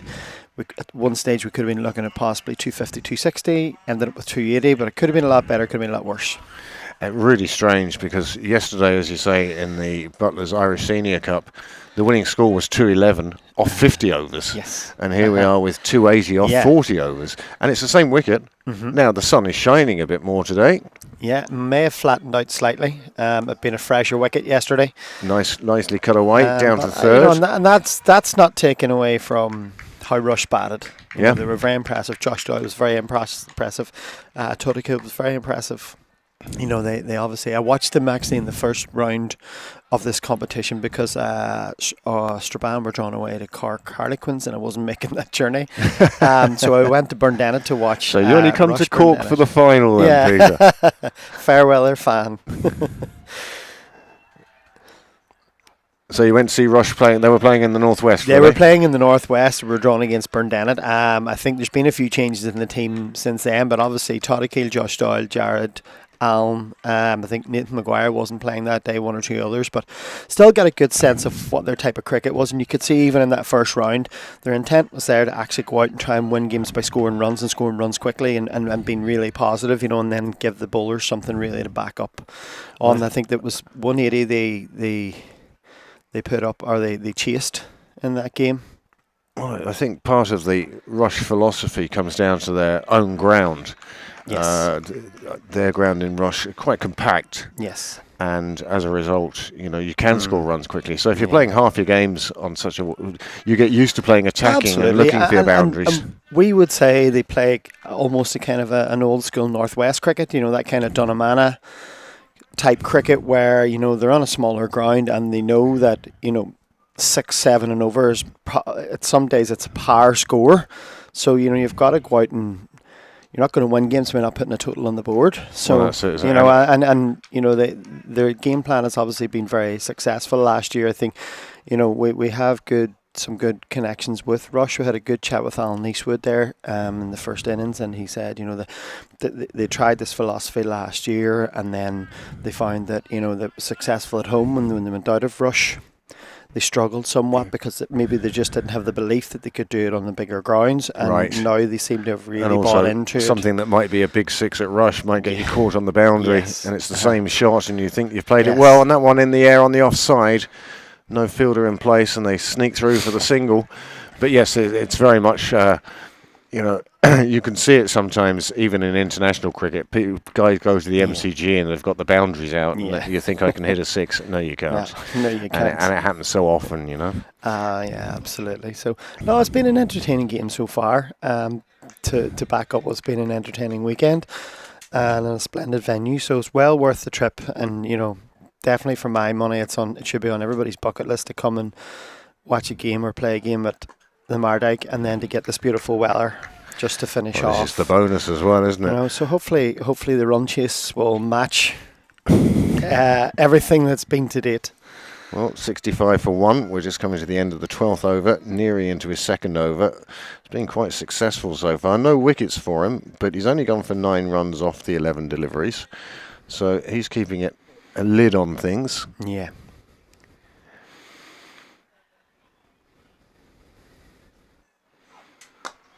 And that's it. Oh, put down at mid-wicket. They've gone for the run. There is no run. There's an attempted run out. There's a bit of everything going on. But Kevin Gallagher gets back. The umpire calls over and everybody can take a breath again. Well, there was a bit of everything there. It was a great effort in the field. Brandon Morris, who went for the catch. Unfortunately for him, he couldn't take it, spilt it, but then he went for the run out. There seemed to be a bit of confusion between the two batsmen. 65 for 1 after 12. And just by comparison, although because of the nature of Rush's innings, I mean, it was like down and up and down and up and up and up and down. So, 51 for 3 they were.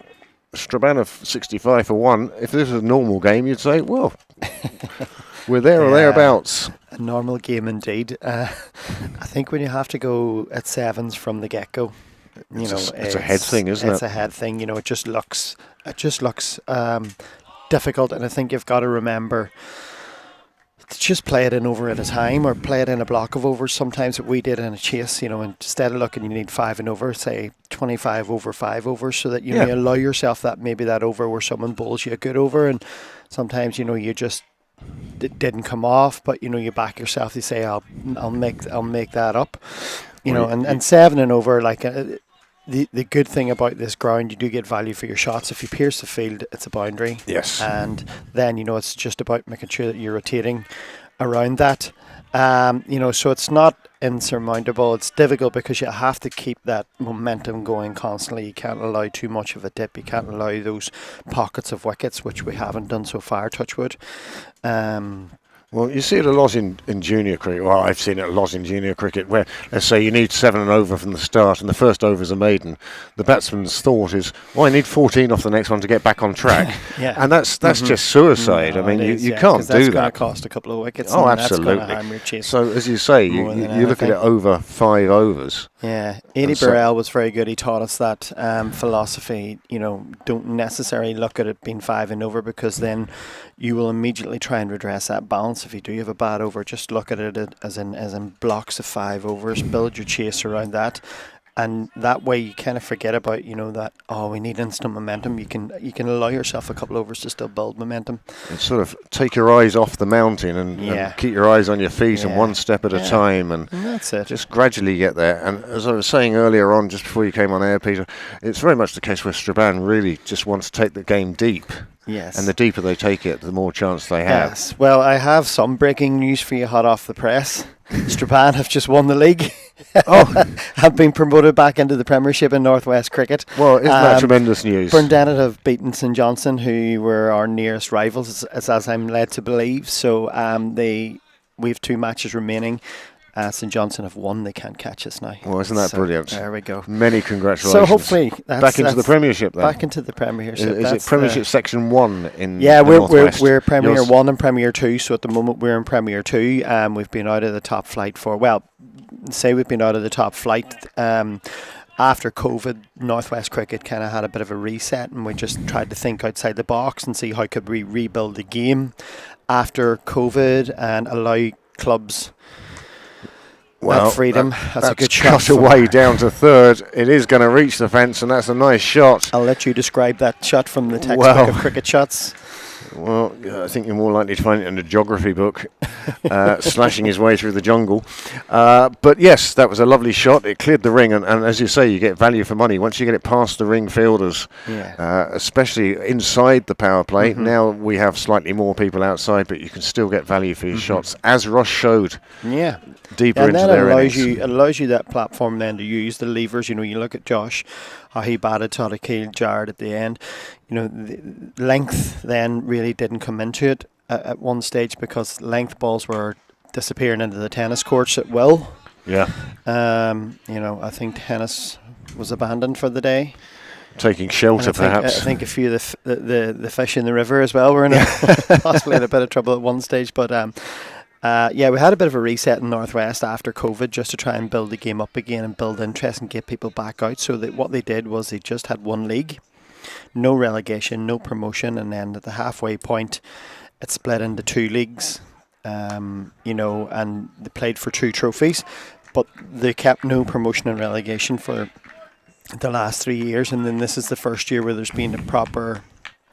Almost first and second division again. Meritocracy again. Yeah. With it's 1 up, 1 down, and then 7th in the Premiership plays 2nd in the Championship, as it used to be called. That's very similar to the way they do it in Leinster. Yeah. So this is the first time, and I think what they wanted to do was the reasoning behind it was to give clubs a chance just to build and play youths, get the club going a game without any fear of getting relegated and having to bring people in and Yeah. using additional resources for people that just to maintain something. And it did work. They changed the 40 overs. They started earlier. At a couple of different resets just to try something to see what would work. What do the players want? What keeps the players playing, isn't it? Yeah. So Short ball. The two league positions were. Oh, The two league positions. I think were, he was safe there anyway. Well, you brought breaking news, and we've just been given the breaking news that the Irish women have been successful in the second ODI. They win the series. They seem to be going through more captains than wins. Laura Delaney injured in the T20s, and then Gabby Lewis injured in the first ODI. Orla Prendergast in charge of the second. And but 2 wins, series win for Ireland. and that's just fantastic. I had a good chat with Warren Jutram, and it felt like the win in the first ODI with Orla's fantastic innings was a bit of a watershed moment for the girls. The guys had a watershed moment, back in that kind of era of Eddie Barrow from 03 onwards to 07. We had a couple of watershed moments, and then the skill level's always been there, but you need that one victory that just gives you that belief that we belong here, we can do this. We beat the West Indies, we beat Zimbabwe by 10 wickets. Those couple of those ones. Well, that round of applause going round the ground that you hear as the game pauses for a moment is as the ground announcer announces that ODI victory in Stormont. And many congratulations to the women and all associated with the women's team. A ground announcer and a very happy father. Yes. Yes, he's been beaming most of the summer now. Yeah, what a weekend. International debut and a series win for Alice Tactor there and Orla and the girls today. Fantastic. It's been a real celebration of cricket weekend, feels like. And that's the way it should be. It should be, yeah. Mm-hmm.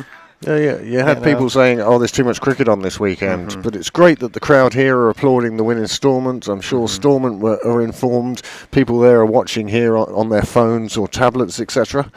So it's great that there is the interest, and people really genuinely want the women's side to do well. They missed out in the World Cup this time round, of course, just that one semi-final defeat to Scotland, scuppering their chances. Catherine Bryce is some bowler. But, in some ways you feel that this team will grow stronger for that setback. Yeah. The contracts have come in. These are young women who can now see a career in cricket, which wouldn't have been there before. And I think it's a great thing for them. That one nearly sneaking through the defences and getting there.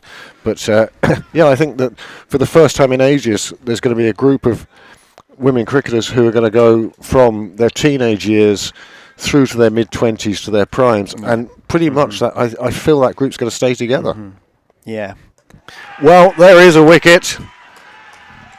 Kevin Gallagher departs. One has just snuck in through his defences. He didn't really move his feet too much there, and he departs, which is a shame. He'd looked good for his 21. He'd got a bit bogged down recently. Fantastic delivery there by Todd Akil. It's the ball that we all are aware of and fear, that arm ball. It comes, it's almost medium the left pace-esque. armour. The left armour ball, and an arm ball obviously comes from that angle, skids in. It's very hard to pick up that line, and as you say, he's just got one to sneak through Kevin's defences. So unfortunate, we lose our second wicket, 76 for 2. As you say, Kevin got probably a bit bogged down there, but sometimes it's just about maintaining a partnership and fighting your way allowing through yourself that. to get that momentum. That he's a class act. He's a very good bowler.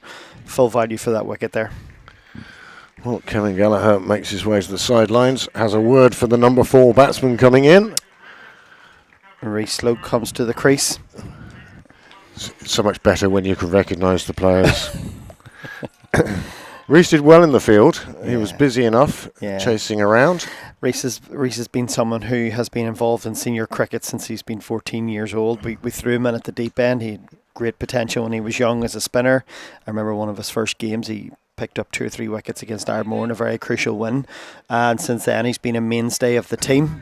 A spin bowling all-rounder.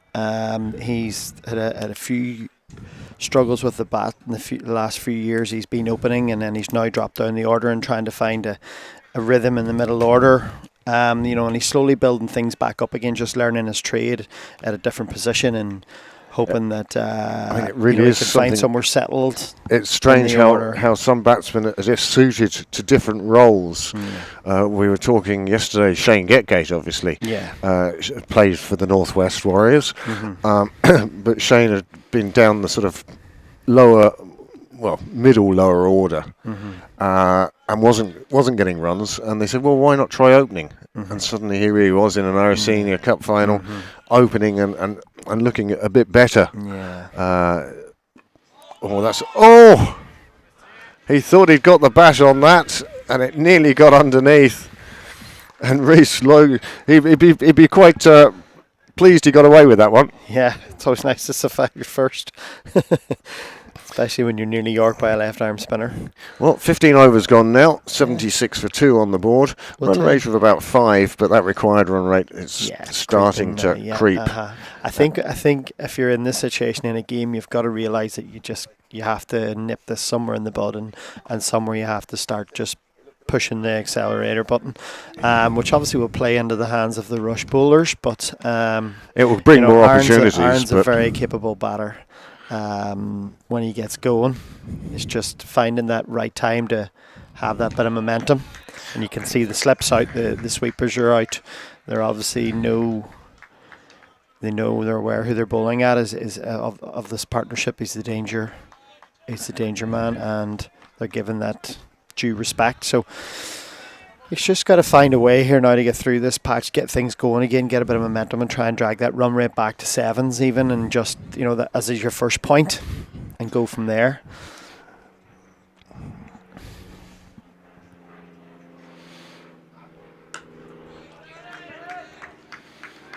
Well, Neary doing a very neat job for his captain at the moment. 3.2 overs and just 16 runs coming from those 20 deliveries, and that's pretty much what you want from your change bowler at this stage. Absolutely, and I think if we look at how Rush paced their innings, they didn't really allow any of the bowlers to settle.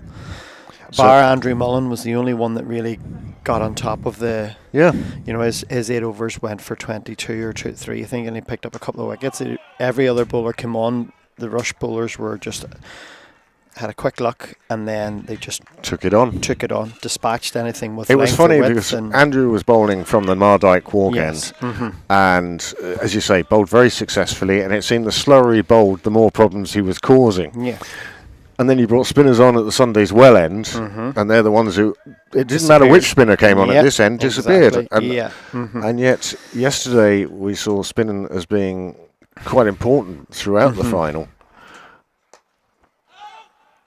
Yeah, exactly. I mean, you had George, Ben, to name but a few. I didn't see the first innings, but obviously they were very instrumental, mainly Ben, in pulling it back. They had a left arm spinner bowling from the top end as well, who kept things very tight.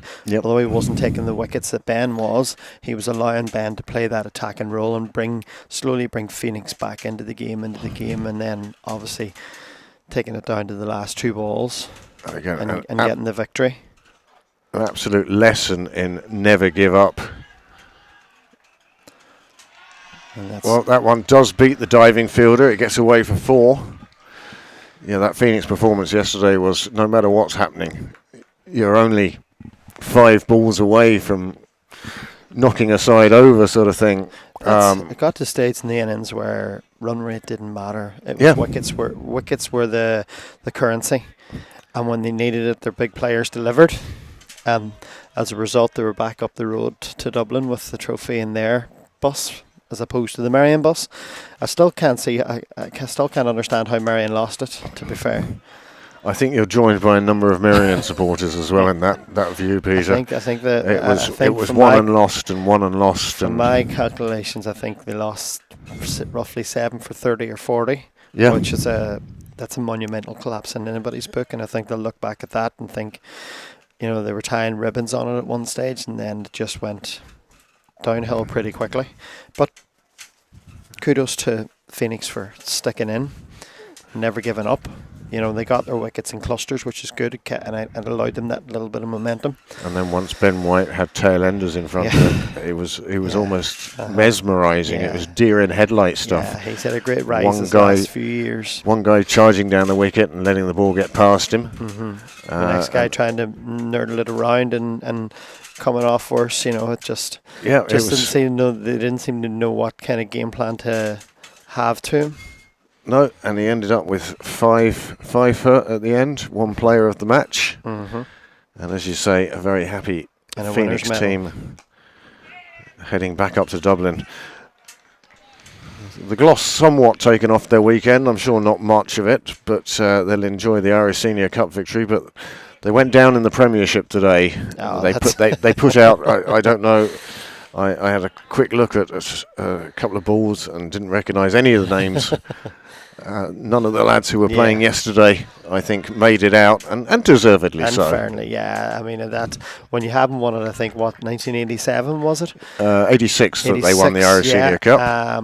When you haven't won it since 1986, I think you've earned the right to celebrate and absolutely. celebrate properly. And I'm sure, obviously, there's a lot of cricket to be played in Leinster, and scheduling issues come to the fore, so they couldn't avoid a game today. But they expect guys played yesterday to turn out today, and the Leinster League, like the Northwest, is undergoing a change, and we're going to a 12 division. So there's no relegation from the Premiership. So Phoenix know that they're safe in that regard. But it seems like they've done Merrion twice in the one weekend, because Merrion are top of the league at the moment. They're playing Leinster today and have put out the same side that played here yesterday. Whereas Phoenix have put out a weaker side against Pembroke, who are currently in second place. And Pembroke got a bonus point victory, full bonus point victory today. They bowled Phoenix out for 107. So the game was over in 50 overs. They took 34. Is it unfair to call it Phoenix seconds? Yeah, well, it wouldn't be unfair. Without doing anyone a disservice? No, I don't think you would be. And I think Phoenix themselves would say, yeah, that's what we did. Because how can you not celebrate the Irish? Exactly, they don't come along very often. The Bob Kerr. I believe they were down in Pembroke today with the cup. So I'm sure a few of them were sat on the wall enjoying a local liquid lunch. Yeah, it's not the worst place to go and watch a game of cricket and enjoy a victory. Sit in the wall at Phoenix, or sit in the wall at Sydney Parade. Sorry. So yeah, and yourself still playing? Still playing a little bit of second 11 cricket. Not to the same commitment levels that it was before. Much to my brother Michael's. Is he captain of the seconds? He is, yeah. That would explain that then. And I says to him, look, I'll play, but I don't want the commitment of having to be there every week and playing. I enjoy some more time with my family. That's a playing elite level club and interprovincial and international. Certainly puts its pressure on family time, and my wife was always very, very supportive of everything that I was doing. And it's payback time. Even when I retired in 2007, I still played top level club cricket for a long time, up to think about 2016 before I retired, and then I did take a step back, and now I was coaching a bit. My daughter's involved in the Northwest under 13 girls, and I have been head coach of their under 13 girls program for the last year, and I've been involved in assisting coaching with it, so I've really been enjoying that and given that time, and still playing an odd game here and there and enjoying it. You don't ever lose the love for playing. It's just your priorities and time management change, and you try to. This one comes off the edge of the bat and flies down to third. But yeah, I know exactly what you're saying. The time commitment is horrendous. And you only realise how much time you spent travelling and training and everything else. And especially I was a low league player, but just wanted to play for the fourths, the thirds, the second, wherever I could play. But for you were playing elite, as you say, elite level. At the stage you want to be the best. That's you're factoring in at least 2 nights of club training into that, and as you say, any other commitments you have with sides to try, and it's more again now. But thankfully things have got a lot more. That's a glorious shot through extra cover. That picks up 4 runs, and very quickly the score moves on to 92 for 2 in this, the 18th over. And now we're going to see who's willing to dive into the hedge this time. There we go. I think the other good barometer when you're in a chase like this is to say, right, what would the last 20 overs look like?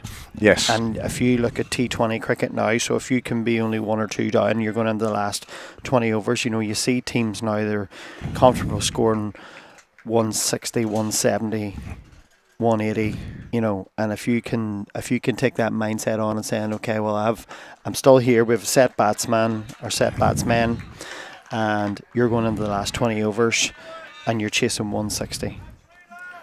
It's doable. It's not, you know, the odds are still in the bowling team's favour, but it is doable. You break it down to a 20-20 match and say, right, here's the deal with 20 overs now. This is 20 over game, obviously without the power play, but what can we do from here? Just anything to kind of keep that positive mindset going. And another cracking shot, again through the offside. Nice bit of fielding by the spectators there. Cricket Island chairman reaching down and grabbing the ball by one hand and returning it. And that's a good shot. And this suddenly is a more promising over. 10 off it so far from Neary. Neary's been quite tidy up until now, but obviously he's given Aaron there a bit of width and a bit of length, and within the space of a couple of deliveries, and Aaron's cashed in. And as we just speak, he cloths it. Well, there you go. Commentator's curse. He said he was looking good, and the very next ball, he cloths one to mid-wicket. It was dropped in short, and all he could do was lift it to the fielder, and now he departs. It was a fine knock, 41 runs coming from just 40 deliveries, but now he trudges off to the sidelines. 96 for 3. And that's what you didn't want, was to lose that wicket before Drinks. Drinks only a couple of overs away now. And I think, obviously, you know, Aaron will have to look at himself and say there, you know, he scored 10 off the over. Was that acceptable? Do you see out the over and say, it's been a good over, let's move on, or you keep pressing the foot on the accelerator, you know, and you have to make those game management decisions when you're out in the middle. Obviously, he felt he had a ball that could hit. It looked like a heavier ball. It pushed into the pitch. Yeah, it looked as if it just come on a bit quicker than he anticipated, and he spliced it. And Nathan Maguire took a comfortable catch, and obviously that's a big setback now for Strabane. Well, 96 for 3. That target of 282 still remains. And John Mooney now comes to the middle. Well, we've seen John Mooney play the most incredible vital innings in the green in the years gone by. I remember him being there at the crease, Bangalore. I think he got about 40 that day. Absolutely vital runs. Yeah, no happier man to be there at the end. Yes. Whenever Tim Bresnan, I think, chased that ball over the line.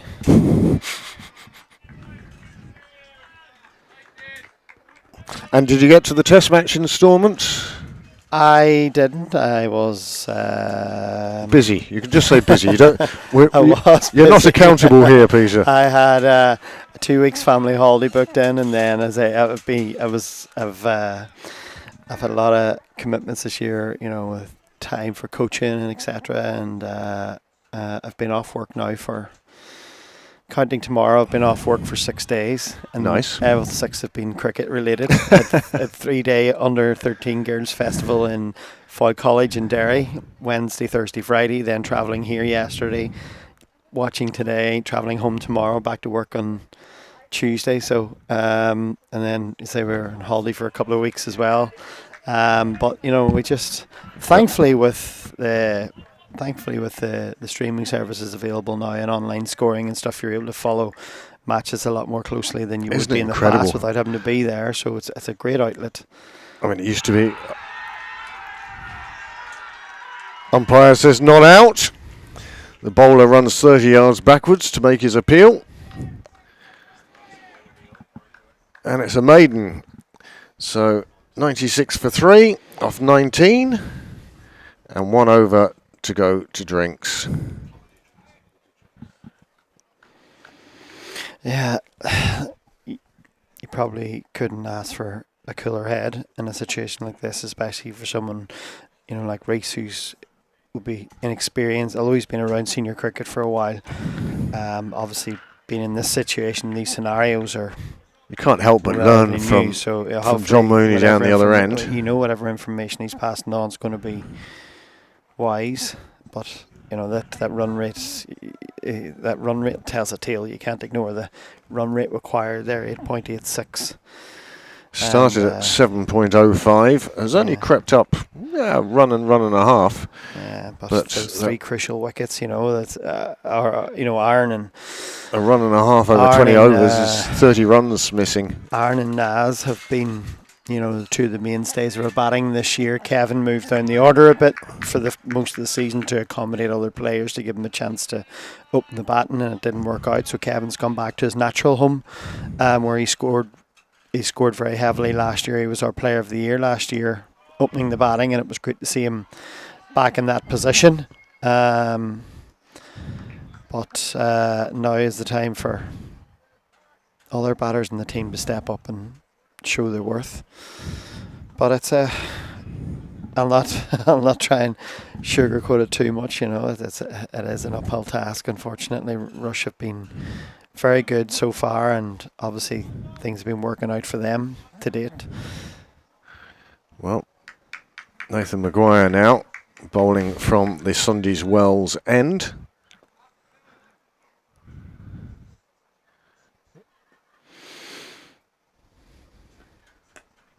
Turned around the corner, just take a single. With two new batsmen, relatively new batsmen to the middle, you get the feeling that Strabane just want to get to drinks, and then they can reassess, look at what the target is, how they're going to approach it, and as you say, take that positive small steps at a time. Mm-hmm. Don't try and think about the end game yet.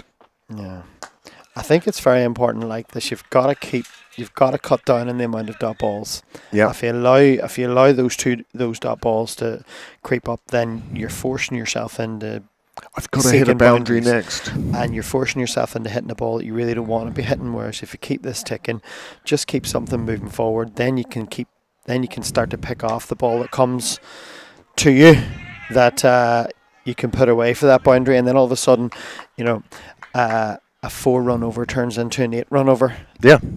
And you're up there, But the key has been so far is turning dots into ones. Yeah, I think ones we've just into allowed them twos. too many dots so far, and forced ourselves into seeking 2 boundaries and over.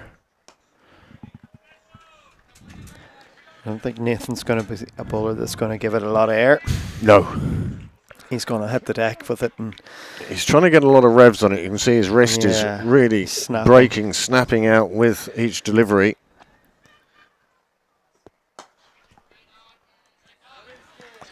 Well, that's 20 overs done. Peter, thank you very much for joining us. It's been an absolute privilege to talk to you. Thank you very much. And delightful. Enjoy the rest of the game. A good mark for Strabane. They have reached 100 of 20 overs at a run rate of 5. That run rate required has crept up to 9.1, and we are now at drinks. So we'll just take a short break, and we'll be back with you in just 1 minute.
welcome back after drinks.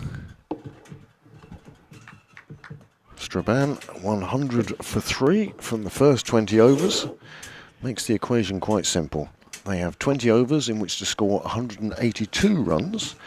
They need 9.1 and over. They have 7 wickets in hand. Well, Rush will very much feel that they're in the box seat at the moment. But we saw yesterday, cricket is not a linear game.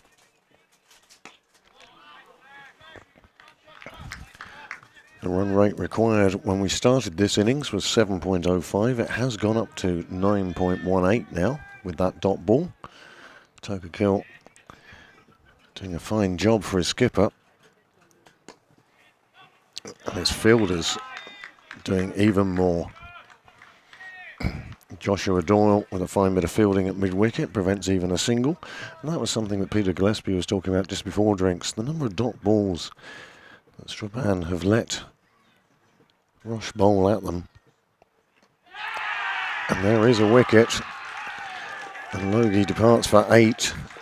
And that's 4 wickets down now in the 21st over. And how often we see a wicket fall in the over after drinks. And it's happened on this occasion. Tota Hill getting one through the defences. And the batsman departs with just 8 to his name. And 1-4. He'll be disappointed with that. Peter Gillespie, as he said, Logie's been in the side for quite a while and he would have wanted more than just 8 runs. And now it's a question of how do Strabane attack this chase? Do they go and jam their foot on the accelerator, push the pedal to the metal, or do they try and just drift along? Ryan Gallagher coming in, next batsman.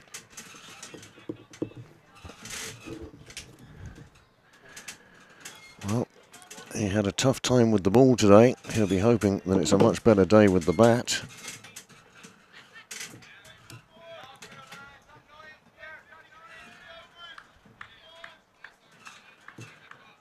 Signalling the left arm around. And Ryan Gallagher now to face his first delivery. Well, the bowler excited by that. There were a few cheers and jumps around in the field as that one just went past the off stump.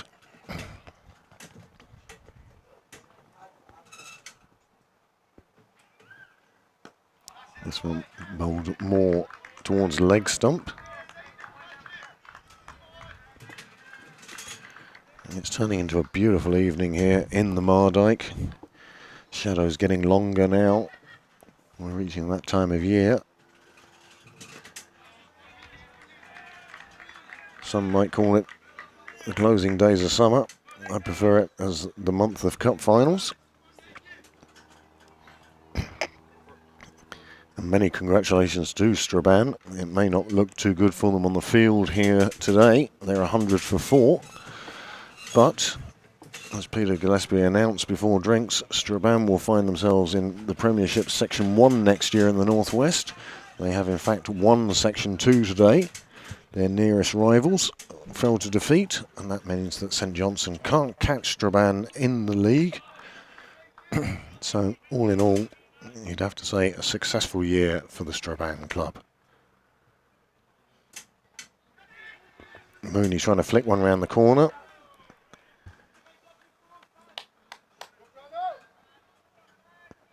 Lets them get dot ball.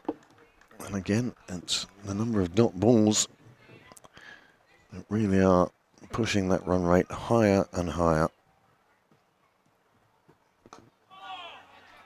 Good ball from Maguire. 2 dots in a row. His first over only went for 4 runs. This is exactly what Rush would have wanted. A wicket and very little runs since drinks. And Mooney really is tucking into his bag of tricks in an attempt to pierce the ring. We saw the little lap over his right shoulder. This time he went for the reverse. Neither resulted in a run.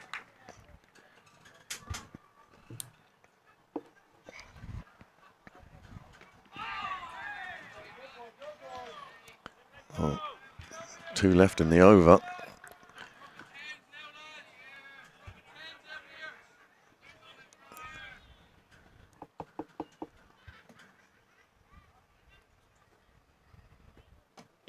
This is lifted out onto, with a reverse, onto, well, what would have been the offside. They pick up a single. It breaks up Maguire's maiden, but 5 conceded in 1.5 overs. And Maguire will be delighted with this, nearly as much as his skipper will be. 2 opening bowlers fielding at long on and long off.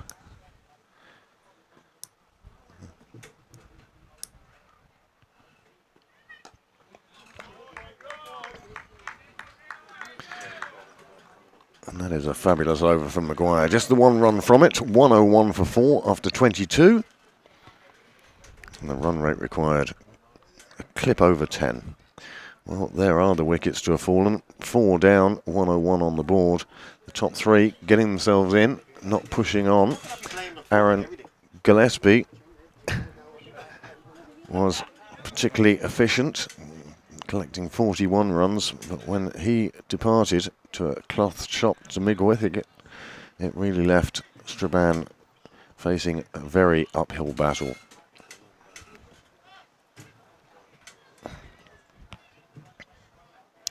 Spinner to continue from the Mardyke walk end. Toto Kill, he's having a good day. He'll be very pleased with his contribution to this rush effort in this Butlers National Cup final here at the Mardyke.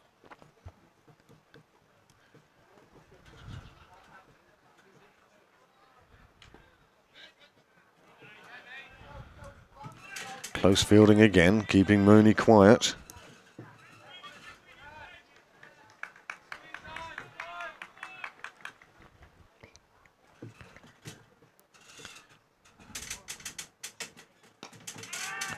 It's lifted down the ground.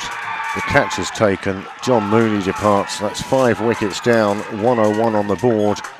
And that is massive wicket for Rush. They will be absolutely delighted to see the back of John Mooney. He had the potential to go big. Not on this occasion. And a 5th wicket falls with 101 on the board. And with a run rate required in double figures now, well, Rush are favourites. I just refuse after yesterday's cup final to say that the game is done and dusted. No game will ever be done and dusted again.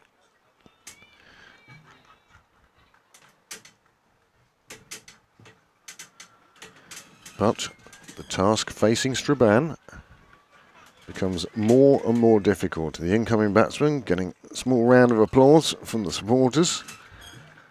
The supporters still believe that it's possible.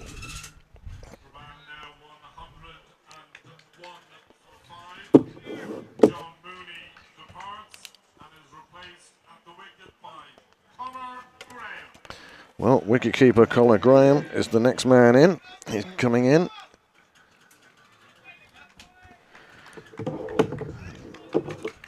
Had a difficult day with the gloves, mainly due to the fact that his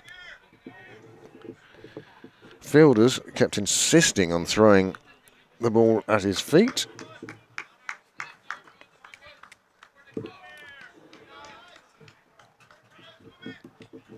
Conor Graham coming in at number 7.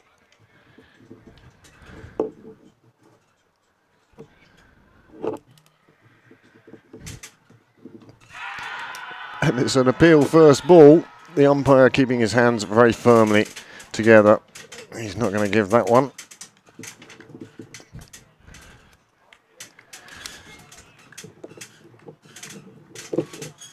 .34 required an over now.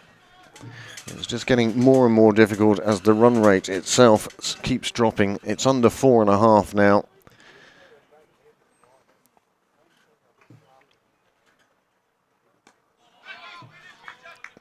Played away on the offside, but another dot ball. And now just 2 deliveries away from a wicket maiden which when you think the other side are chasing 10 and over, a wicket maiden is just incredible. Another strong appeal, another not out from the umpire. Tota Hill 3 for 19 so far. He's keen to try with his last ball pick up a 4th wicket. This will be the end of his spell, and what a spell it's been.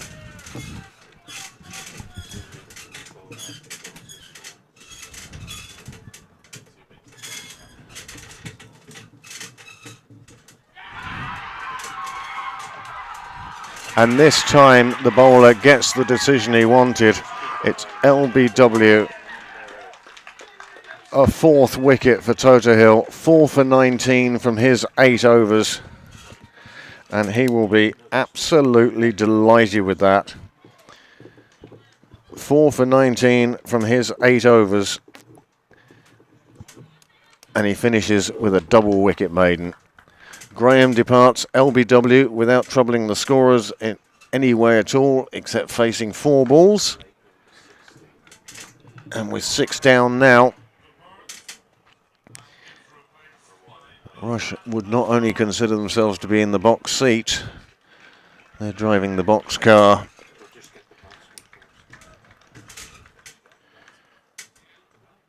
Well, that was a short stay for Graham. But pretty much symptomatic. Well, Tota Hill, he has finished his spell, and what a spell it's been. 4 for 19, including that double wicket maiden at the end. 3 maidens and just a runs per over of a magnificent 2.38. He really has done a good job, and he acknowledges the crowd behind him and the applause he's getting, and it's well deserved. Nathan Maguire now to continue from the Sunday's well end.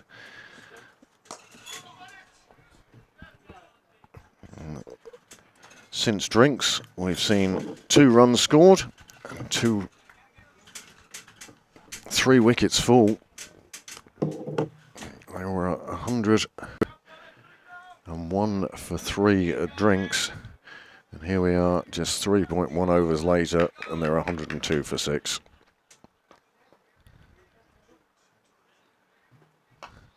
Maguire pushes this one through a bit harder. The batsman comes down the track, and a direct hit may have been interesting.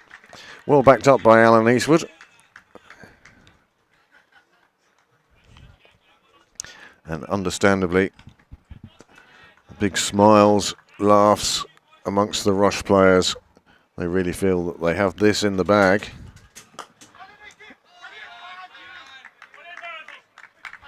And another dot ball.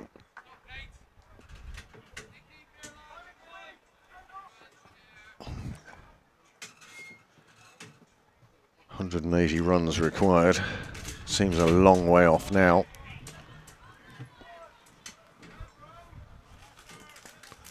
We take another single.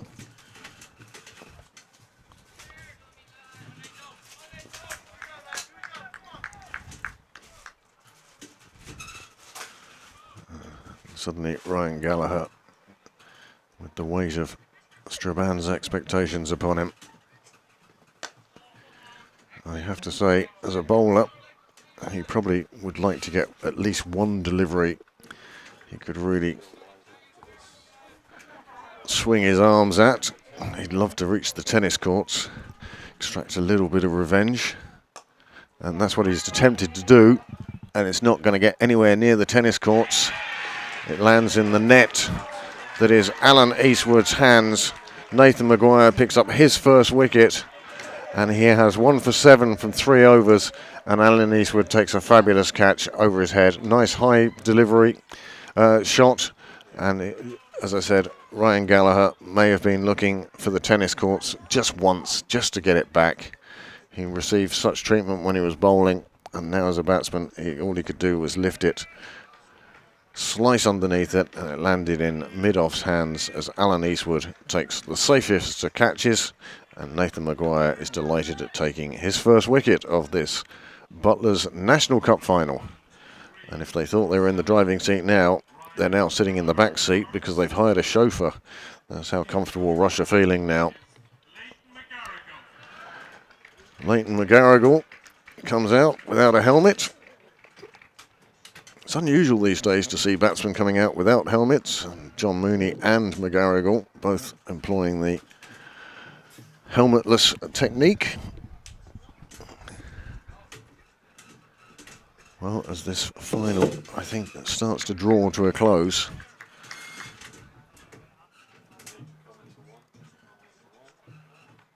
There's going to be a change of bowling at the Mardyke Walk end. Asha Abasi will be coming on. Medium pace, right arm over. Just 3 wickets remaining now, 16 overs.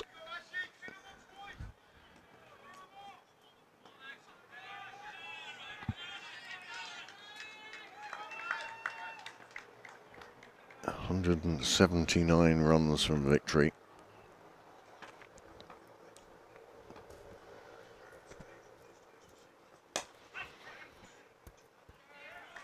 Well, it's a firmly hit shot, but no run, another dot ball.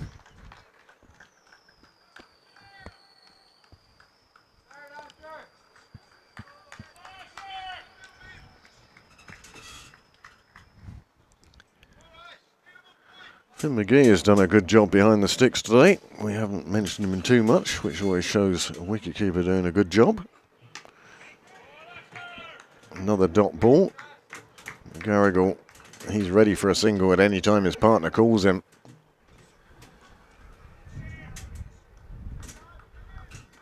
But as Peter Gillespie was saying, you've got to turn the dots into ones and you've got to turn the ones into twos. And they haven't been able to do this. The umpire now just clearing some spectators from behind the bowler's arm.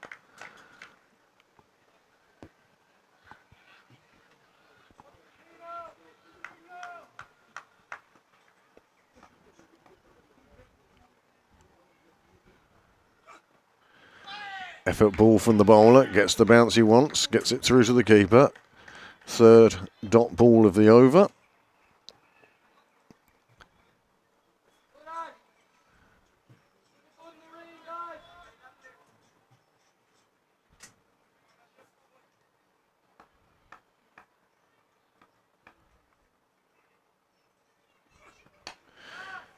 Well, it struck firmly over the offside, but there is a boundary rider there, and that becomes just a single.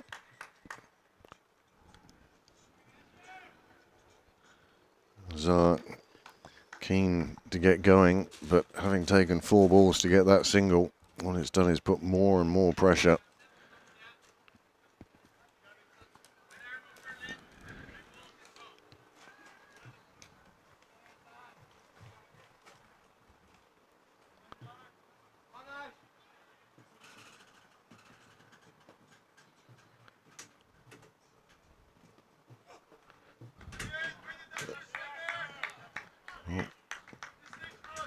McGarrigle looking to drop one down to third and just pick up some runs. Missed the ball completely.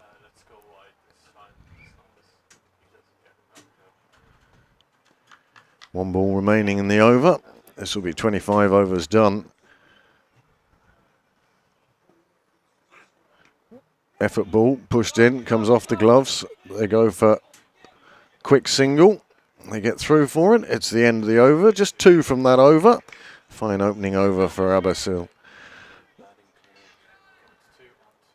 Well, here we are with the batting card, and you can see from number 4 downwards, it's been just a sad story for Strabane.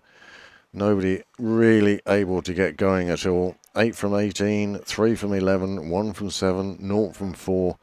Well, that has been the story of it. A mini collapse in the middle for Strabane, and it's made what was a very, very difficult task even worse. 105 for 7 then after 25 overs. It's a run rate of 4 point. And it's not enough. 90 balls remaining, and it's nearly 12 and over that they're looking for now.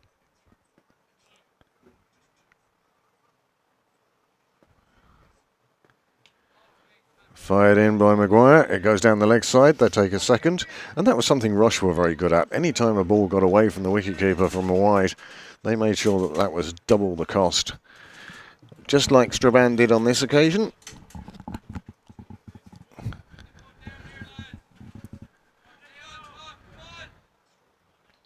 Still encouragement. Still cries for the team to stay on top.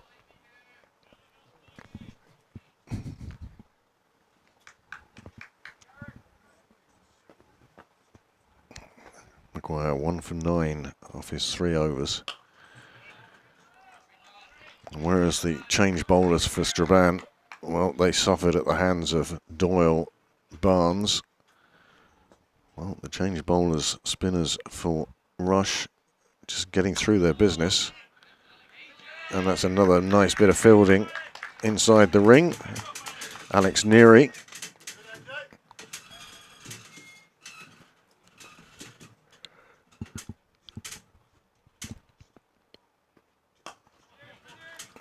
And again, another dot ball.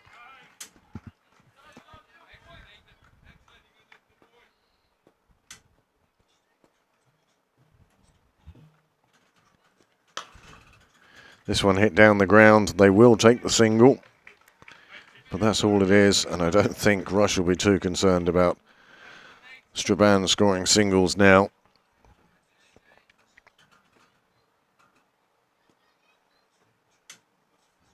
Over 12 and over required. Oh! McGarrigle picks up a boundary. And again, Dutram doing the fielding.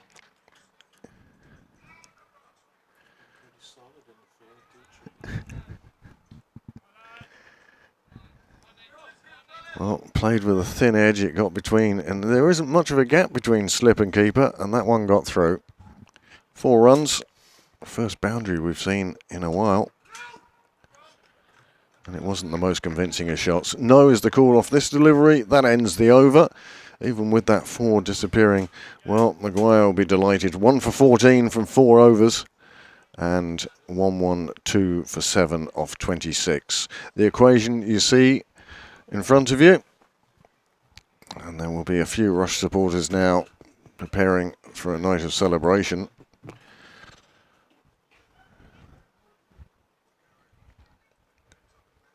And even Strabane will be celebrating the fact that they've gone back to Section 1. Mission accomplished for them.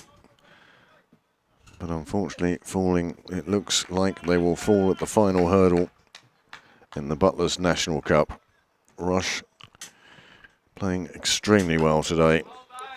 They were under pressure at the start of their innings, fought their way through the difficult times, and then, well, put up a very impressive 2-8-1 for 8.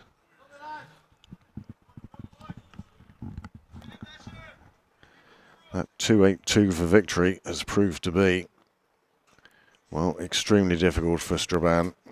They've never really got going. They've lost wickets at the wrong time. And now Azar and McGarrigle, you get the feeling, will want to play their shots. Well, they need to play their shots.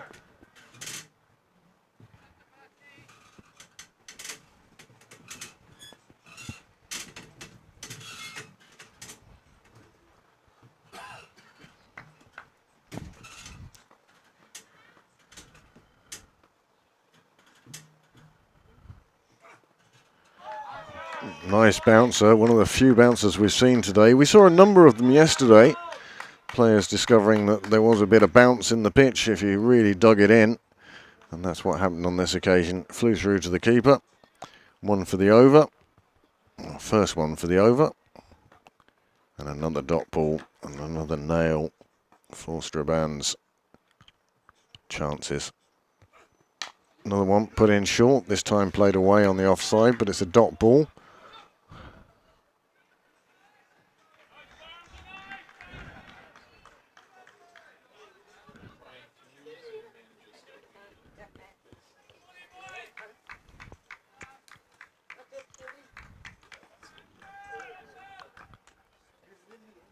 Nathan Maguire, time to turn around and give a wave to his young supporters. Attempted Yorker, just hitting the bat before it hit the ground.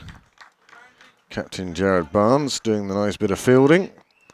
And he was certainly ready to throw down the stumps if they'd even considered taking a run at that stage.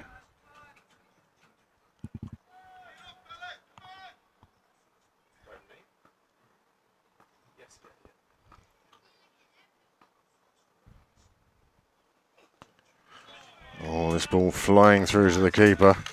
Effort from the bowler.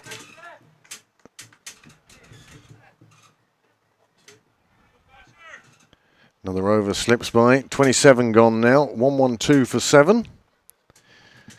These two holding Strabane in this game at the moment. Nathan Maguire to continue after that maiden from Abbasi. There's 2 runs conceded in 2 overs.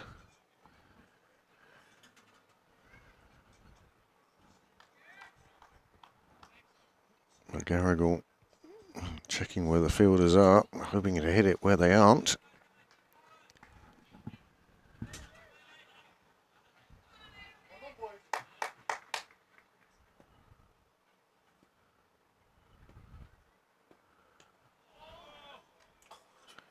Again, looking to play that one down towards third.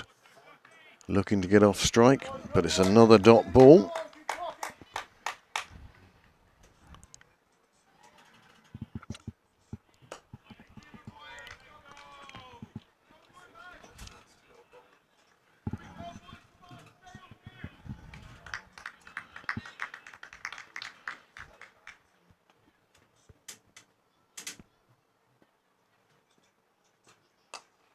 Sliced away on the offside, no fielder in the vicinity.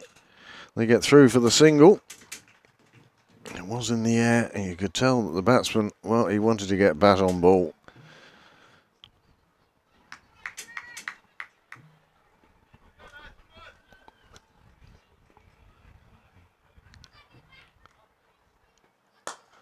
Played down the ground, it will be another single.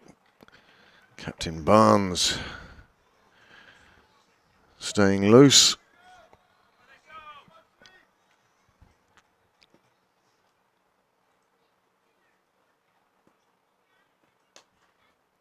Cut away, square on the offside. It's going to run around down to the boundary, but the fielder will get there. Brandon Morris doing the cleaning up.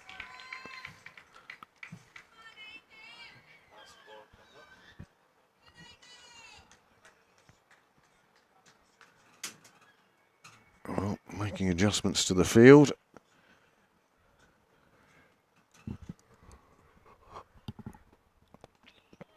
Oh, a big swing. And the batsman turned round expecting to see his stumps, well, disturbed. And a big smile on his face when he realised that they weren't, and he was still in the middle. 28 overs gone, 116 for 7. Well, you can see just there, just the various points of acceleration that Rush had during their innings, and how the Strabane line, that light blue line, has just faltered really.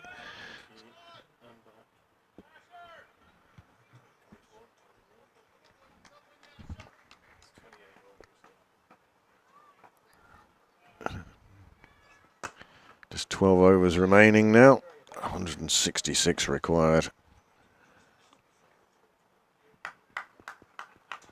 Just under 14 and over. And it's only going to get worse from here on in, one feels.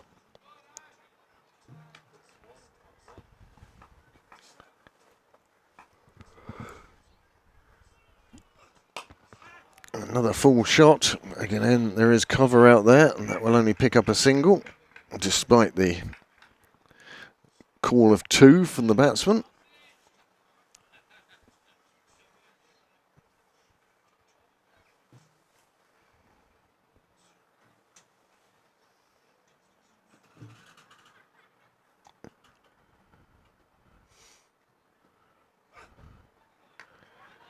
That one getting over the bat.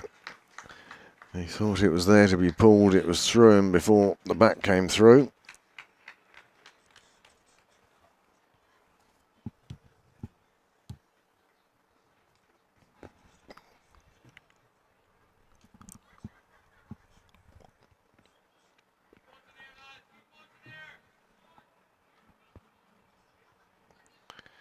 The intensity seems to have dissipated from the game. Slower ball, again slapped out in the offside, again another single. Very little tension left in the game at the moment.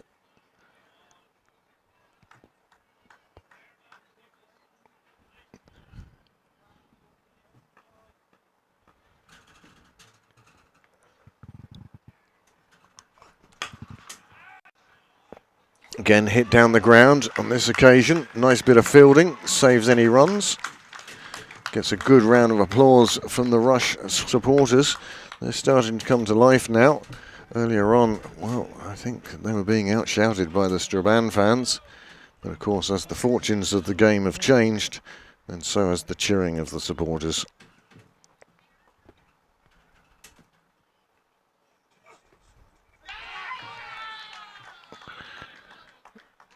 An appeal from Maguire and nobody else.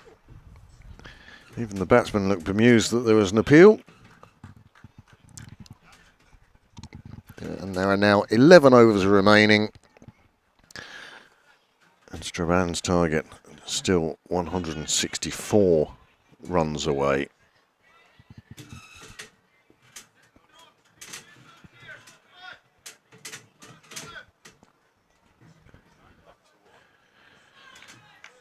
Maguire now has decided to go over the wicket.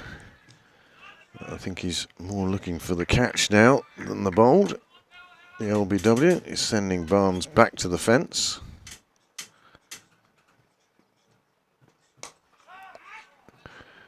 Hacked into the leg side, it will be a single.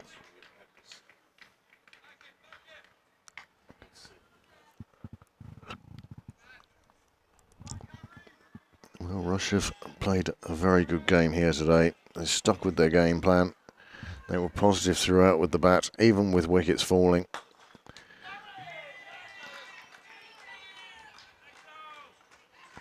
It somewhat paid off for them.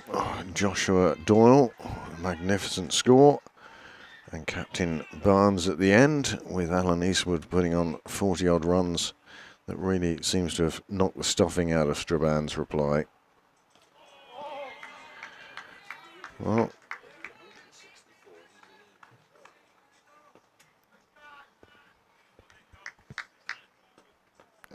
Azar 5 off 24, certainly not the strike rate that is required.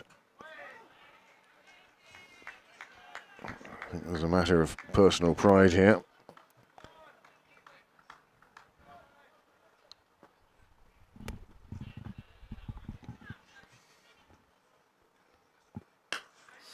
Maguire firing that one in a little bit quicker on the stumps. Azar managing to keep that one out.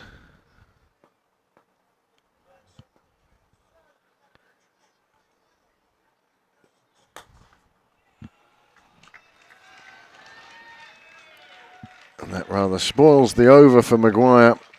6 overs gone. He's got 1 for 23. It's the end of the over. Score has moved on to 1, 2, 3 for 7 from 30 overs. Just 10 overs remaining. And, well, Strabane, you're not going to want to hear this, but you need 15.9 and over. 3 wickets in hand.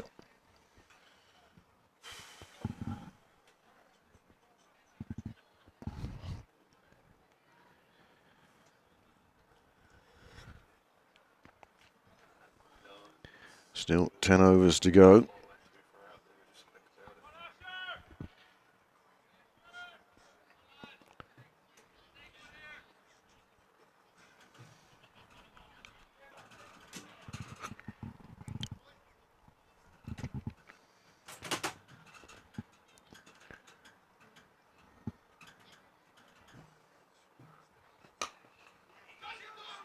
There's a possible run out, and direct hit would have been exceptionally close. Fine bit of fielding, and it's that man again, Joshua Doyle, picking up and letting go.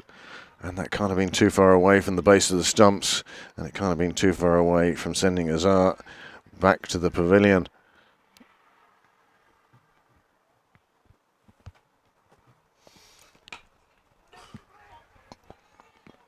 Another single. As I say, singles aren't going to bother Rush at this stage.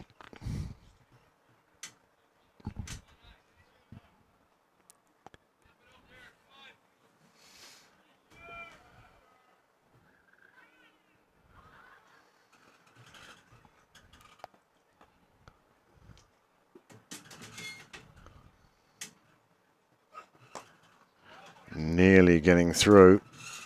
Leighton McGarrigle, he wanted a single there. Azar was having nothing to do with it. Just 2 off this over so far.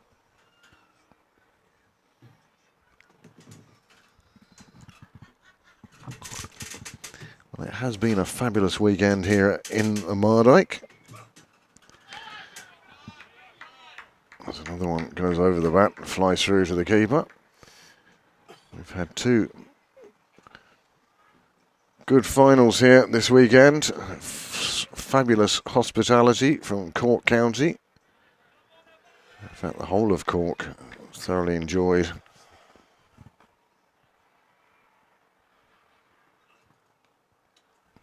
Well, that was down the leg side, but it will just be a single as it's fielded by Alan Eastwood down at fine leg.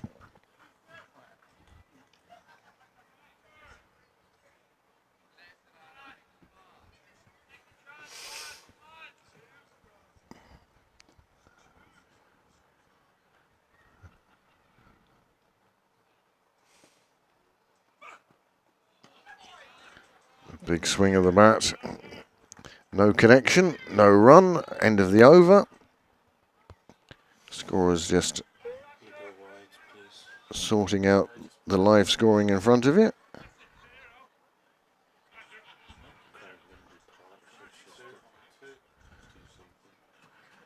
And this is part of the problem for Strabane. Good partnerships at the top. What's that? 76 for the first 2, 96 for the first 3. There were 100 for 3 at drinks, and then 4-1-0-2. Well, the heart ripped out of the Strabane order. And these two now in the middle of a partnership of 22.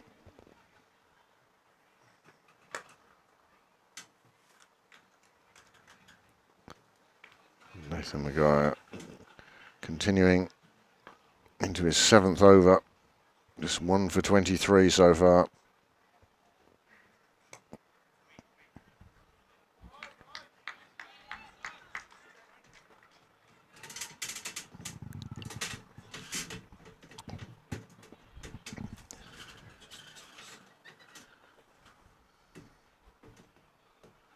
Both batsmen well set now, have been in for a while. As we said, this partnership 22 so far.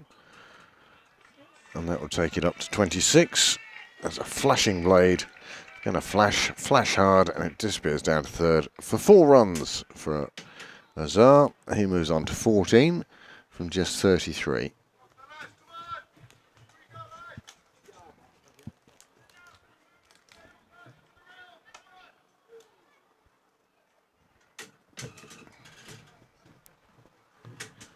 Temperature dropping in the Mardyke now as the sun has disappeared.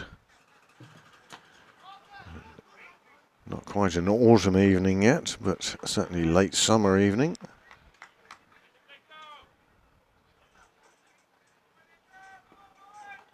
Cork have organised everything superbly, even the weather. Oh my God. That deserves to be hit for 6. Well, you could see what Nathan Maguire was thinking of there. He was thinking, if I just toss one up, let it bounce, then it may be the case that the batsman will lift one up, overhit it, and just lift one up for a catch. But if you're going to give a full toss like that, then a batsman like Azar is going to swing on it, and he put it away. Nathan Maguire sharing a joke with Alex Neary. I'll suggest this one might pitch back to normal, and it's pulled out on the leg side through square leg, and it will be another single, and that's the end of the over. And Maguire's 7 overs, 1 for 34, and the score at the moment after 32 overs gone is 136 for 7. There are 8 overs remaining, and there are 146 runs to win.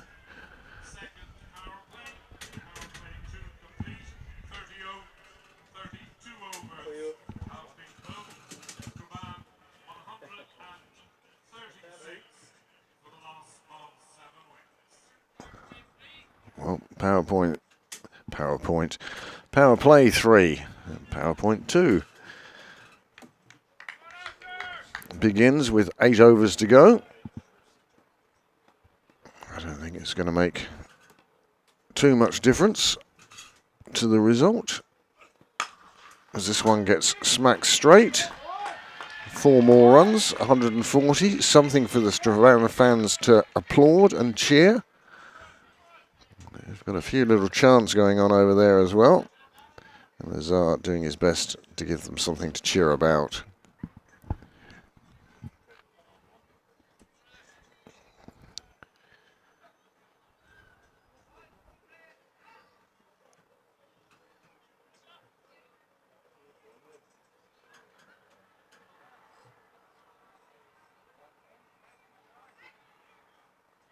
Umpire just making sure the sight screens are clear.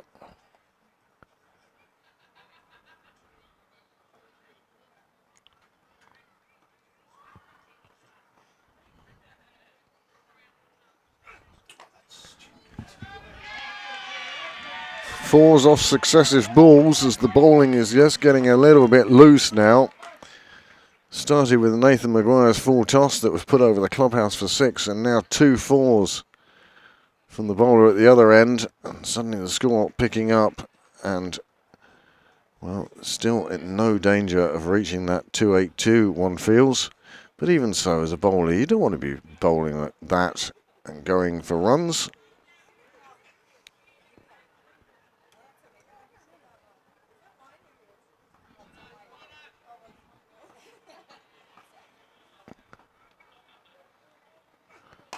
Another big hit. This one's down the ground, but this time there's a fielder underneath it. And that is the wicket that he was looking for. 2 successive 4s, followed by a catch at extra cover. 144 for 8 now. Rush supporters really starting to enjoy this now. Just 2 wickets to go, 2 wickets between them. And Jared Barnes lifting the National Cup for a 4th time for Rush.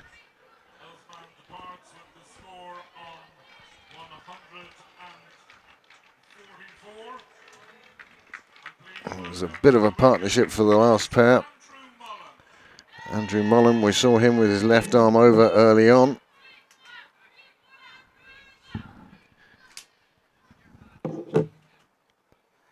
Took a couple of wickets and bowled very tidily, but now finds his side, well, they're in a bit of trouble here.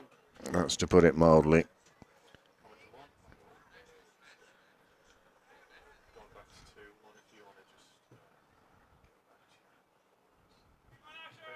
You can see the 45 balls remaining. And 138 required. 18 and over, in excess of 18 and over required now. So to win this game, to put it in terms, Strabane have to hit a 6 every second ball. Not an impossible task, but it must be very close to it. Especially when you've got batsmen 9 and 10 at the crease. Expecting them to hit a 6 every second ball. Well, that's a bit excessive. The other option, of course, is to hit 3 every ball, but who wants to run 66 yards every delivery?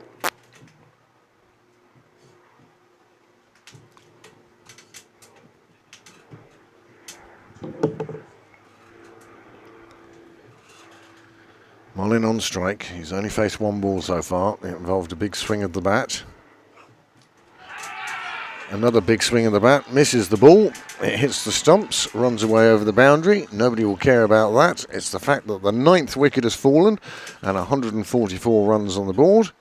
Well, Strabane did manage to get past halfway in the chase, but they'll be very disappointed, as is often the way when you're chasing a big number.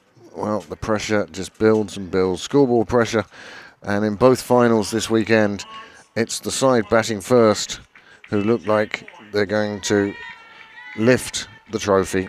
TJ Boyd coming in at number 11. He did quite well in the field, had 1 error, but did well. Was used as a bowler as well. And now is sent in with the hopes of Strabane tied to his bat. Tough thing to do to a young lad. Be delighted to be playing in his first National Cup final. Hopefully he remembers the experience rather than the scores. There must have been some excitement in both clubs. In fact, in all 4 clubs this weekend, knowing they were coming down to Cork, making a weekend of it. 2 teams going home victorious, 2 teams going home without the silverware. But hopefully everyone has enjoyed this weekend down in the Mardyke, and we do wish Cork County all the very best for the rest of their 150th year and the celebrations connected therein.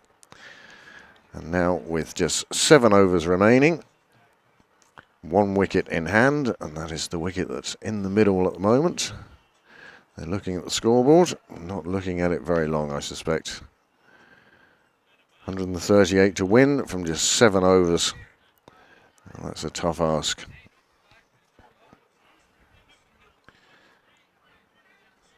Many thanks to Cricket Ireland, of course, for allocating these games to Cork County to help in their 150th celebrations. I think it's been a resounding success. Been absolutely fabulous down here, the hospitality. And now Nathan Maguire to continue.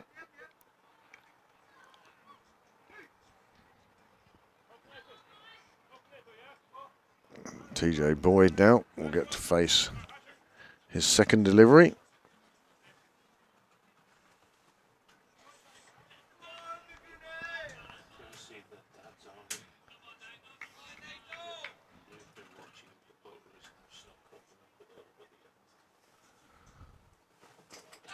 Well, there's going to be an appeal. The umpire says not out, outside leg possibly. Maguire, he was going to appeal for that straight away, and I think he's given the reason to the umpire why it wasn't out. The umpire nodding in agreement.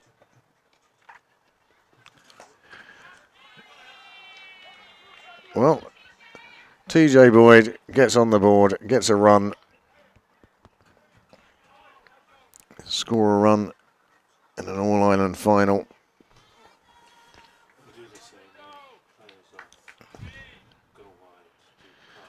It's been a fabulous weekend. The awarding of 2 cups this weekend. As the Garrigle gets one down to the Strabane supporters.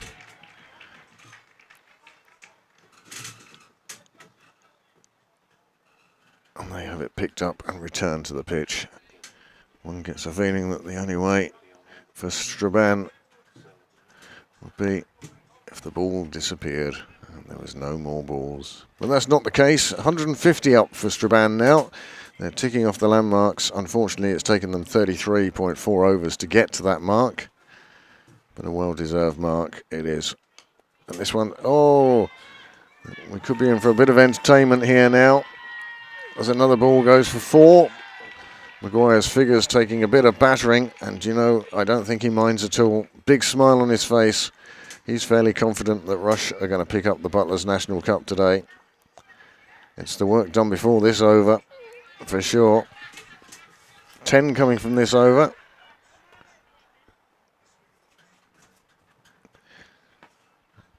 Joshua Doyle going to a fly slip position.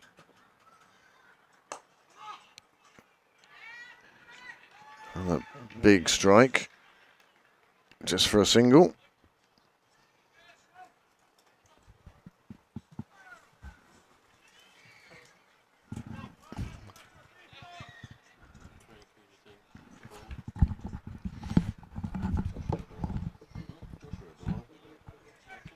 Stood tall when they were losing wickets.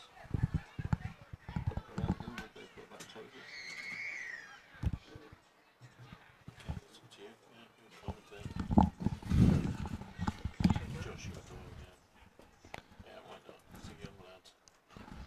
Did very well. Discussion in the commentary box as to the stars of today's game. Most of them wearing the red or the maroon of Rush. Going back to my Dulux page, and that's it. McGarrigle is bowled. That's the end of the game, and Rush are the national champions, sponsored by Butlers, and many thanks to them for their sponsorship. And I'm sure that Rush are absolutely delighted. That's nice. Alex Neary shaking the hand of TJ Boyd as he makes his way off the field. Strabane did exceptionally well to reach the final here at the Mardyke. They've made an occasion of it, but at the final hurdle they have fallen short, and Rush are the Butlers National Cup champions. They've bowled Strabane out for 155 in 34.1 overs, as Strabane tried in vain to chase down the Rush first 11 total of 281 for 8. Many thanks to the players, the supporters, and in fact Cricket Island and Cork County for the staging of this game at the Mardyke. And what a weekend it's been, a weekend of fabulous cricket down here in the Mardyke as the Rush players celebrate in the middle. The umpires, well, they received the thanks of the Rush players. They're going to pull up the Butlers stumps. And that concludes the game for here. We will have a look at the cards of this National Cup final and see how Rush got to the finish line and how Rush are the Butlers National Cup champions. Many congratulations to their captain Jared Barnes, and it's great to see Rush back in the winner's circle for the first time in the National Cup since 2018. And that's a magnificent win for them. And a magnificent win, and again emphasising the Leinster domination of this National Cup in 11 versions of this now. The NCU teams have won it thrice, and the LCU teams, well, Cricket Leinster teams now I suppose, have now won it 8 times.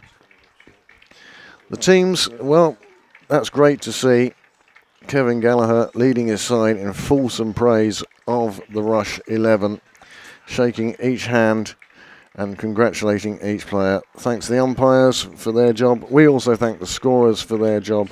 They did a fabulous job there. This is the story of the day. Joshua Doyle at the top, 89 runs from 79 balls. He was there at the start. He went through a number of different partners, but remained there until he fell to a caught and bowled for 89. He was disappointed at that, but he had done the most magnificent work. It was a half-century partnership with Tota Hill and another 50 partnership with Finn McGee, and those two really helped put the foundation in for Barnes and Eastwood to finish off at the end and take Rush up to that 281 for 8. You'll see the partnerships here, and you'll see exactly what I meant. Those partnerships are 77 and 70, right in the middle of the innings. Turn this from a position where Strabane thought they were very much in the game to a position where Rush felt they were in the box seat. That last wicket partnership of 41, also vitally important. The Strabane bowlers, well, they used 8 bowlers with varying degrees of success, and it'll be a day to forget for a couple of them. But young Mullin, with his 2 for 23, did exceptionally well, and Noir at the top with 2 for 44, and Boyd, TJ Boyd, we saw batting at the end, 2 for 44 also. In reply then, Strabane were setting off in chase of 282 for victory. Well, you can see from the card they didn't really get there. They had a decent enough start, but then wickets started falling and the middle order just fell away. Azara McGarrigle gave us a bit of entertainment at the end, but Mullin and Boyd, well, it was too much, too little time to do it in, and they couldn't get there. This is the real story of the Strabane innings. Good partnerships at the start, nothing in the middle, one little partnership at the end, and between those they were all out for 155. Rush will be delighted. They used just the 6 bowlers, and the only bowler not to take a wicket in this final was Alan Eastwood, 0 for 17, but Tota Hill, 4 for 19, did exceptionally well, picking up wickets, and then Abbasi at the end with 3 for 14. You can see from the bottom the fall of wickets. There were no partnerships, but there were clusters of wickets. The 4th, 5th, 6th, 7th, all falling within 3 runs. In fact, the 3rd there So that was it. Well, there you have it. Rush are the Butlers National Cup champions. They will take the silverware home to Rush tonight, and they will be delighted with that. We'd like to thank you for joining us. We'd like to thank all those concerned with Cork County and wish them the very best of luck for the rest of their 150th celebrations. And now, as the two teams prepare for the presentation ceremony, we'd like to say thank you for joining us here, and we hope that you'll join us again soon. But this is the end of what has been an absolutely fabulous weekend. Thank you for joining us. Thank you for being with us. And from me and the team, good night.